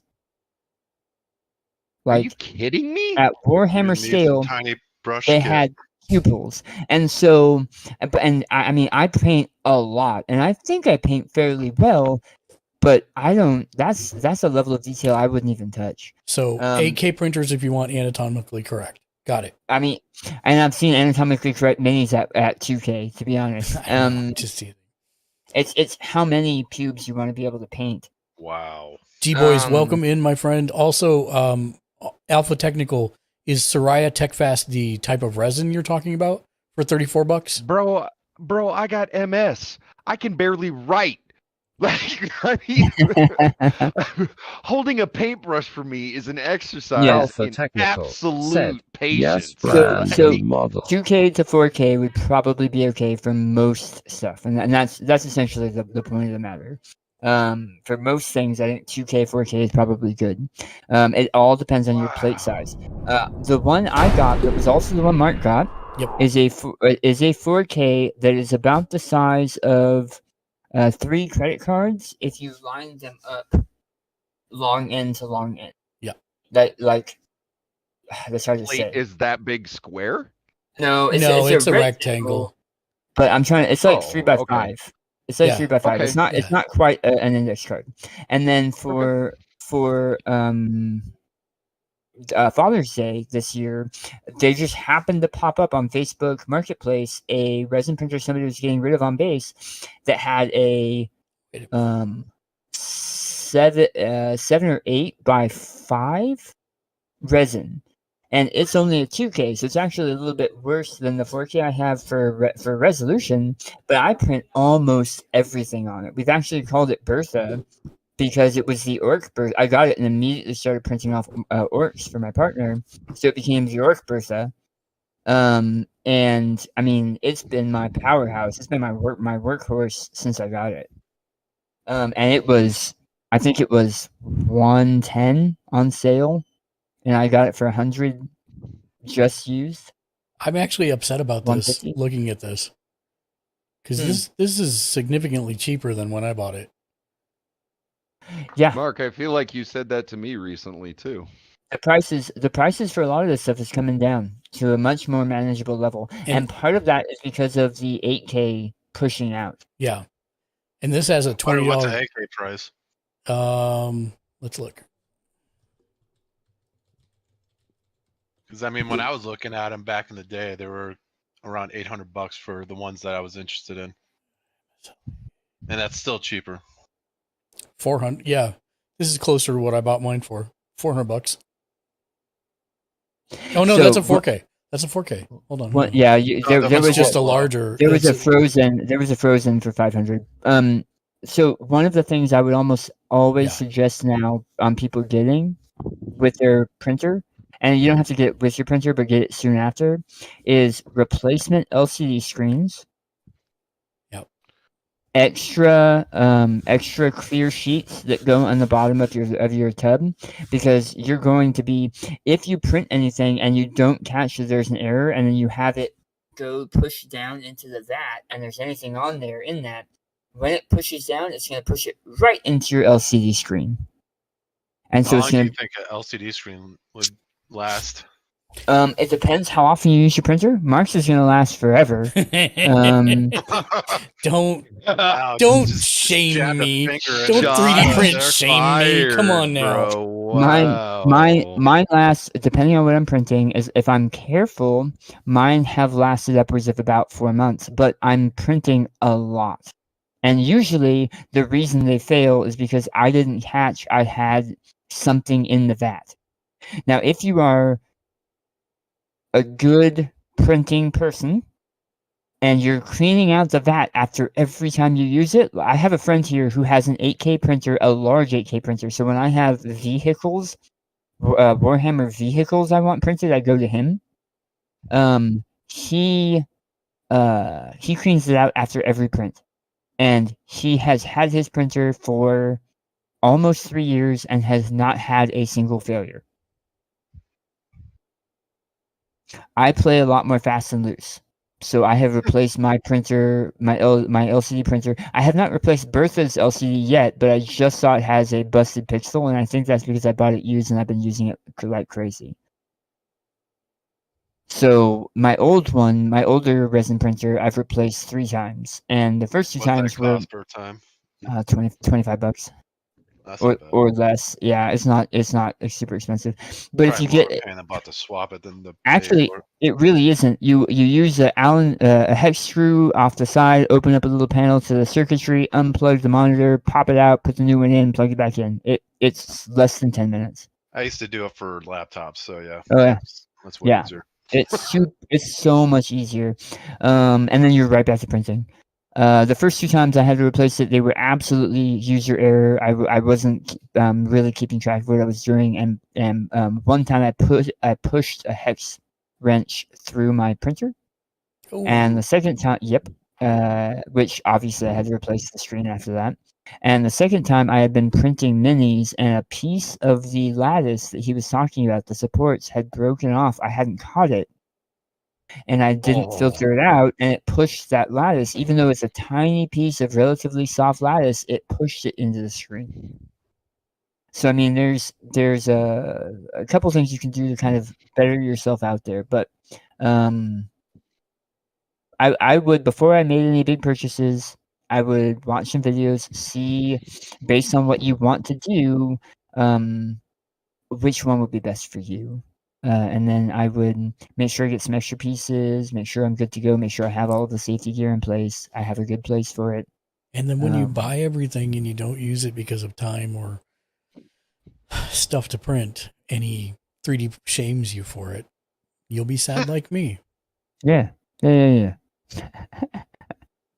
should have made him use it while you were there. This is actually kind of talking me out of wanting to buy a 3D printer. Every time I walk by it, was this much work. Every time I walk by it in the garage, I petted it and went, "It's okay, little guy." Yeah. So I will say that the amount of work that it takes is far outweighs the rewards far outweigh the work. Like, I love my 3D printer. It's not a case that like I feel it's too cumbersome to do. I absolutely love it. It's just that I actually don't have accessible power in this garage in the house that we're in right now. And really, all jokes aside, right? It comes down to a crafting usability, right? you know that if and when you have local players again, you have the capability to have them go to Hero Forge, make themselves a mini, and you can print it out so that they have a personalized mini in-house. Yep. You just saved yourself $25 for each mini that could have been sent away and printed. You can make yourself minis or find minis that you want to add into your collection, and that's an ability you have. But regardless of whether or not you're using it at the moment, you have that capability. By the way, I have something that I want you to try and find for me. Okay. For an STL, and we can talk about it later. Okay. But yeah, so all joking aside, I like to poke fun at Mark because he has a lot of things he can poke fun at me, but this is the 3D printing thing is something I've kind of taken on, and it's got a life of its own, which is why he was also not pushing me, but highly suggesting that I include the 3D printing stuff in what I'm going to be talking about on my stream. Yep. Because it's A lot of something people I've 3D print while they play video games, and Well, they have like a little camera. screen. Yeah, a camera on it. And like literally there are streams, like if I go to Twitch right now, there are 3D printing streams where all you're doing is watching it run. Yeah. So if I go to Twitch and I say makers and crafting, I believe it's where it's under browse, creative, makers and crafting. Yep, right here. See, I would this do stream stream for that and then time lapse it on like YouTube or or on TikTok. Here you go. Here is an entire stream where they have 8 3D printers going. Jeez. Imagine the smell in that house right now. Or the power. It's just the power. The power and the heat. Yeah. Oh, but those are all different How much houses. heat does it create? Okay, so the resin printer practically none. None, yeah. It's all UV light. I've pulled prints out and they've been warm because it was still a whole bunch. It depends how long it was going, and they've been warm but not hot. My here's the problem if you have children at all or pets that are curious. The filament printer, the hot end that melts the plastic and puts it in line, gets upwards of 240 degrees. The build plate is roughly between 80 and 100 degrees while it's printing. So you don't want to run up and touch it. It'll burn you. I would not put it in an area where the pets can get to. Yeah, so my big printer is right next to my dog, but my dog has been growing up with it and knows not to touch it. Sound wise, also, I'm really worried about cats because they love to get into everything. they'll learn. Sound wise, my resin printer, you get a relative. Yeah.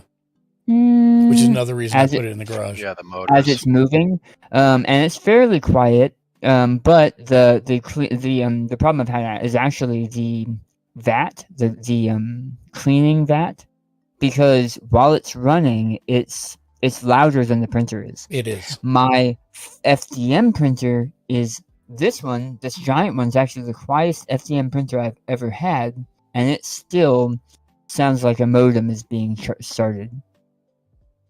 The filament printer will always be louder. You have multiple motors that are moving all at the same time. Well, also it's open air, whereas And it's open the air. resin is enclosed inside the True. cloche. So Would that's it be that's bad to also. enclose your filament printer? So they make, for lack of a better term, tents that you can build up around your resin printer, and some people suggest them. I would even suggest them because if this filament printer is right next to a window that's kind of open, so it's really not good for it. If there's a change in temperature, it can cause separation between the layers of a filament print. Kind of like So many wood people. grain. Yep. So many people have these tents that are better, that help it stay at a nominal temperature so that it doesn't have that separation ever. It looks like the one on the left middle, the Toys Yep. for Tots build, has a tent around it. It has a tent around it. Yep. And as a matter of fact, it wouldn't surprise me if the one right next to it, if it also had a small enclosure. It doesn't look Yeah. like a tent enclosure, but yeah. It looks like the one in the top right also has a tent, but the others do not. Center right does too. It looks like. Yeah, so these are all things to consider. As a matter of fact, the one on the top left is that's not the printer I have, but that's the same print area I have. Got it. And the alligator he's Scotty's printing on is fiery. about Said, "Ooh, look at 9 the inches long. printers." Welcome in, Scotty. Yes, we're talking about 3D printing today. But yeah, those are my thoughts. Those are my thoughts on. I appreciate printing. the long And in-depth your Bertha is big dive. enough to do the Vader helmet that's being built in the top right? So my Chiron is the one that I call Bertha is just a resin printer, but yeah, it's a resin or filament. So Bertha is a resin printer. Oh, okay. A larger resin printer. Got it. And the Chiron is a filament printer that can print Mandalorian helmets. Damn. Is there a way for me to be pulled up on camera? Do you have that Well, set he up? has like I can do it. Scotty's on fiery. Yeah, Said, hold on. I have a CR10 If it's not too much Pro trouble. No, it's not. V2 and a County Route 10 V3. What you'll have to do is start your camera in Discord, which you may or may not be able to do if you have XSplit open right now. Oh, because it won't take broadcaster, huh? Oh yeah, it will take broadcaster actually. Yeah, that's what I use is broadcaster. So let me pull that up, and then there you go. Scotty's on fiery. Said, whose printers are those? So Oh, this it's all is- stuff. He's a magician. Oh, you need to turn the I need to turn the background background off, yeah. removal off. Yeah, and I'm just gonna cap you. So hold on one second, so that I don't have to keep Discord up. Full screen him. Yeah, that's what I'm gonna do. All right. Pardon the house, but There this you is the size. That's what you can print on the Chiron.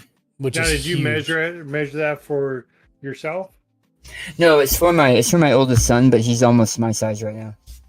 Oh, nice. But if you see, I don't know how easy it is to see, but it has Yeah, it has a design. It has an Ahsoka design on the top. Yeah. Quite the setup you guys got there. Yeah. That's pretty legit, dude. Damn. So that's an example of that. I also, stuff like this. I don't know if you can see the detail in that. Mm-hmm. But I also, one of the things I just printed a little bit ago, I've been getting into. Oh, it was filament, you said, right? This is all filament. Marvel. Did you already sand that down, or is that just right No. off the printer? This is right off the printer. I removed some of the supports because it had a lot of supports. But this is right off of the printer. Removal of supports. No I sanding. don't see too many bumps in that. Like Got it, some of there, the Daniels. waves. That's a smaller piece, right? I've been getting into Marvel Crisis Protocol, which is a miniatures game, and I like doing terrain for it. And Scotty's this on is fire. Doctor Strange's Said, that's a house nice as a raw dice roll. print. How long did it take you to print that helmet? Scotty's on fiery. Said, Oh, that looks no layer lines. No, the newer printers are better Wow. about the layer lines, Scotty. I mean, you can. It's hard to see the layer lines on this, but there are layer lines. It'll have to. There it is, right there. It looks like brushed steel almost instead Yeah. of layer Yeah. lines. Yeah, by the time you So it paint almost it, it'll look So, awesome. as a matter of fact, there are Trimate, it'll there be are smooth. texture paints, which is what I'll be using for this, and the texture paints actually cover up most of the mold lines. What I'm you that- should have so- done. so to answer your question, this helmet took me 3.5 days Oh, You- wow. and 1.5 rolls of filament. I kind of wish you would Scotty's have on used the glow fiery. in the dark Said, filament for that. What do you use to fill So in gaps? I knew it was going to be I painted use over. wood filler My and youngest filler has been asking pomade. for my middle has my Mandalorian full set of Mandalorian armor that I built a couple of years ago. I gave it to him for his birthday a couple of years ago. So my youngest has been asking for a set of Mandalorian armor for a while, and I thought, you know what? I got a promotion. I want to get a bigger printer anyway. I'll get one that can print out Mandalorian armor. And so I've been slowly working on it. How brittle is that, Daniel? Is the helmet? Yeah. So it is this thick. I don't know if you can see it. Put my finger right there. Well, Pretty It thick. is. Yeah. I'm pushing it. together. And Okay, it's good. not even Good. it's not even moving. Like Yeah, I just wanted to That's make pretty- sure. Yeah. That's legit. Scotty says, this what do you use to fill in gaps? I use wood filler and filler primer. So I use wood filler a bit. I depending on what the gap is, really. Because I am gonna have to do some filling on this, and you can take me off. I'll take myself off. Get out of here. We didn't want to see you anyways. Yeah. Get. That way I don't have to be self-conscious. Brain. Oh, filler. I've used Bondo for some of my larger prints that I have to piece together, because I want strength to hold it together. A lot of times I'll use wood filler. I've used Gorilla Glue and then sanded it down. Scotty's on fiery. Said, I Bondo almost feel like a smells dip so on that bad. thing, like a We use What's it we use called? we use a lot of epoxy plastic dip. We use a lot of plastic dip in this house, but mostly for LARP weapons and stuff for foam. Scotty says Bondo smells so bad. Yeah, it does. The Fixated, welcome to the stream. Hello, friend. So that should tell you the size and detail. I don't know if you got a chance to really see the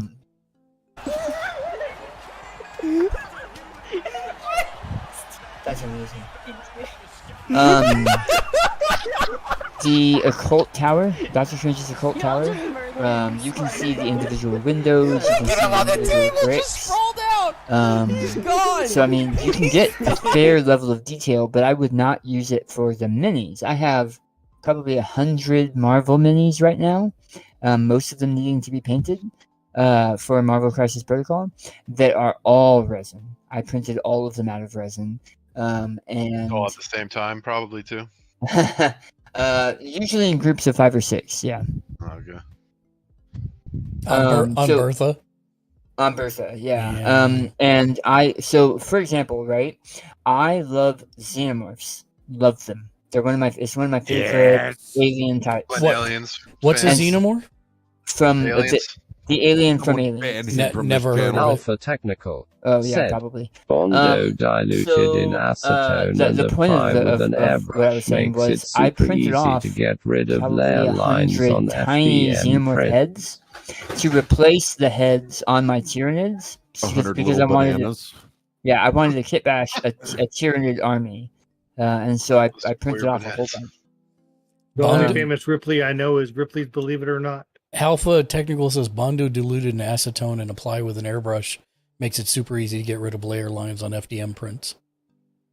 Okay, one more time. Bondo diluted in acetone and applied with an airbrush makes it super easy to get rid of layer lines on FDM prints. I'm gonna keep that in mind. I appreciate that. That's pretty genius, actually. That's pretty Scotty's genius. on fiery. Do you have an airbrush? I heard about the I have an airbrush. I acetone usually trick. use it for LARP making. Scotty's on fiery. Said, I haven't tried it yet. That's awesome. Good questions. Good questions. This took a quick tangent on just focus tech instead of just a broad ranged one. No, that's this. Listen, this show is for anything anybody wants to ask questions about. Like, I know it's called Sunday Streamer Tech Support, but I mean, literally, Daniel's going to be streaming about this, so it's relevant. I think it's all relevant questions, so I'm happy with 100%. it. Yeah. Also, Shank's face is 100% relevant too. True. To 3D printing or to Daniel? To my Yes. heart. Oh, okay. See, all the above. Oh, thank you. Your face was 3D printed by your mom. It kind of was. Yeah, it takes about 9 months, man. It's Will a that- slow print. Will that acetone trick work for his layer lines? To smooth them out. Yeah. Alpha Technical. I said, refuse to have baby yeah. face my entire life. Don't you dare make Scotty's those on edits. Alpha Technical says yes, it will work. That sounds like a month-long print.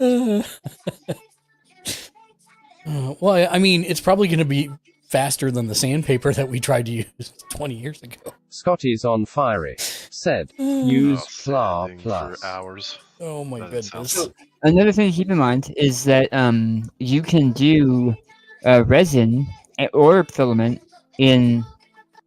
What am I hearing? It's Ken. His Oh, mic okay. is switched to backup background. Okay. Just not switch to pick up background. It's his- just close to my his- TV. His kid is performing in the background. Awesome. No, he secretly watches Hannah She's getting Montana. ready for the next raid video update, whenever that is. Do you secretly watch Hannah Montana, Ken? It's not. It's not I've secret. seen it. It's not secret to anyone who pays attention No, to his Twitter. she loves watching like half-mile shorts on YouTube. So that's what you're hearing in the background.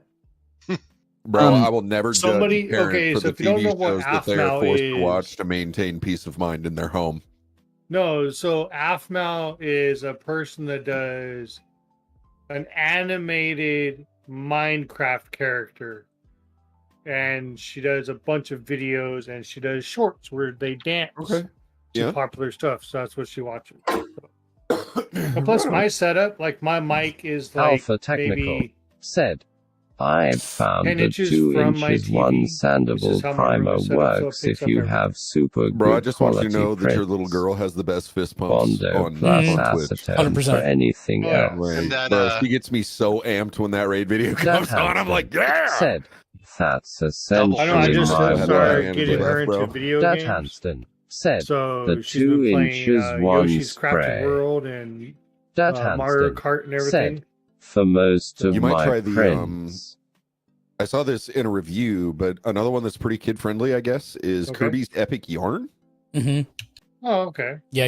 It's just like I don't even think, if I remember the review correctly, of course it was 0 punctuation, so he was insulting everything about it. But Yeah. I mean, what I can say he about said that Kirby's you can't even die in that game. Right. Like it just basically resets you. So What I can say about Kirby's Epic Yarn is surprisingly it doesn't suck. Oh, you played it? The only Kirby game that I ever played start to finish was the original Kirby's Dream Land on Game Boy. Yes, Lexi has it, and I have played okay. it. It's fun. But I was saying see, it does surprisingly it doesn't suck because Kirby sucks everything in. Well, see, I'm trying to get them into gaming instead of just on a tablet because all they want to play is like this rip off Minecraft. So we picked up a 650 like game in one, like old school Nintendo. Yeah. And I tell you it's a rip off because Ninja Gaiden is called Ninja Goddamn. Gamers Lich. And when you start it I up, am it's no longer called Ninja underappreciated in my Goddamn.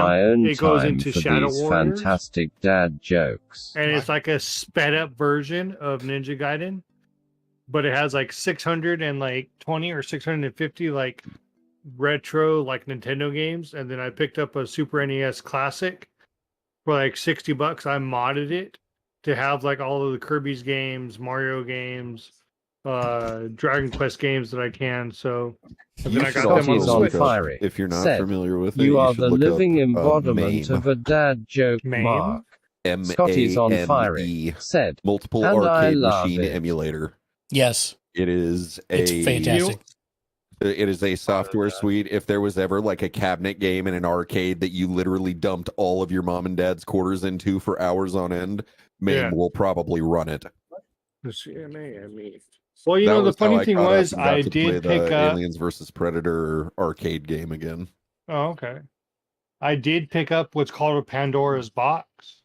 Dad It's Hanston basically said, like a two-person retro fight stick pie for the console. win.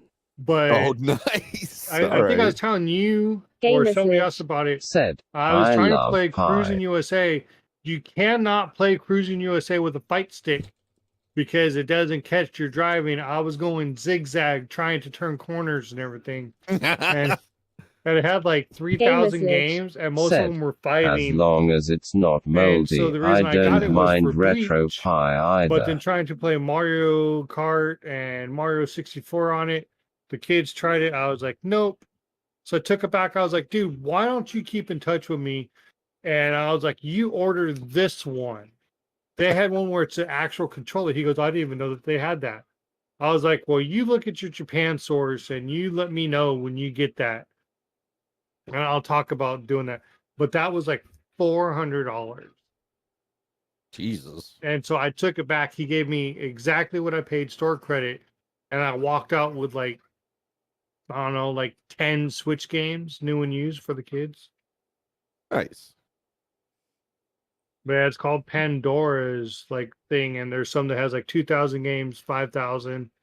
I've seen one from like Games R Us or something that has like 30,000 games. Just keep in mind that those may not be legal sources of the games, and you should support developers and people that make that. Just FYI. Because they had like a Japanese bought 'em all version when of they like came a out. Bleach fighting game, and I was like, we You bought 'em all never when they had came that. out.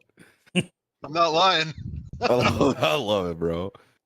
Scotty's on fire. I mean, there was even a Said, Dragon Ball I Z. tried using a like, Raspberry Pi Nintendo for my game. I was like, printer. when did- I was like, Decided wait a to minute. just buy a camera like, did and Nintendo use a ever have smart a plug to Dragon Ball control Z, and watch like, it. adventure game on NES. I was like, I didn't see that in 2007. Mine just takes a thumbstick, Scotty. So I just load the STL files on the thumbstick and then go plug them into the printer, and it goes from there. So I did find MAME Shank. Usually it's it's either plugged directly into their PC or a thumb drive, and the one I have uses Octopi on a Raspberry Pi, and I have a camera that plugs directly up to the Octopi so that it can run it. Really, the only last thing I was wanting to say about both of these types of printers is that you can get filament and resin in a whole bunch of colors. And one of the coolest things I've seen printed with resin is clear resin. Yep. And you can print, depending on how well you get it, you can print things that look like glass. Yeah. I have a crystal dice tower that I printed for the fantasy LARP I went to with a friend. And it's clear, and I put lights in it and a whole bunch of stuff, and I printed it with resin. I need it lower. Are the different resins repellent of each other, or will they blend and turn a different color? So you can't unmix a resin. Correct. And as long as the resins are of the same company, they use the same chemical, yeah, to make them. Yeah, so yeah. I've had good experience with mixing like black and clear to get like a smoky effect for some of the Shadow Dragons I had to print a while back. Okay. They ended up really, really cool. But if you let them sit in the vat, like I said, I print things in groups, right? I started getting a lot of errors when I let it sit, and it was because the first time I'd done it, I did it with the same Alpha company Technical brand. said, And the second time I did it, I did it with leftover resin I had from 2 different brands, and the second time did I not can work fully well. control the printer from it. But yeah, you Octoprint totally has can. the ability You can- to you can fully totally- cut as long as all the power to resin's the power same chemical supply in the composition, it event generally if it needs. I've also made more a purple favorable. resin with a red resin and a blue resin from the same from the same company, so you can mix. Interesting. Do a loose mix and it'll come out marbled. Yeah, or like, could you like So- rainbow if you wanted to get so real keep- swirly? Keep in mind that it prints by the layer, and so you can try to get a marbled effect, but oftentimes it's not going to end up that way. Same So you for, can't do like a Damascus effect on it. I mean, Not, I haven't been able to see that happen. Yeah. the only rainbow stuff I've seen is from filament printers. Yep, and those are filaments that are specifically, they're blue for a while, then they're green for a while, then they're yellow for a while, then they're blue for a while. Like they're made up to like do some layers. of my paracords. Yep. Yeah. And then what kind of printer is the one that looks like it shakes, but it comes out of like a tub of liquid? What kind of printer? That's a is resin printer. That's a resin. Oh, that's the resin printer. printer? Yeah. Oh, okay. Yeah, filament printers come off of a spool or a spindle, don't they? Or Yeah, they multiple print- spools, depending. Yeah, and it prints essentially a string in a certain pattern, and it prints that string over layers. That's actually the type of printer that's being used to make houses right To make now. houses. I was just Yeah. thinking What? about that, man. Mhm. Those are amazing. They use it with a type of a larger type of filament mixed with cement, and they have it run down a tube, and it's creating a house from the bottom up. And there's a version of it that they're looking at taking to Mars. Yep. and using Martian dust to make concrete so that they don't have to carry all of that extra weight. Yeah. And I saw a video about like an entire 3D printed neighborhood. It was like a test bed for just reprinting entire neighborhoods, and they said you can have one of those houses printed for your family for as cheap as like 80 grand. Yeah. They have ones where they're like 54,000. I saw. And it's only one bedroom, but I mean, there are metal I mean, filament small printers families too. still. I would rather pay $100,000 for a house than the current price. There are metal filament printers too, that you can do that will do some interesting effects for your stuff also. yeah, I'm sure it's cheaper just to get the resources shipped out there instead of building a prefab and getting that shipped out there. I think the funniest TikTok I've seen for printing was somebody did a filament print using chocolate. Well, I mean, they have pizza printers as well that 3D prints pizza. Interesting. But is it tasty? I believe they said it was pretty good. Hold on. 3D printed pizza. So it prints out the dough, then the sauce and everything? Or is it just plop a dough and then prints everything else on top of it? No, you print the dough first and then the stuff on top of it. Yeah, in the order that it's supposed to be in. The one I'm looking at looks like a horse. I mean, What kind of toppings is on a printed pizza? Like, what do you print for toppings? The filaments consist of dough, tomato sauce, and melted cheese, which are all pliable enough to dispense through the 3D printer's nozzle. They are currently offering 10 and 12-inch pies, 3 choices of doughs, a sauce, and 2 cheese options. And then I guess the rest has to be put on by hand right now, but they're looking on how to do that. And it's roughly $8. They're selling it for $8 a pizza. The Chef 3D printer can crank out orders in 5 minutes, has time to spare to clean itself automatically to ensure the next order is food safe, and it is controllable by an app. Interesting. I could see it printing pepperoni and sausage pretty easy. Yeah.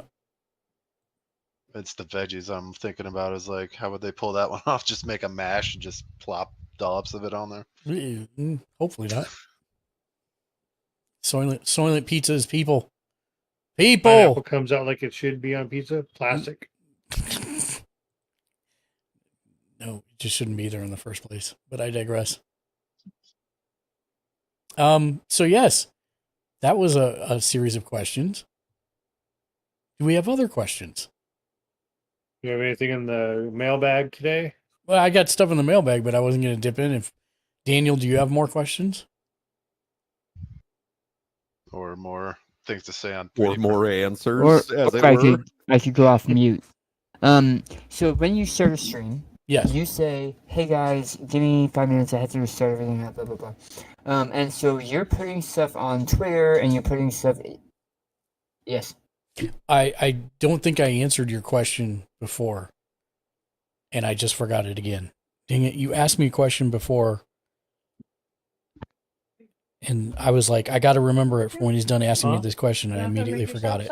Be back after dinner. Okay, sounds good, Ken.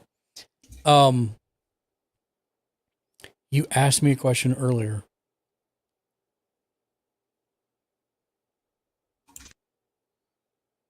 And I totally it's completely gone now.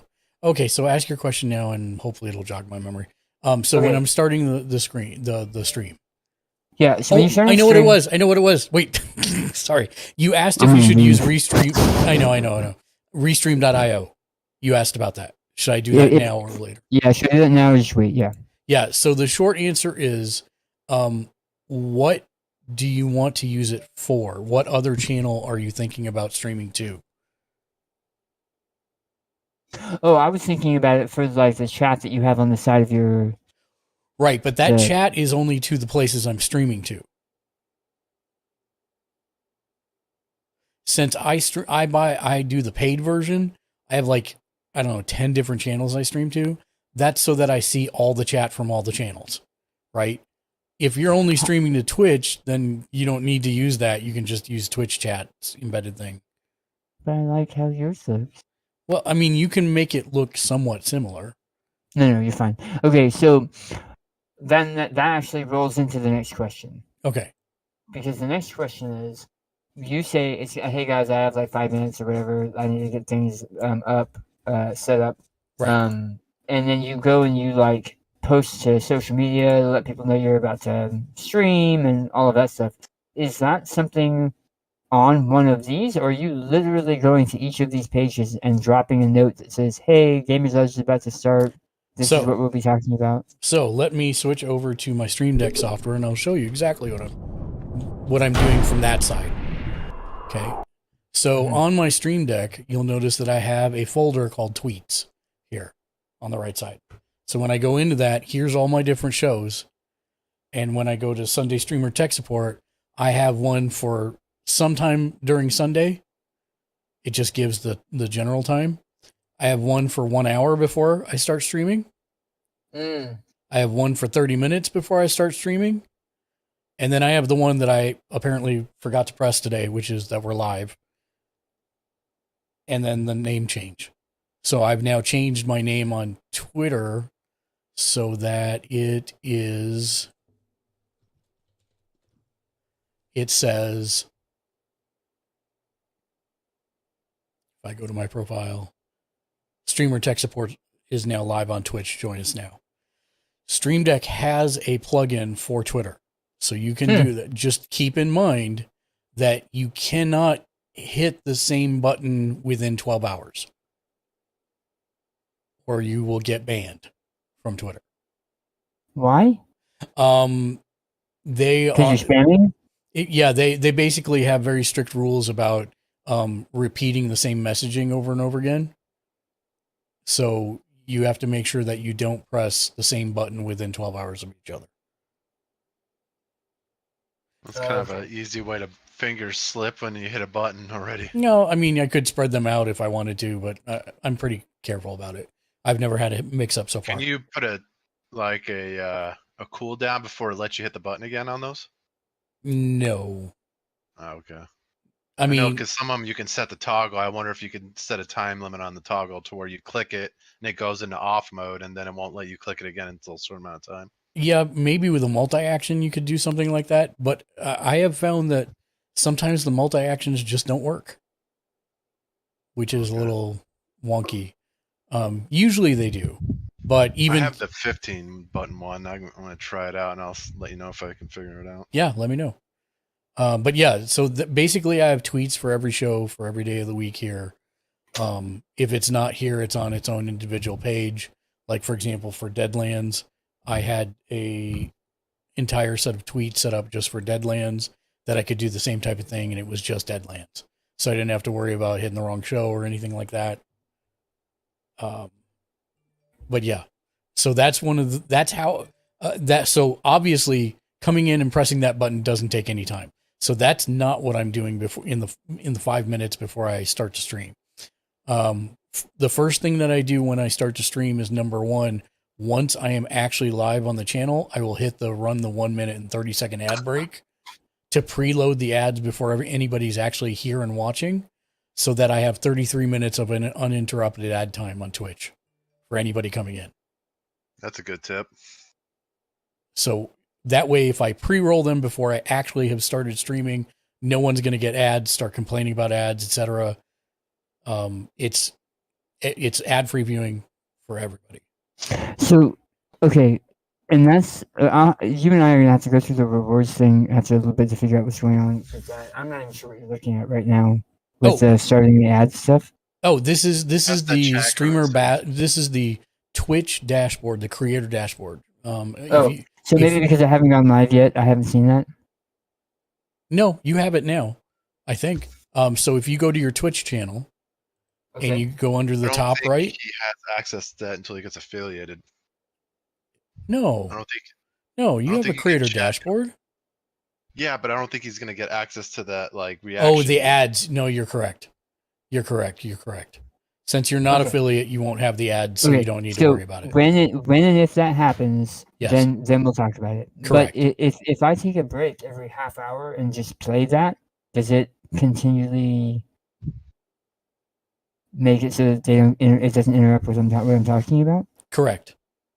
Okay, so if I set up a timer and after 30 minutes, I'm like, okay, guys, we're gonna take a break, and I hit the button so that everybody's taking a break and Yep. they're watching ads. Okay. Yep. But again, anybody that's subscribed won't get the ads, or anyone that's subscribed to Twitch Turbo won't get the ads either. Okay. But Well, I get ads, and I use my Amazon Prime, Yeah, and I that- still get ads. I don't know why. I haven't, like, I've heard other people subscribe to Prime and say they don't get ads, so I don't know why you are. I don't get ads. Said. Good night, gamer. I hope Maybe you're you have an caching the amazing site stream. before you Less than subbed. I 3. don't know. Maybe dump your cash. Have a good night, Char Baby. Thanks for hanging out with us. Have a wonderful evening, Char Baby. Thank you for hanging out. Let me go back to my channel. There we go. So yeah, you won't have to worry about that until you get affiliate, Daniel. So yeah, you won't have to worry Oh, about that. whoops, why is that on? No. We can't hear Okay. myself twice. But yes, so that basically my general 5 minutes beforehand is I'm running that ad roll once I actually go live. Before I go live, I am changing my Restream.io settings to the title, and there are certain things that you're going to want to include in your title. This is one of the things that I actually did learn at TwitchCon, and it seemed to help us quite a bit, is setting up your titles. So basically, I talk about what it is. I drill down a little further. So in this case, for this stream, I said, ask us anything. So if I'm looking at Monday's show, right, as an example, I'll say Emancipation of Dragons, episode 27, the Citadel Assault. And then here I'll put D&D tabletop RPG. And then after that, I'll put all experience levels welcome. Because if we're playing a specific game or something and we're wanting to do something in particular, I may say intermediate experience levels, or, who can participate. So specifically for board games too. Yeah. That would be a big. Yep, Okay. exactly. And then the last one is any other miscellaneous information you want them to know. In my case, I put just exclamation point profile because I knew I was already long for this description. You only have 140 characters. Okay. So you have to watch the length for it, but that's basically how you format them. And this is why I say this is going to be something you will want to play with. And this is your channel dashboard, where you're editing your stream details, because this is where your go live notification is going to go. And then where you're going to set your category and then also your tags. So a lot of times this is something that I may be doing right before, in that 5 minutes as well, before I go live, is setting my tags up. So I have my LGBTQIA, ally, and family friendly. These three never change because these are descriptors about the channel. Then I usually have 3 to 4 that talk about the channel itself. Like I put fun next to all of ours because I think we always have fun, and then Gamer's Ledge, because that Miserable. way Constantly. Yeah, constant misery. Yeah, absolutely, 100%. I never laugh and never have a good time in here. I actually only set these to 2. And then the rest are for the actual show, the individual show. So for this one, I have tech support, I have help, I have AMA, I have streaming help, and I have Q&A. So for Emancipation of Dragon, I'll change these to D&D, constant campaign, actual play, stuff like that. And then for like Tarkov Tuesday, I would set it to Tarkov. I'd set it to FPS. I'd set it to watch me die. I said it. And you want to use all 10 spaces, right? Yeah, because these custom tags, the more tags you have, the more chance people have to actually find you by typing in whatever it is they're looking for. Okay. And keep in mind that you can actually see how that works.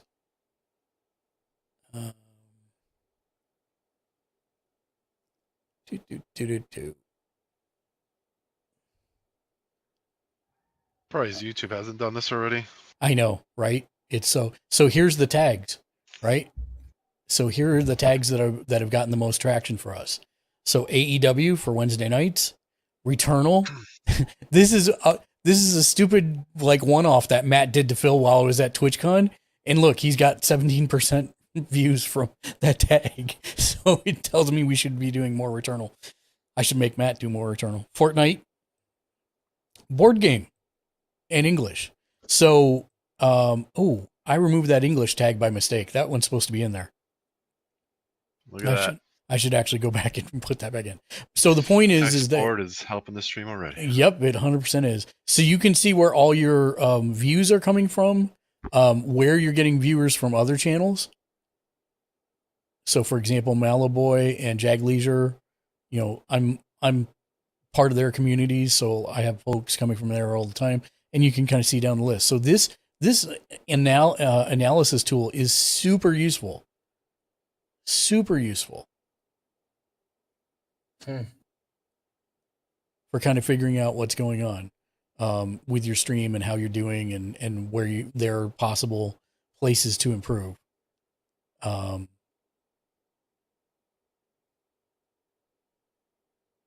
the stream summary gives you like all the information about your last stream.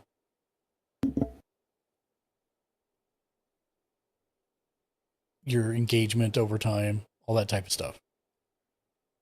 So this is something, the creator dashboard is incredibly useful for every streamer, whether you're affiliated or not.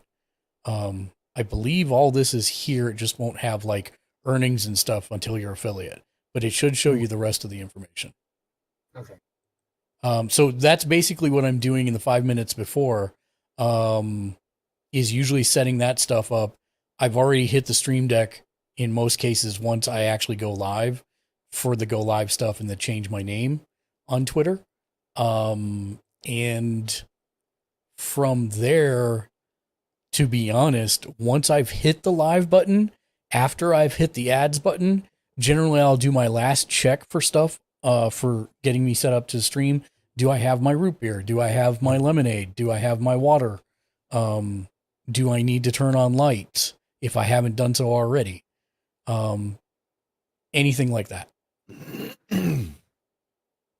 And then I go live and I've got my bullet point list that I read for announcements, and I'm off to the races at that point. Off to the races. Yeah, I was looking at what I would have to put into a bullet points list like that for me too. Yeah. And let me know when you start to go live, please, so that I can add that to my bullet point list. Same for you, Shank. Once you're actually live with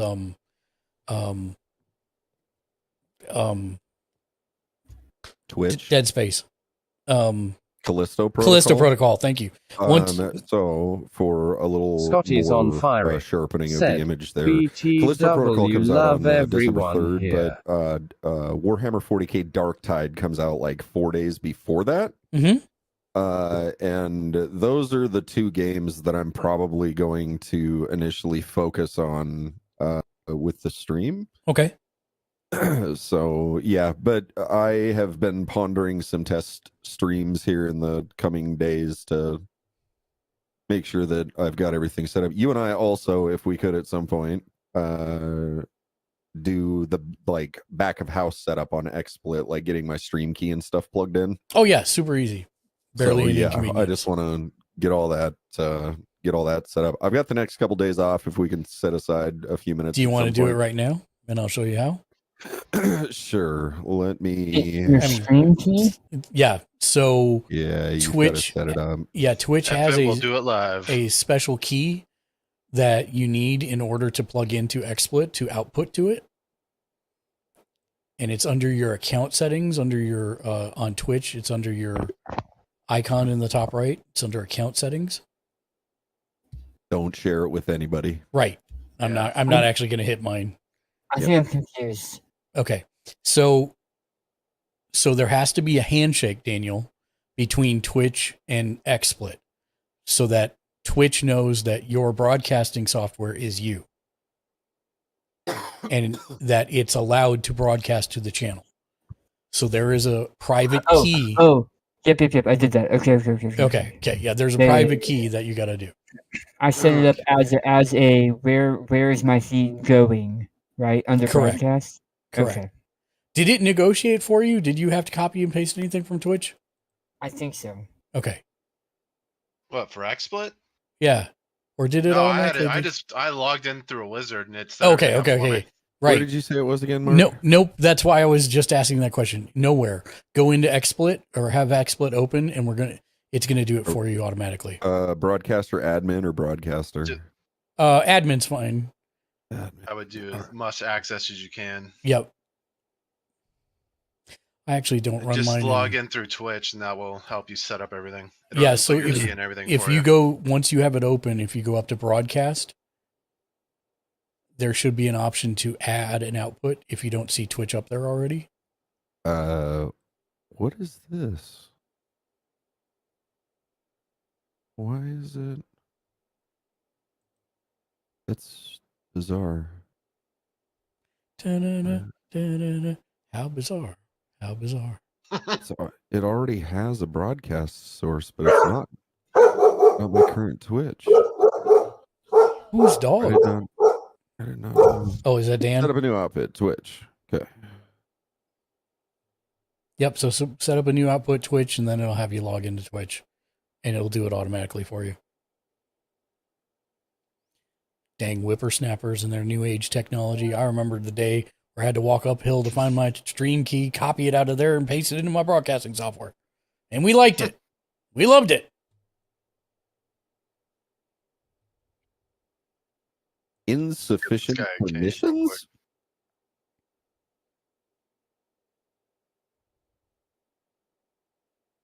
It's telling me I have insufficient permissions for my own Twitch account? Hold on. Give me just a second. That's what it's pissed off about. Let's see. It's like, sorry. Get good. Yeah, get good, scrub. No. It's in your name, Jimmy. It's Get Good Noob. Sometimes you're the shank and sometimes you're the noob, bro. That's right. Are you more noob than shank, or what is it today? It depends on the day. What is today? Sunday? I'm probably the shank today. Oh, full shank. Mm. He's taking the back seat. He's benched. That's right. I'm not feeling hyper aggressive. All right, so that. Wait, how am I? You not have got to be kidding me. I don't have to manually go in and find my stream key anymore for this. Right. What fresh hell is this? That's what I'm complaining about. There's no walking uphill both ways in the snow. Determining best ingest server. We're not eating anything. Twitch, chill out. Actually, you are, because it's ingesting your feed. Initializing transmission to server. Stand by. Are you gonna record while stream too at the same time? I don't. I don't.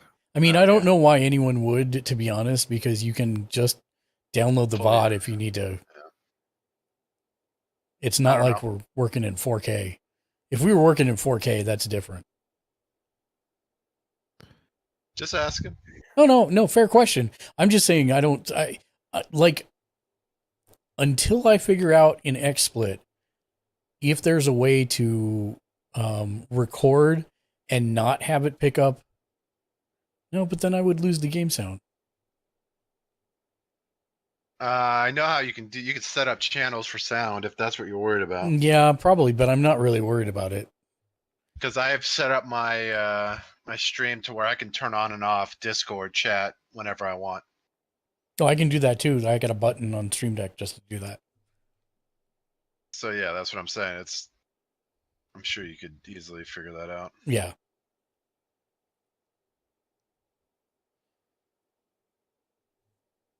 All right, this is telling me attempting to stream to what? Yeah, Why it's am I attempting to stream no. to It's Canada? well, I don't know about Canada, but it is just doing a test to see if your upload speeds are good enough, smart enough. Oh yeah, it's only And doggone it, people like you. recommended setting for me is apparently 720. The bottlenecks my internet, but that's okay. But your upload. My upload is like I want to say it's like 25. Yeah, so you should be fine with 1080p, Yeah, 60. Let's see. Should be Well, enough. It's worried if you have a data cap or anything, then you got to worry about quality. That's why my friggin' internet is so much here. It's I like, pay for unlimited, so I don't have to Same. worry about it. same. It's like $50 a month for unlimited. BS a month. That's what that is. That's what it is. Thanks for net neutrality. Thanks for just killing that. Appreciate you. Yep. 100%. Rant over. Is it oh, though? mine's not. Whatever his name was, the guy that basically Ajit Pai? sold Ajit Pai. Yeah, bro. Oh, I hate that guy. That man's He's all right up trying there to with make, Andrew like- Wilson and Bobby Kotick. He even tried to be hip about it on YouTube, and people are just eating him alive, but he was just ignoring it and thinking that he's making progress. Did you ever watch any of those? No. Oh, it's like makes me want to puke, but Makes it's me just sad, it's like bro. so cringe. That guy's absolute scum of the earth, bro. He's a scumbag, 100%. He is Easy. corrupt. Yeah, I'm done. Yeah. Yeah. That's why I said I stopped. I tried to stop before, and you brought me right back in. Because I can go to a dark place with that guy. And I'm Yeah. not, Oh, man. Yeah, it's all good. not like racist or anything. Just Yeah. I could just go. I could dig into that guy. So Yeah, bad. I'm not a fan of what he did either, but yeah, 100%. So Just yes, stop it there. I said so enough. you should be set up at this point, Jimmy. Well, I am, but now it just blew up all my stuff. So what in the hell is going on with that? It blew up all of my stuff here. Give me Can 1 sec. you show me? I gotta go back and set it to the right resolution. Oh, right, that's why. Yeah, If it- let's see here. Okay, that fixed everything. And Yeah. then my face cam is pissed off because my webcam is off. So yeah, 1920 by. Do me a favor and run speed test real quick. Give me a sec. No I'm problem. trying to figure out actually. Also, Scotty Oh, says he loves everybody here. I love you too, Scotty. And Bulliet, welcome to the stream. Hello, friend. You're my favorite Norse goddess. Hello there. Scotty's on fiery. No, Scotty. Scotty's on fiery. Said. Less than 3.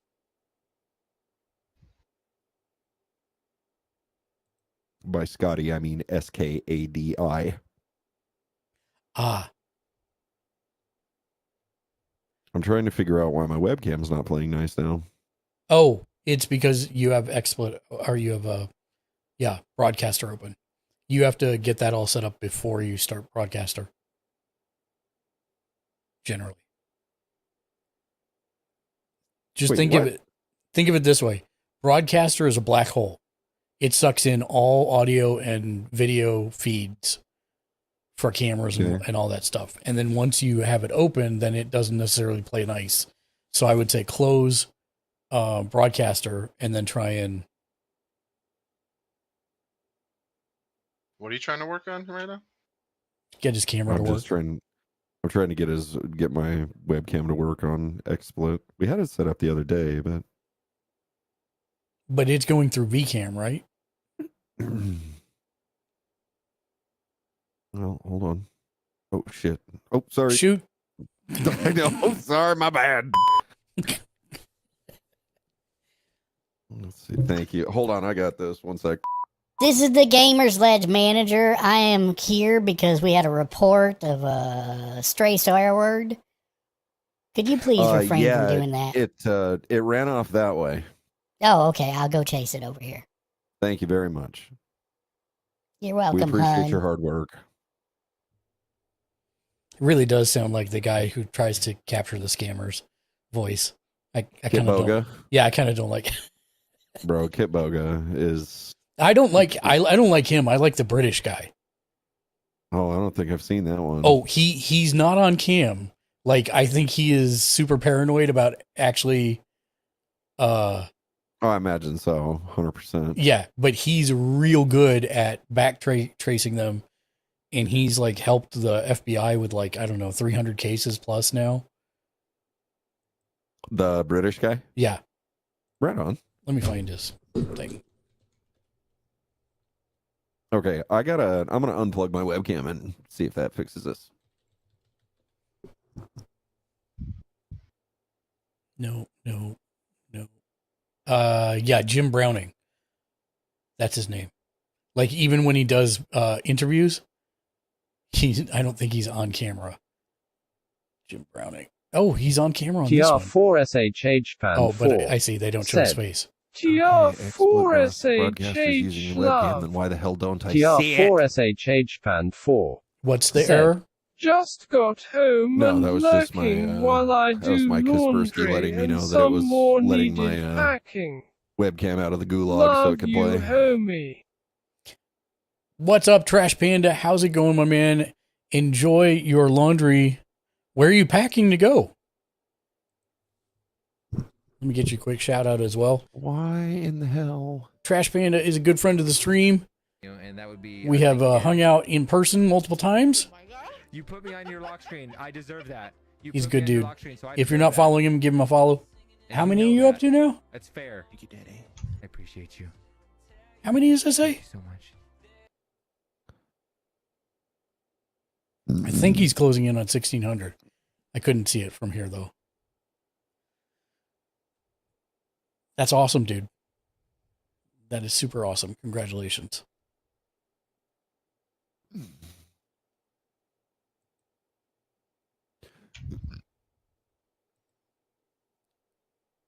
Jim Browning, by the way, is his name.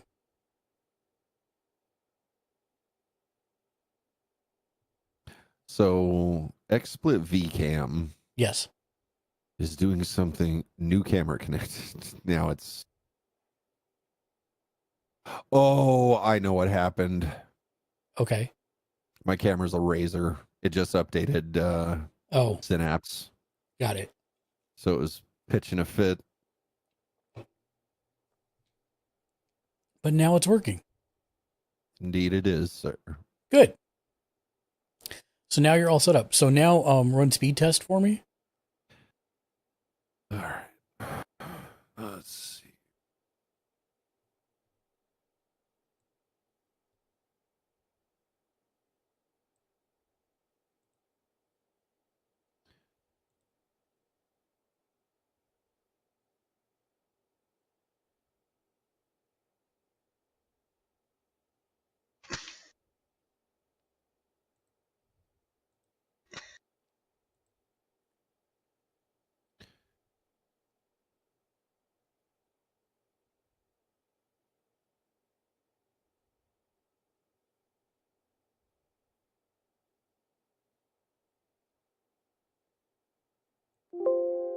Do do do do do do do do do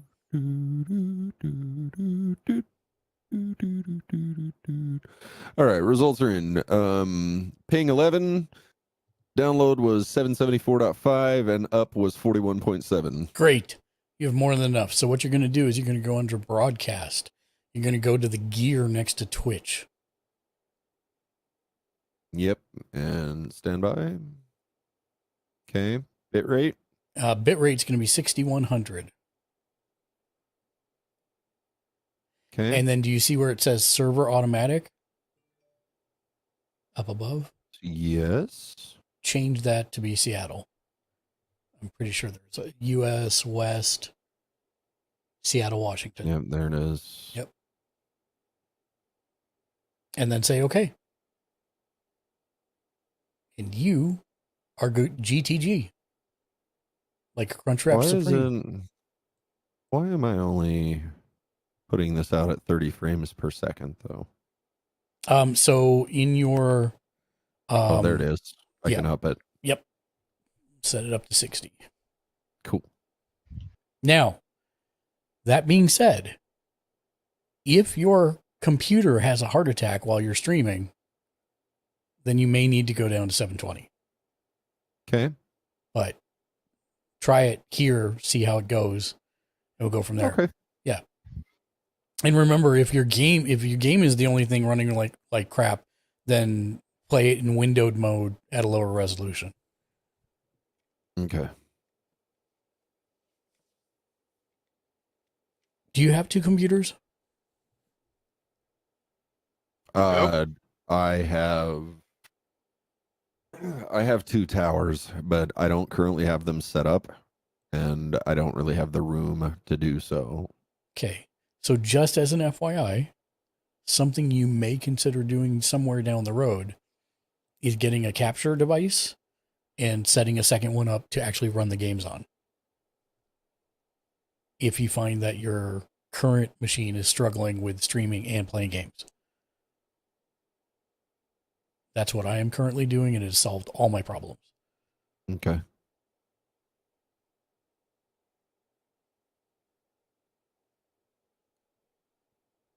That may be the goal for the first fundraiser down the road. There you go. There you go. Yeah, because I mean my computer's great. Yeah. But it's on a 2080. 2080 which is great. Ti. Yeah. I'm using a And, 1060 on this other one, and it runs everything fine. Yeah. Even Tarkov. Surprising. The only problem that I have up here is that recently, not to dig into politics, but just as a statement of clarification, right? There was a recent energy law passed here in the state of Washington that has basically rendered it impossible to have gaming PCs sent here. You can still get them. Like, I mean, I can walk into Best Buy and come home with a gaming PC. I say that in quotations. I can come home with a gaming PC, but if I wanted to order something custom, the power requirements on gaming PCs are now such that they conflict with the energy laws here in Washington. So custom PCs are going to be hard to get my hands on for now. Wait, what's the requirements? I don't know exactly, but it's something about the energy efficiency law versus the energy efficiency of the PC and its power supply. And because of that conflict, certain products are not allowed to be shipped here because So you're limited to a wattage amount, not of a power supply, even if it doesn't use it? I honestly don't know those specifics. I just know that it has barred most shipments of like customizable gaming PCs from companies that build them for you. That's gonna be a hit to Intel. Holy crap! So, oh yeah. So it's actually, awful. People are pissed. Actually, it looks like most high-end machines are exempt from those laws. Are they really? Yes. I'm looking at it right Intel, now. I mean, Because basically, it's following usage has never been higher. it's basically following the California Energy Commission regulations. Washington basically based theirs off of that, and it looks like the more expandable a machine is, the higher the idle power draw can be. But as far as the criteria for exemption goes, documents on Intel's website explain the details a bit more clearly. If a machine is considered a high expandability computer, then it is exempt from the rules that came into effect on July 1st. See, that I feel like that's new because in the beginning it just said no.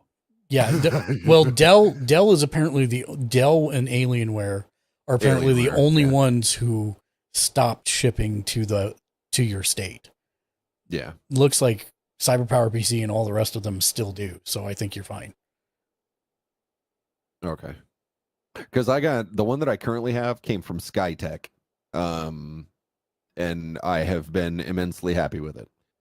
And when they first passed that law, I was like, "Are you kidding me? Like my PC now just has to hold out for the laws to change."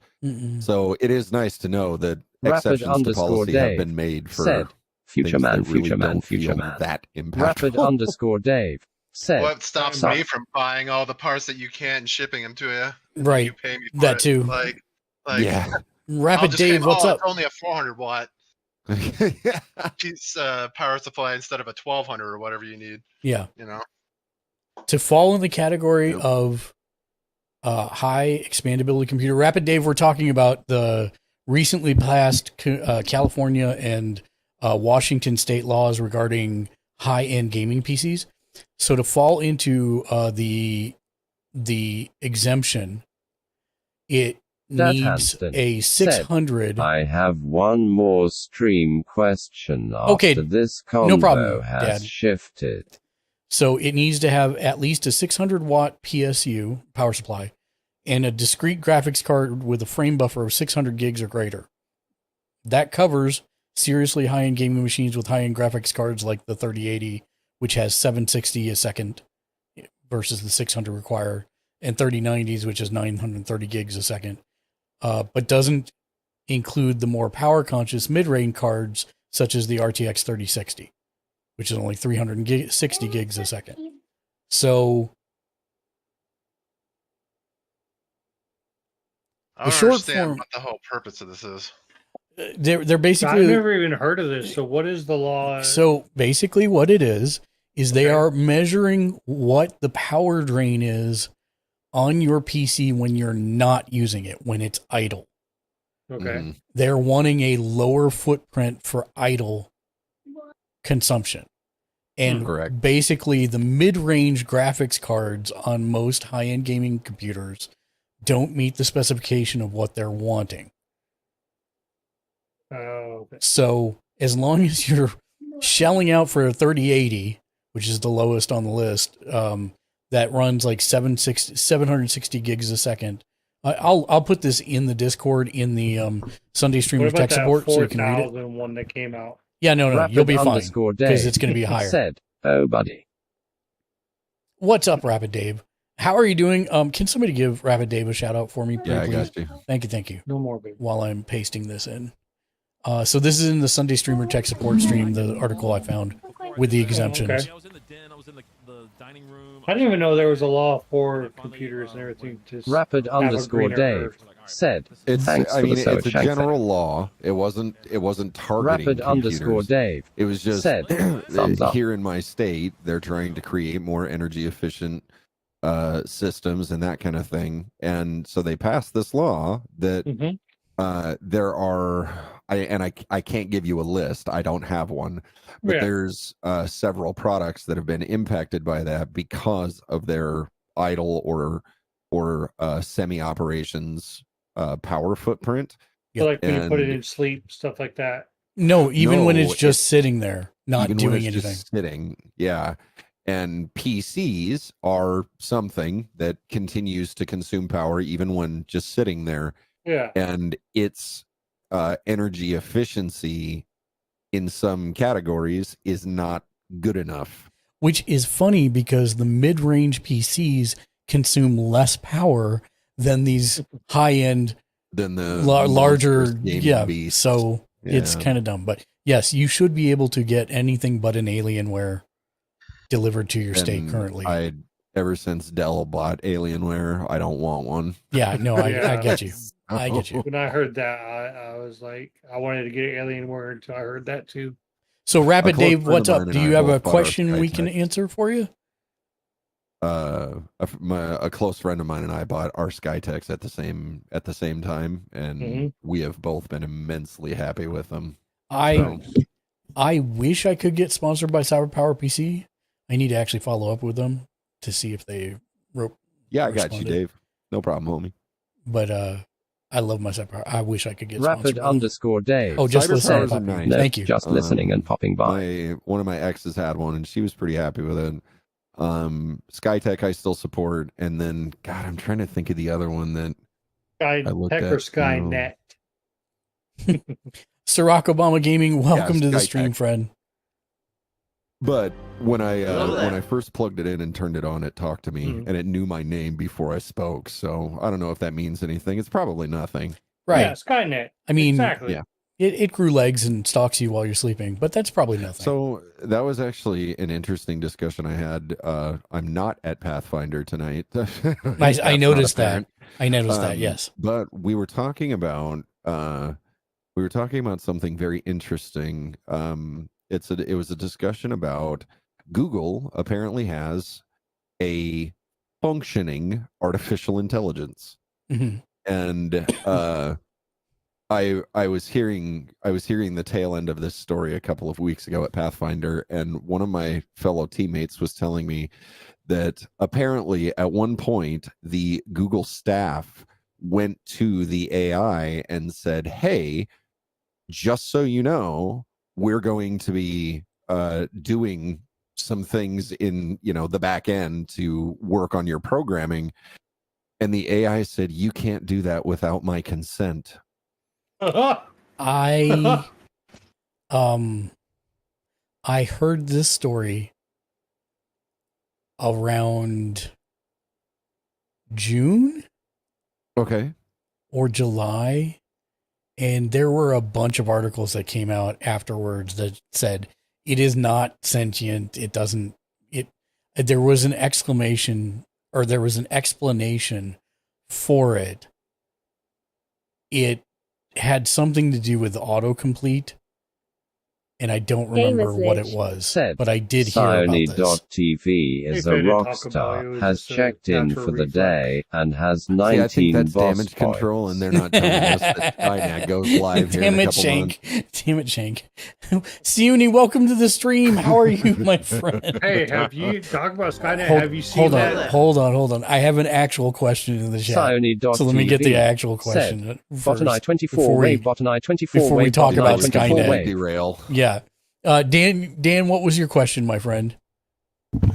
The purple screen you have that thanks viewers and subscribers and stuff, what tool is that? Ow! You okay? It's all just stepped on my foot. Yeah, it's all just That question went south. It was so painful to ask. Here's the bad news.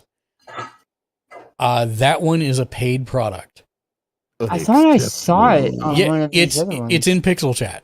It is in Pixel Chat, but you can't access it without paying not the barking, but the $5 a month. So see, I thought I saw a version of it on one of these other ones that had options. Okay. So if you go to overlays in pixelchat.tv, where you were, and you go create new overlay, it's called the Pixel Credits overlay, or the credits. Okay. But I believe it will say when you go to select it, this requires Pro. Yeah, so right here in the top right, it says it requires Pro. So it does cost $5 a month for that one. You can do one in Stream Elements.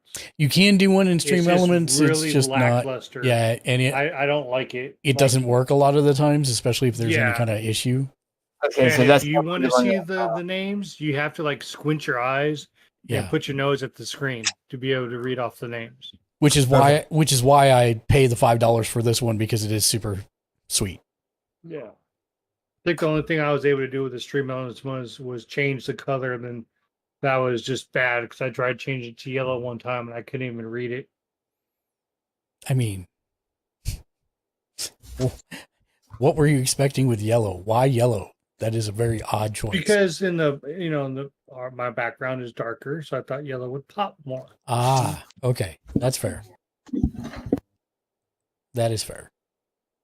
Araya, welcome to the stream. Hello, friend. Siony, how's your night going? How is your Sunday? I hope you're doing well. I'm looking forward to having you on Gamers Ledge podcast for the first time ever on Friday night. If you're not following Siony, you should. Okay, thank God. She is an amazing streamer who fights flans every day. What is this? That's all she does. Follow Siony, or else. Can I do it on the other? Siony.tv. The best flan fighting on the internet. Araya Ebbing said, "Lol, hello. Zoning doing work or yeah love." I hope you're having a wonderful Sunday, Araya. Welcome in. Sione.tv said, Flans are so hard to beat LUL. Okay, dinner just got finished, so I'm gonna go eat. Thank you very much. This has been awesome. Absolutely. Anytime you have questions, feel free to pop in. Happy to help however I can. Thank you, thank you. It was good talking to you guys. Have a good night. Thanks for answering all the 3D printing questions that came up. Yeah, said, absolutely, dude. Chisholm for the Yeah, Solescent that's my 3. thing. Of course. And Araya is here, so she gets Scotty's shout out on too. fiery. Said, Ty Right. Dan. You know that rabbit hole we were going down about Skynet? I recently seen on TikTok. This person was showcasing a robot that they taught it how to walk, and by the end of the video, it was doing parkour by itself. Listen, I think that's It a was Boston like- Dynamics. it is robot. it's the Boston Dynamics robot. Yeah, those Listen. things are awesome. Listen, man. I love you, Ken. We have been friends for a long time. You know I mean no malice when I say that you are a dog with a bone when you get something on the mind that you want to talk about. You crack me up. No one was talking about Skynet anymore, and here you go back to Skynet. I love you.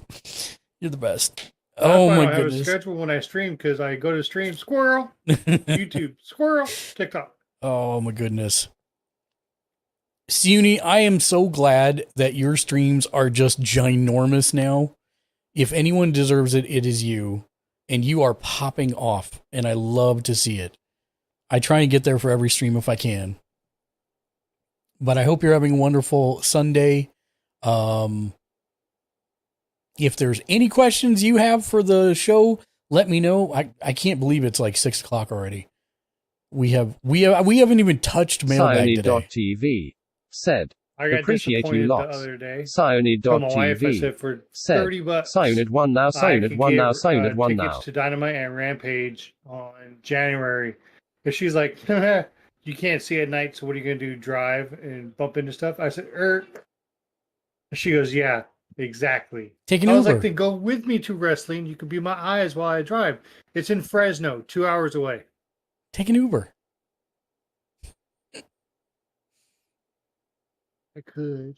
Or you could take a bus. You know what? It's from me to what is it? Where is it? It's in Fresno. It's at the stadium down there. What is it again?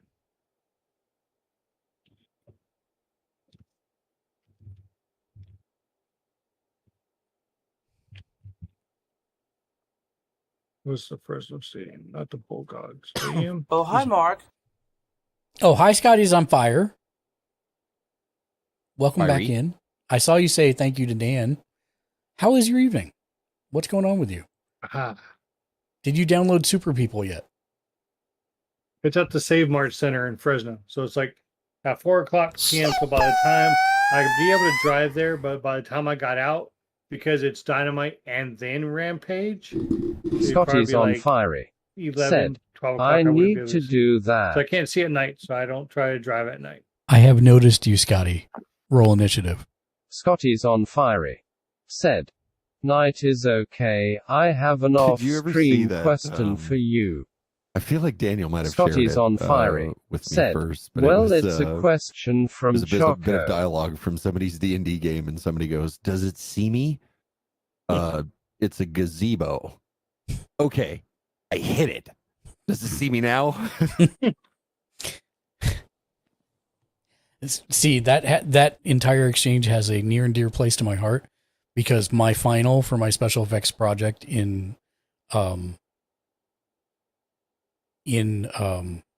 college was a martial arts flick named Gazebo.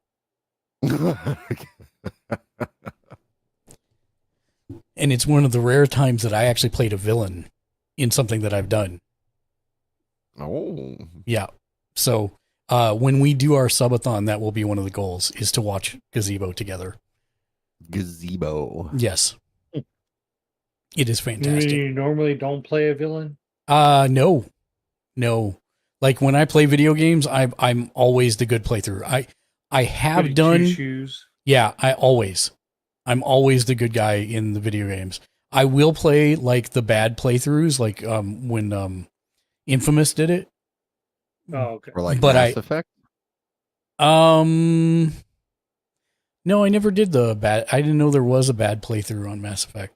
Yeah, there's Dragon Paragon Age and had it Renegade. too. You could be Yeah. totally intimidating and Yeah, no, that's the never me. backside of a donkey. That's never me in any game I play. I'm always the dude. I'm a Boy Scout in real life, so it's like To me, I try to be as much psycho and hatred and intimidation as I can. If a RPG lets me do that or a game does that, why do you think I don't do stealth games in Cyberpunk?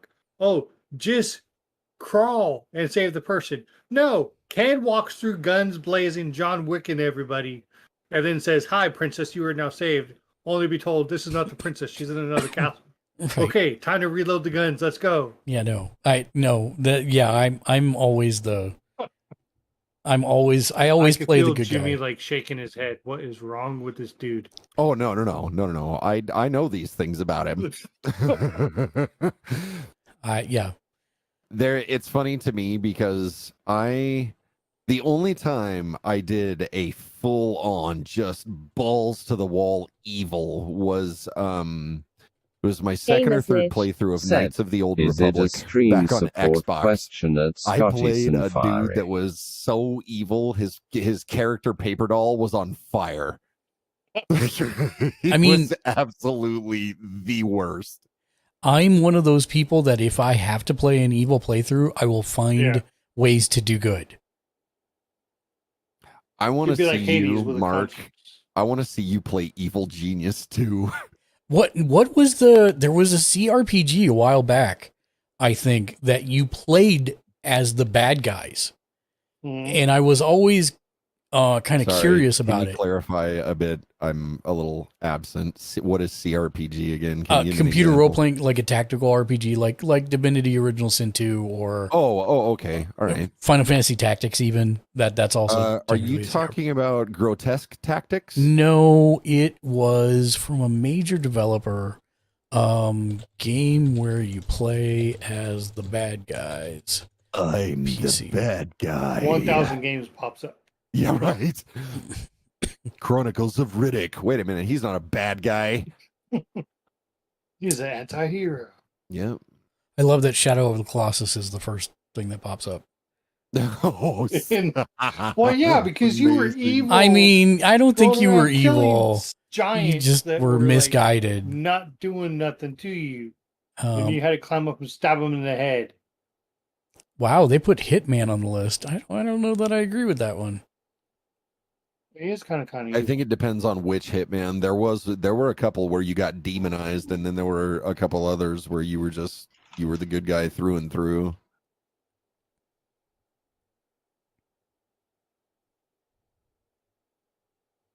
Nope.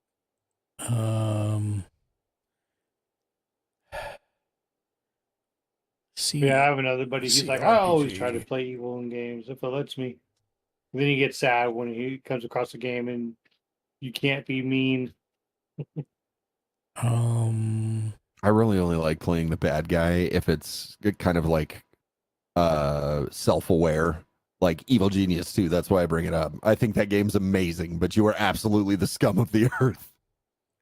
But it's just super cute. It's done like it gives me like Austin Powers vibes. If somebody had turned Austin Powers into like a RTS, like a base builder, and it's amazing. You can like choose your own evil genius, and everybody plays differently, and you've got like traps, and you can convert heroes into bad guys, and all sorts of cool stuff. Man, it's really My neat. headset beeped. What game is this? It's called Evil Genius Rapid 2. _Dave Oh, okay. said, "Digging the show."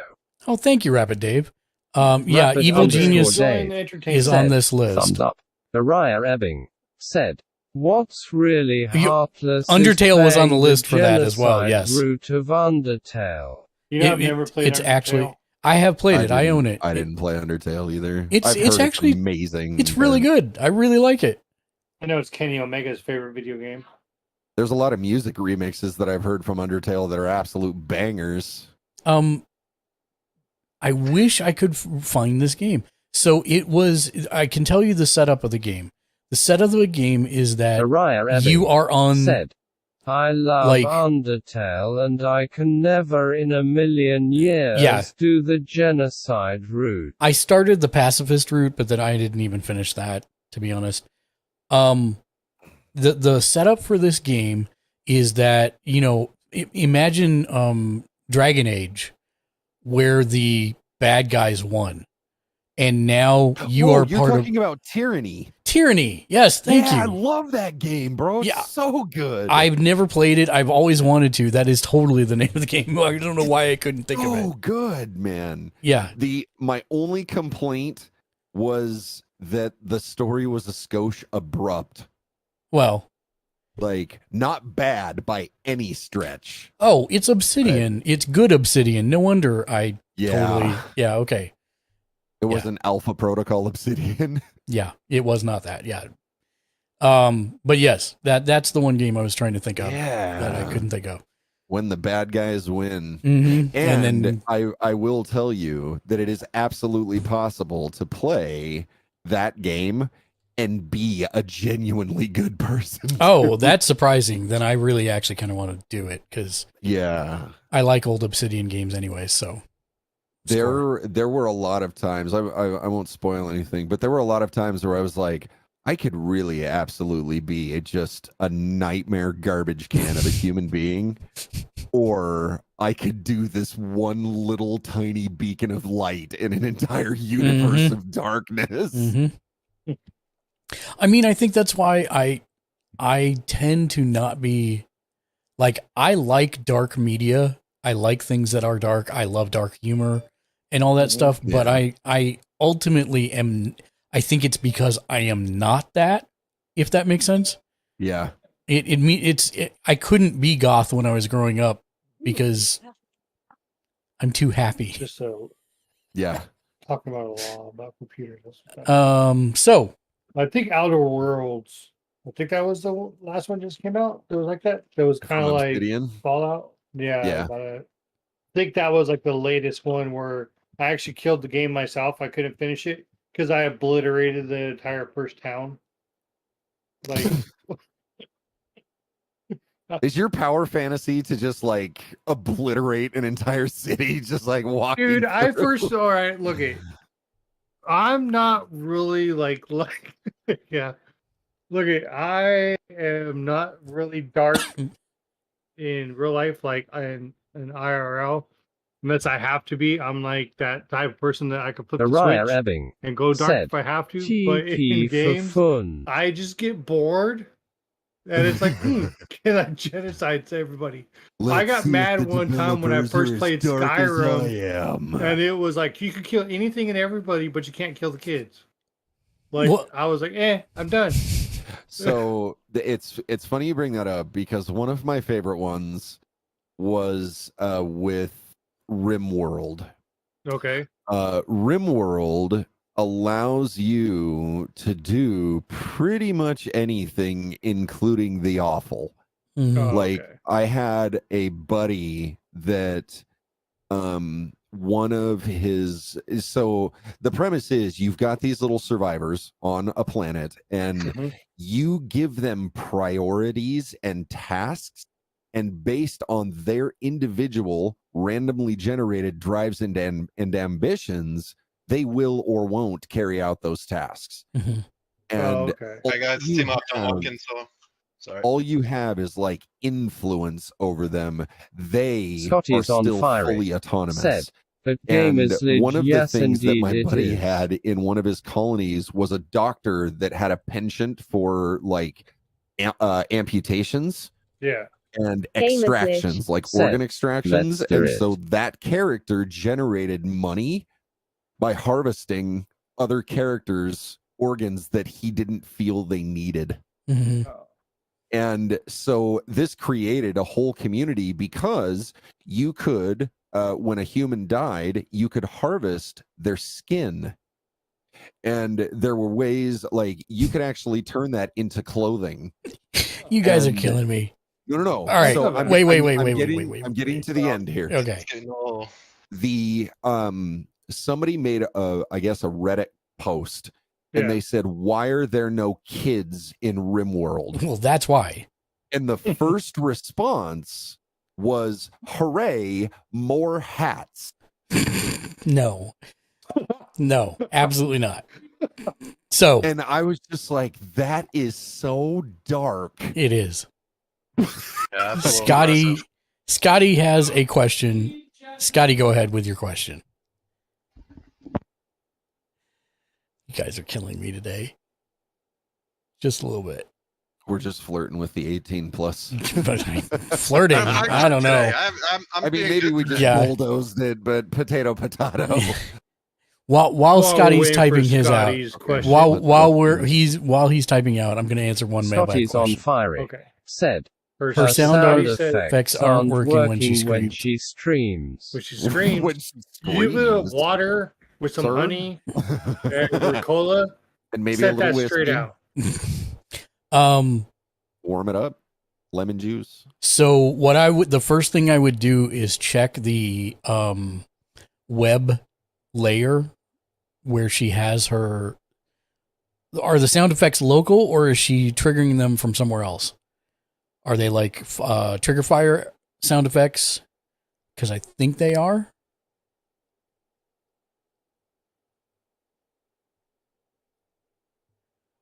Or are they local on the PC?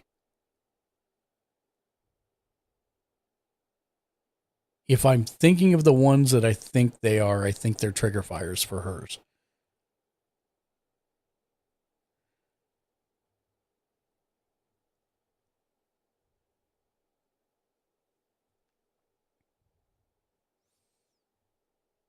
And so the steps that I would do in order is number one, I would open up the layer for the trigger fire and refresh it. Because I have found that if you make changes on trigger fire and don't refresh it, sometimes it screws up. So refresh the source for trigger fire. And then if that's still not working, then the next thing I would do is check the sound settings on that source to make sure that the volume is up high enough and or if it's Scotty's on muted. fiery. Said. Well, one issue I've noticed is that when her audio input capture and video capture device audio is on, there's an echo. When her audio input capture and video capture device audio is on, there's an echo. She's playing on a Switch, is she not? Are you muting?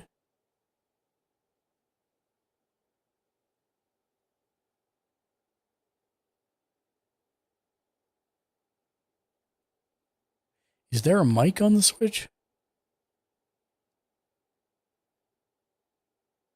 I know if you play an There online. might be. I'm gonna look that up. Is there a mic on the Switch? Because I know you got to do like parties through your phone. Yeah, Nintendo needs Scotty's to on jump fiery. on that. They Said, need to make like a party hold chat on one. the Switch. I ain't gonna lie.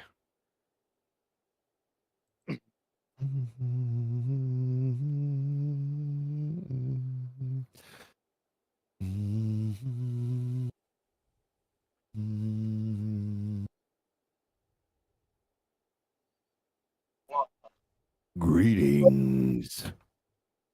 Oh hi. Hi. Oh, hi, Mark. Oh hi, Scotty. It is Scotty. So That was actually a pretty good impression, actually. I couldn't type it all out because I'm like, all right, I'm not doing this right now. Well, that's why I invited you in here in the first place. Oh, dare you? Oh, I missed that. My buddy Walter's here. You know, the one who we played Yeah. wrestling with. Good. I'm glad to hear that. So we're about to play some WWE right now, but no. So what ended up happening is that in the mixer, you have audio input capture, which hold on one second. I'm sorry. The audio input capture is from the microphone. Right. Let me mute that. Okay, now that's off. Now, when I have something playing, audio output capture picks up sound, and also the video capture device picks up sound. But when I'll get to that in a minute, hon. When when both of those are on, right, there's an echo. Right, they're overlapping each other, so you kind of hear like if someone talks, it kind of sounds like they're talking in a hallway. Mm-hmm. You get what I'm saying? But if you mute one of the two, doesn't matter which one, there's no echo. Right. But the thing is that when I mute both of them, I think I've noticed too is that her notifications, you know, when I redeem the points and you hear the hi Mark, right. Like you won't hear it, but you'll see the notification pop up on the screen. So it prompts it. She'll hear it through her end, but anybody who's watching the stream won't hear it. They'll just see that someone redeemed points for it. That make any sense? Yes, but that makes me wonder if the audio for the notifications is somehow being incorporated on the wrong source. That's what I was thinking, because I feel like it's entwined with something else that it shouldn't be, because they should be separate sources, correct? Correct. And the audio should be separate sources as well. Right. So which is why there's also an echo. Right. Well, that wouldn't so that's why I was asking if there's a mic on the Switch. I don't think there is. Unless she's got one plugged into the Switch. I've never noticed one. Yeah, I don't think there I've is never one. noticed any sound coming just out. a second. I've got my Switch sitting right here. Give me one sec. So that's also why I said off stream, because if I would do it off stream, then I'd maybe, if you had the time, I would maybe do a Discord call or whatever, and I'd show you exactly what the issue is, because I mean, I'm trying to figure it out offhand what it is. I know I've had a similar issue with that as well, because certain games would start to echo on my end as well. And I mean, one day we'll get you set up on XSplit, and then you won't have to worry about this in Streamlabs OBS. But I digress. Yeah, Scotty, we should talk to you. Mark and I should talk to you about that after the stream. What's it called? XSplit. XSplit. It's the broadcasting software I use, and I love it. And, Shank has. We've learned some things about it that we'll kind of talk with you about. Yeah. Okay. It was stuff beneficial to me, but I feel like we can probably make it work for you too. So yeah, of course. That's anything that helps, man. I mean, because eventually when I do come back to streaming, which I'm thinking about doing sometime in the middle of the month. Nice. I thought I'd start with Pokemon, but I want to be able to have a functioning stream setup. Right. Because I have run into the similar issues that Christina has run into. Yeah, and I think you've got to have somehow like multiple audio sources on something that it doesn't belong on. Mark, as a response, I could not find anything on my there's not. that would function as a microphone. Yeah, there is not I did confirm that while we were talking. Sorry. Okay. So there is not a mic. Do you remember last time? Yep. I think I brought this up last time to you a few months back. Yep. And you were like, see if does the laptop have a built-in microphone? Check if it's picking up there. Does this have a microphone? Check if it's picking up there. And we kept looking, and there was nothing picking it up, which was weird. So how is there an echo being produced? And I'm using a Hypercast X. Right. Yeah. There's no reason a microphone like that should be causing that, because no, it's not. Right. So my guess, I believe, hold on, I have to do this in incognito because I already own it. I believe there's a free trial of XSplit, and I actually just want to have you download it and see if we can broadcast or. Well, Christina also said that she cares less more about the echo, and she wants the notifications. So she wants to hear the redemptions, which, I mean, we want that too, but we also want clean, we don't want an echo too. We want to have the best. Yeah. So yes, there is a free version of it. So I'm going to have you download that, and we're going to go through it together and see if we can recreate this. I know. We're going to figure it all out, hon. Do you have time now or shortly, or I know you're about to play with Walter? I mean, if you have time after the stream, I'm fine if that's okay. Okay. Can I? I'm going to shoot you a link in here to download this, Was it called XSplit? Yeah. I just put it in the chat, in the Twitch chat. HTTPS All right, do you want me to start the download for it? Yep. www.xsplit.com. Let me do that so then when all is said and done, we'll be ready. 100%. That's the idea. Okay. And let me see. By the way, all those printers that you were showing, were those all Dan's? No, but his house does look similar. No, that was just, I was just showing that there are channels where they do nothing but show 3D printing. We were thinking about doing that, and I was told I should do that, but I mean... Bro, it's amazing what people get away with streaming now. I just saw the other day Amaranth doing a sleep stream. Oh, that's been a thing for a while. No. I know it's been a thing for a while, but I'm just like, if you can get paid for people to watch you sleep, you can absolutely get paid for people to watch you print cool stuff on a printer. 100%. Did you guys see the TikTok lives? I laugh at the TikTok lives. People make it a game. Try to keep me awake. A follow is this. A like is this. A sub is this. And there's people that has the bullhorns. They have car alarms.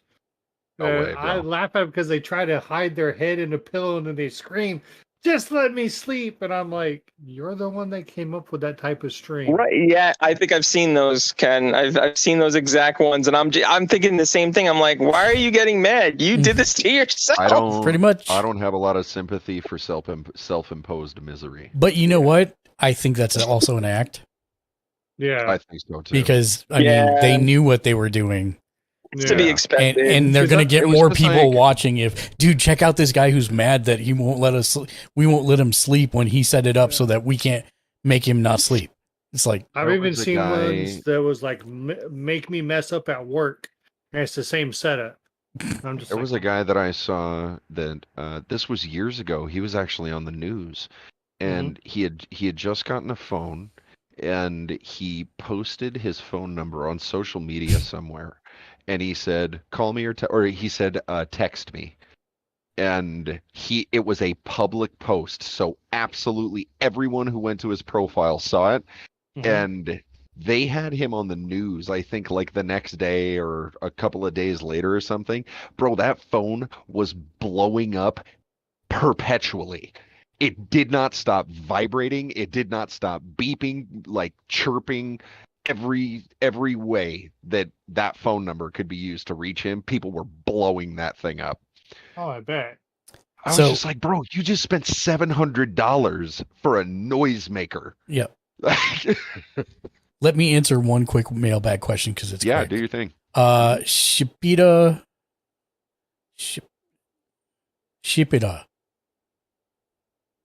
I'm gonna go with Shipida. Asks a quick questions. I want to start streaming, and I'm using a Wii. I want to know if there's a way to stream Nintendo Wii footage live to YouTube or Twitch. The answer is yes. Elgato? Yep. Elgato, right? A capture device. I mean, if you're pressed for money, like my recommendation is always I actually have switched away from Elgato. I prefer Avermedia, but 6 of one, half dozen the other. But let me tell you, if you are pressed for funds, and depending on what quality you want, there are some really good, lesser expensive ones on Amazon as well. So if I say capture card, are they internal installations? No, or are they no. external plugins like that? So here's the problem, right? Capture card used to be for internal installation into a PC. For some reason, the capture devices have now, just like everybody calls them, capture cards. Taken the internet. Yeah. Even though it's not. But these, like, for example, plug and play device. So you can see there's 2,000 reviews. It's got 4 out of 5. It's $32. It is a capture card that does 1080p 60 frames a second. So, when you look at the prices compared to the Elgatos, granted, this is a 4K 60 pass through, so it's much more expensive. But you can see that there are other ones. I would not just read the the descriptions carefully, like for this one, it says it's an 4K HDMI video capture card. I highly doubt that for $20. Yeah. So you need to, see, look, output max resolution, 1920 by 1080 at 60 hertz. So that is definitely not a 4K. That's nice. They call that false advertising. Yeah, a little bit. So anyways, the point is though, if you're looking to stream at 1920 by 1080 at 60 hertz, which is really the best you can do on Twitch, that's not bad. And it's got how many reviews? Almost 1,000 reviews, and it's 4.5 stars. So, like I said, everybody thinks you have to buy the top of the line stuff. You don't. Just make sure you know what you're getting, and then it meets your expectations. But basically, what will happen is you will output your Wii signal using your HDMI cable directly to here. No, don't buy this one, because it does not have what you need. This one does. You need something that actually has both the input and the output, like this one. So here you can see you've got both the input for HDMI and the output. So you will have input, you run your HDMI cable to the input, then you'll run another HDMI cable from the output to your TV, and then there will be a USB plug that goes from the capture device to your PC. That's how it receives the signal. And so this is perfectly fine, 1080p, 60 frames a second, $32. I wish this was an option when we started. They were not. If you're looking for higher end stuff, that's where you get into the Elgatos and the AverMedias. Yeah. And again, you just need to look thoroughly even on those to figure out exactly what you're getting, right? Because some of them are 4K pass-throughs for like $169. And don't make the mistake that I have made in the past. Don't go on the internet and type in like top 15 insert X device here's of 2022. Right. When you do that, you're going to find 1,000 websites. Yep. That all try to convince you that their personal 10 are the best. And the reason they do that is because they have affiliate links set up so that they make commission when you eventually buy one of the products. A lot of those are yes too, because it's search engine SEO efforts. The only time you'll want one of these types here, one of this types where we were looking at it where it's got a USB out, is if you're connecting like a digital camera. Otherwise, if you're doing something like capturing from a Wii, a PlayStation, a Nintendo 60, whatever has a HDMI video out on it, that's where you need the one with the 2 ports. One input, one output, and then one USB port. Good question. Thank you for the question, Shipita. I still don't know if that's right. Let me know if I said it right or not. Hopefully I did. Shippuden. No, it's not spelled like that at all. It's SCHPIDAH. Oh. Shipita. Shipita. That's what I'm going with. Is Shipita. But thank you for the question. Chiquita? Araya Ebbing Shakira. said, I'm Like the still banana. here stuck Hips don't thinking about the more hats comment LMFAO. Apparently you have Araya caught in a thought loop about more hats. Hooray, more hats.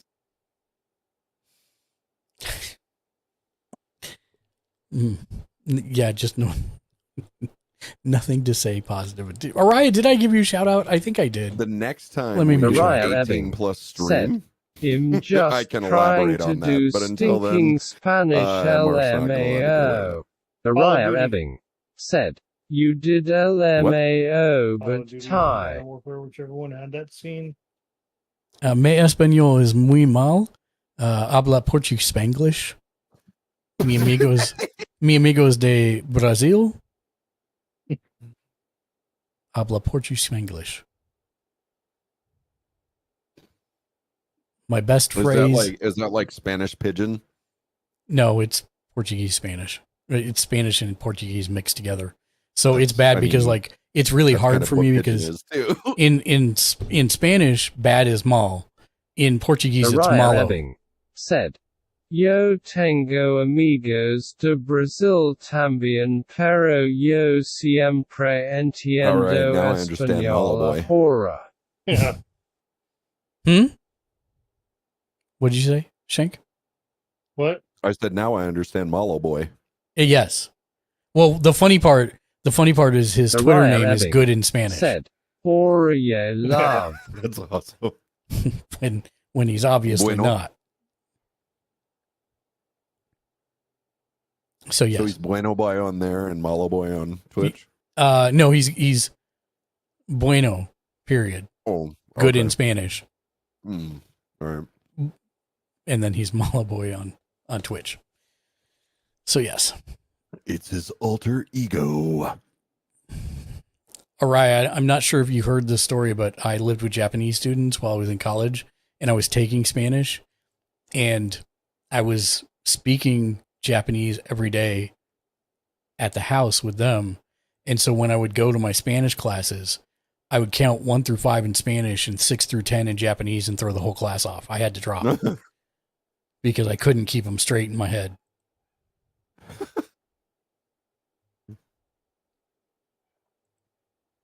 So at least you're not dealing with that.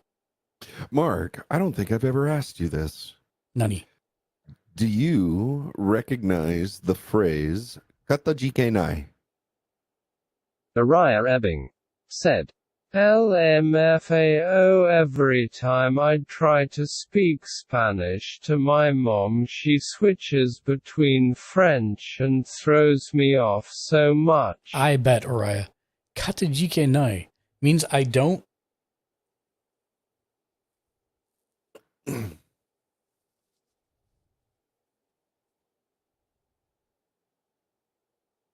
I don't know what the G is.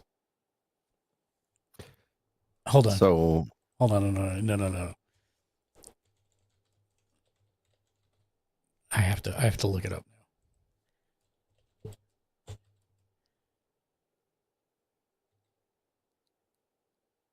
Okay. No, you were right the first time. It is that. I'm not at home? No. So That can't I be right. went.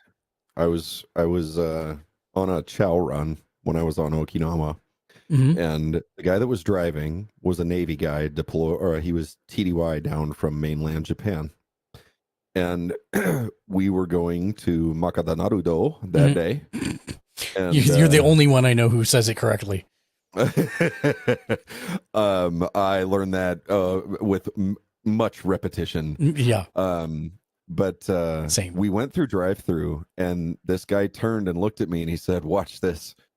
And so they had us pull around because obviously we had a big order we're buying for the entire office. And she walks up to his side of the car and hands him the bag, and he looks at her and he goes, "Katajike nai." And she looked at him kind of confused and laughed at the same time. And she thanked him profusely and then turned and walked back into the building, and we're driving away, and I was like, "Bro, what did you say to her?" Like, I felt like she was going to give you her phone number. And he Awkward. said, all it is, he said, it's apparently old samurai dialect for "thank you very much." Oh, okay. So I know one piece of that. I know one piece of that dialect, and it's almost never understood even by Japanese people. It's Saraba de Gozaru. And it, Shesho Nido Baba. Anata no haha. no. It is basically, it's basically like a super formal samurai farewell. It's like a jamatane, but it's Saraba de Gozaru. Choto mate kudasai. What is it again? Can you spell it? Give me the phonetic. Saraba de Gozaru. Well, yeah, it just translates to farewell because there's no way to translate all the honorifics that go with it. But here, I have it spelled on my screen. Give me one moment and I will drag it over here. Boom.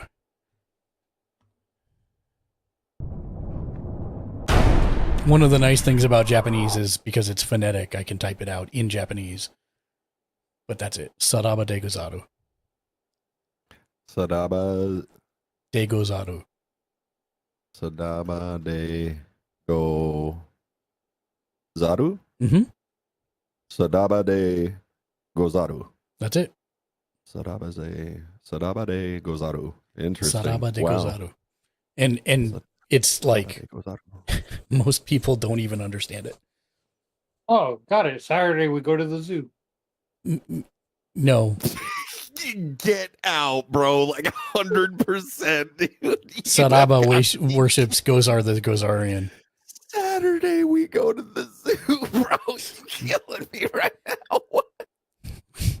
This is what I deal with on a daily basis. Sadaba de Gozaru. That's it? Sadaba de Gozaru. Saraba de Gozaru. Wow. Mind blown. Today I learned. Mariah Ebbing. I like your said, response of not to know. Haha, though. OMFG. That is fantastic. Why am I here? For the unwanted entertainment. We're going to start talking about Skynet again, aren't we? No. Sadaba de Gozaru. We can always talk about no Russian. Oh my god. I mean, the only Russian, I know one phrase in Russian. No, Shank got it. Wait, what did you say? I didn't hear. Talking about Modern Warfare 2. Oh. The airport scene where you're CIA. Yeah, no. All I know is partially Paribacham, which means Mariah I want to go Ebbing fishing. Said, I feel like that clicked in his brain as he said it. If you're talking about when I said Saturday we go to the LMFAO. zoo, yes, that's exactly what clicked in my brain when I pronounced it. Wow. I know my in right Russian- side is very creative. In Russian, I know Spasiba and Pajolsta. I know what spasiba is, but I don't remember what it means. Spasiba is thank you, and Oh, okay. Pajolsta is you're welcome. And partially Paribacham is I want to go fishing. Partially Partially Paribacham. Bacham. Yeah. Want to go fishing. All right. Partially potty bottom. Partially potty bottom. Mark's gonna like ban me in like 30 seconds. Partially Like, potty bottom. You said partially potty bottom? Partially Partially Paribacham. potty bottom. Yeah. Interesting. All right. I'm gonna try to tongue twist you one day to get you to repeat what Mariah I said. Ebbing said, what's the other part? No, there is no other part. That's the fishing. Oh, unless you're talking about Shank. Shank, you said was that the extent of your Russian? Yeah, it's just Spasiba and Pajolsta. I don't remember much Ukrainian. I know Skatamach is idiot. Skatamach? Skatamach! You yell it at the top of your lungs. You either make a fist or you make the duck face backwards. Skatamach! Skatamach! Dubsha is Polish for thank you. And I know a ton of Yiddish, but I can't summon it on command.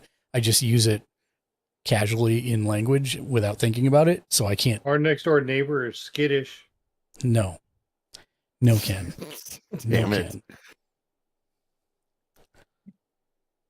Mariah Ebbing said, ha ha. Well, you got Araya, so I guess that's a win. Just killing me.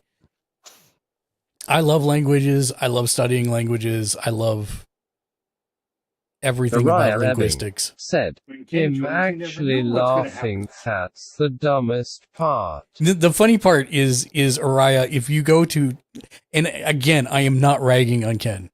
So Ken, I am not ragging on you. But if you go to Ken's stream, he is so quiet. Like he will talk about the stream, but he doesn't make any of these bad jokes. And it makes me sad because that's the lovable, endearing part of him that I hope he finds and can connect with on his Twitch streams. I have it easier when I play with friends. Yeah, same. Knew these jokes. Same. Are so good. Same 100%. I just don't know why I can't do it on stream. I just get nervous to where I just choke up. So I'm never that. They're so out of pocket. I'm- I love them. I'm the guy I'm who's relaxed with friends. Yeah, when but- I'm by myself, I clam up. when I'm playing games, I have a real bad problem of just like zoning in on the I get game. quiet. Yeah, I Yeah, get when really I get quiet as I quiet. concentrate. And so that's why I love having friends in the stream, because then we get stupid content like this, which Well, is 'cause exactly even what I Taff want. has been trying to push me to play games with like more people on stream You should. because she goes, you like lose it and you make the guys lose it. You know- and you just do stupid stuff. I'm throwing when you're this with out the there guys. as a dumb thing that I don't know why we're not doing, but why are you not co-streaming Fun with Friends Friday? I have no idea. Just saying. Yeah, we could. And are you going to play Wildermyth with us on Thursday? Wildebeest. Wildermyth. Gesundheit. Bless you. Is that one, that 8-player one where you take turns? It's like a roguelike one? Yeah, 6-player. Yeah, man. Yeah. I can't wait to get my guy in there. I think I have it on Steam. Let me check. And I mean, there's no reason why you couldn't stream that while we play too. Where's I'm my just wish saying. list? Grandia, Symphony of War, Harvestella, Tower Fantasy. No, whoa, I thought I added it. Library. Mark, I'm probably going to set my stream up to have like just 1 or 2 committed days where I'm just there, and then the rest of them will just be improvs. Like if I get home and bonus. you're streaming for a couple hours, then I'll just pop Yeah. on and Exactly. exactly. Not in my Exactly. wish list. Go back to the store. I think it's $24 off the top of my head. The Moosey Man, thank you, sir. How are you doing? Thank you for the lurk. I hope you have a wonderful day. The Moosey Man, get you a shout out. $24.99. What day Worth were you it. planning on getting in it? We'll be playing it on Thursday. Thursday. Oh, I had to wish list. That time? That's my God of War day. How dare you? Never heard of it. That's because you like to play your video games on I YouTube. legitimately, well, Mark, you remember Montez. Oh, yeah, I remember Montez. Are you friends with him on Facebook? I don't think so. I kept up with him, Mhm. and I have seen pictures of him, and I swear to God, I can send you a picture of him without his glasses on, Mhm. and he immediately, like, I just look at him and go, "Daddy Kratos." Like his beard, bro, 100%. If he went to a beard shaper, he would absolutely be Kratos. Nice. Young. Nice. Dude, talking about Kratos, they are saying that they got Mariah Ebbing Jason said, Momoa to do live Fourier action, shock. and that they're going to be using him. And he made a comment at like a Comic-Con or something. That he goes, "Yeah, I'll be down to play Kratos." And so people are like running with it now. They're saying like he's being used for CGI and stuff. I'm like, that's clickbait. I want to see actual proof first. Interesting. I would rather have Christopher do it. Christopher. Daniels? The guy who voiced Kratos. Oh. Yeah, but he doesn't look anything like Kratos. Christopher, yeah, I know. But his voice. Like when he went up on stage to accept the award with the little kid. Oh, I Read watched it, that. boy. Yeah, I watched it too. It's good stuff. I watched the award show just for that board. Oh my God, that was funny. Why you want to turn on my PS5? Because why? $1,000. You have $1,000? I love that you're asking someone with no concept of what money is to give you $1,000. How much a dollar is? You gotta give me a 5 and that equals $1,000. Yeah. Give me 5. All right, you can play it. Yes, the controller's charged. That is love, bro. I'm telling you right now, if a little kid came up to me that age and was like, "Can I play your PS5?" Nah, kid, sorry. Yeah, you can use the red controller. Bro, and the red controller? Yeah, I have Sucker. okay. So Mark has never, I don't think he even believes in the world that there's stick drift on anything because he's never experienced it. Listen, I have there's had like absolutely stick 3 drift. PS5 controllers that had stick drift. Yeah, but I don't know what you're doing to them because I have had stick drift on none of my controllers, and they're all day one I just controllers. play games. It literally Usually the happens over time. Well, then- also another one is multiple- if you drop it face down. Are you Yeah. dropping? Are you spiking your controllers? No, as soon as I'm done playing a game, Mariah I have a Ebbing specific said, drawer for all my controllers. Nintendo Switch defines stick I do not drift. throw controllers. See, Araya, I wouldn't know because I use a Yes. Pro controller on the Switch. Oh no, I believe Orion watch because out. I mean, Yeah. over here with Listen, this if they're fancy gonna controller. if they're gonna make a superior option, I'm gonna Mariah use Ebbing that. Oh, said, you well, Oh, LMAO. no, I mean I have 2 Pro controllers make for the it Switch, but I have to give one of my kids another controller because when they try to use the Joy-Cons from the Switch, I have to tell her stop hitting the wall. She's not hitting the wall. It's the Switch. The Joy-Con drifts to the left. Yeah, no, I believe it's real. It's been documented on the Switch pretty extensively. But if you're having controller drift on controllers that have only been out for like a smaller amount of time, then you should absolutely contact Sony and get them to replace them for you. I have like 7 controllers. See, this is the thing, right? Like you'll say that you don't like it, but then you won't do anything to fix it. So it's not. It's like Oh no, I have no problem with the stick drift because you know why? Why? Those controllers that have stick drift are from when I watch shows, Netflix, stuff like that, because it really doesn't affect that. I don't want to have it go into a game and I sit there and all of a sudden my world spins right. right. But why don't you get them replaced if they're still under warranty? That's what I'm saying. Because remember, a couple of them came with Amazon purchase and that has no warranty. Oh well. And then the other one is GameStop. GameStop is Satan.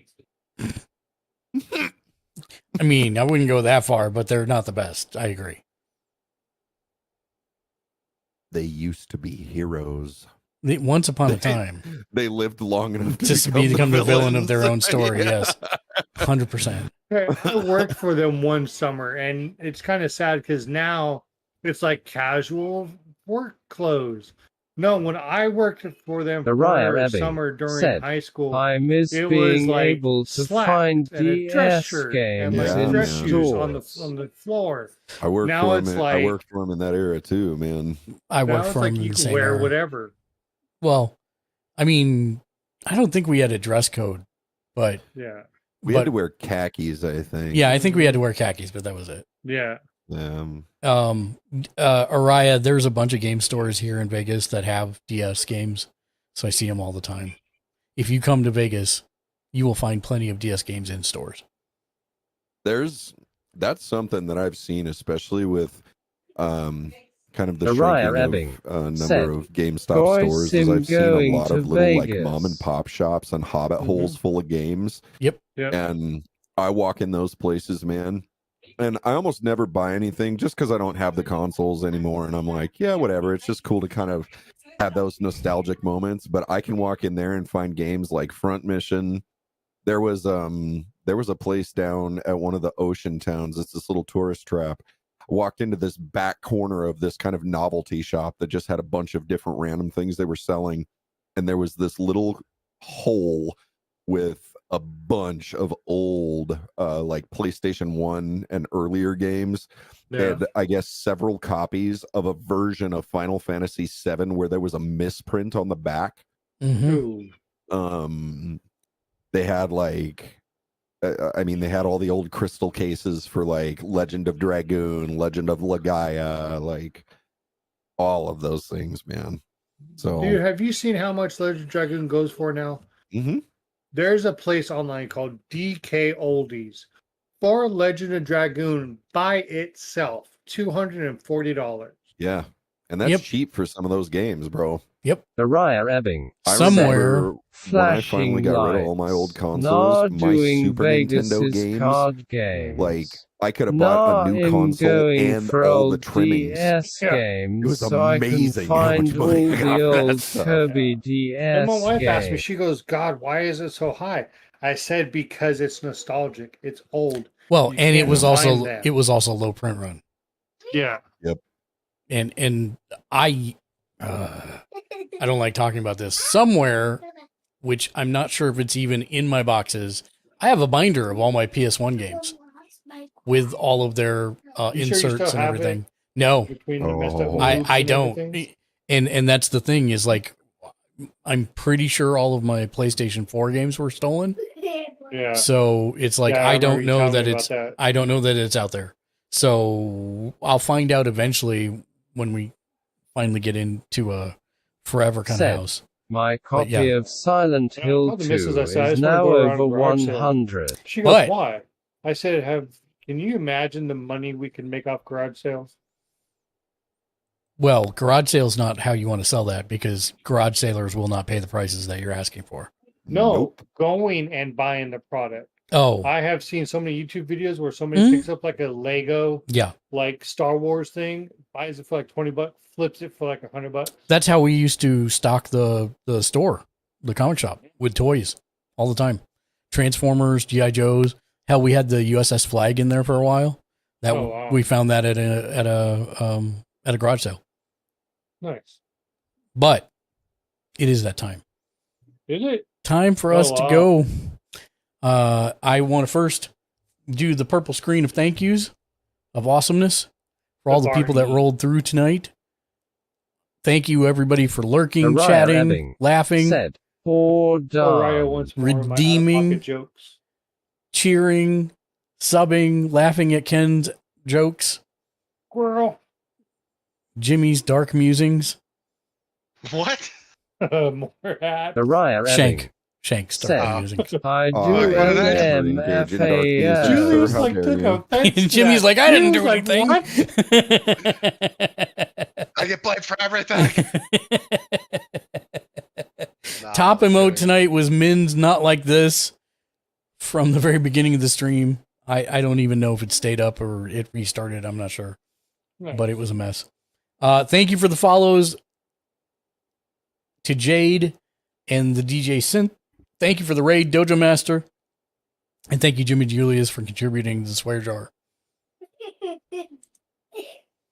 It wasn't even for this stream. It was for the last one. Oh, nice. As always, if you're on the YouTubes, make sure that you... Oh, it's not going to work because I'm on the wrong screen. And I can't start this over. Let me let this finish, hopefully. And then once it's finished, then I can go to the other screen, and it won't actually... Okay, but like breaking. Hopefully it won't start the purple screen of awesomeness over again. Nope, it totally did. Damn it. It does it every time. One day I will remember to switch to this screen first. Uriah Don't forget Ebbing to check out the new said, transition. LMAO. Oh, right. I need to do that as well. You Thank don't you. have to do it on stream, just later. Yeah, I will. I will.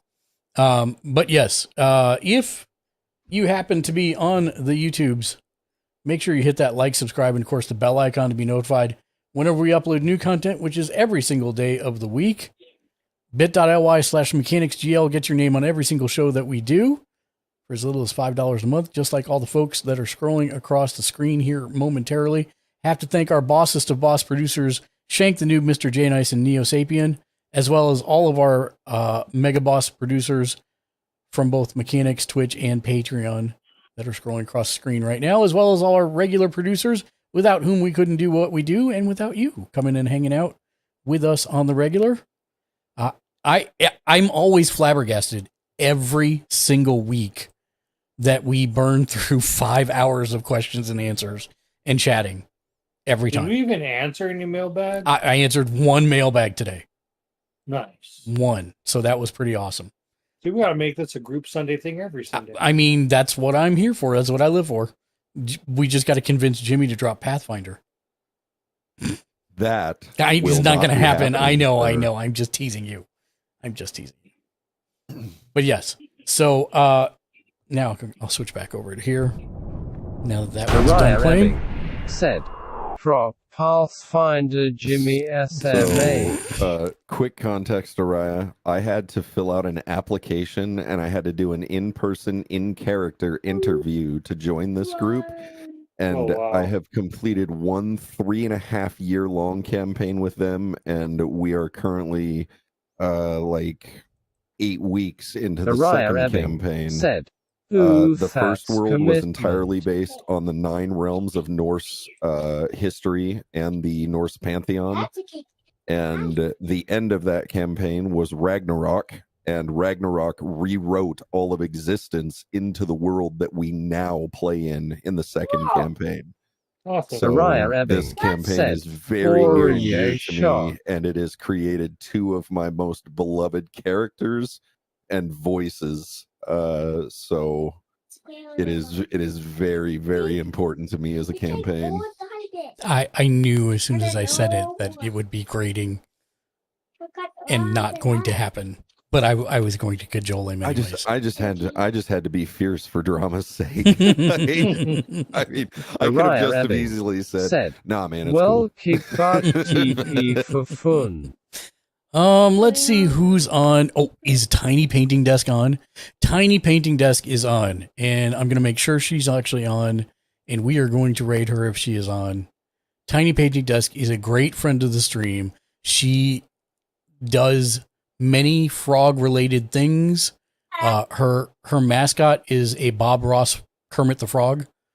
So we're going to go knock her doors down. We don't have a raid message other than ledge raid and whatever emotes you like, because that way you don't get Ledge shamed. raid. If you don't have our emotes, you can use whatever emotes you like. Just spam a bunch of emotes, say ledge raid, and show them that they're loved. So we're going to raid Tiny Painting Desk. Raid.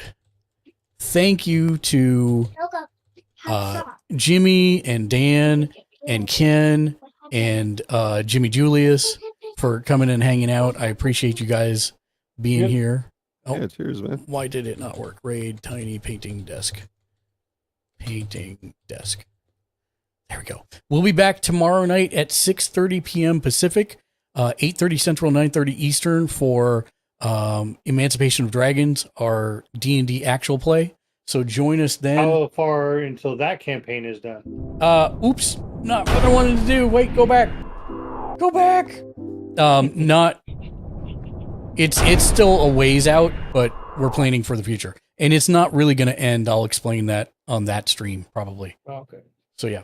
But as always, thank you everybody. We'll be back tomorrow night, and until then, be excellent to each other, and of course, game on. Game on. Game on.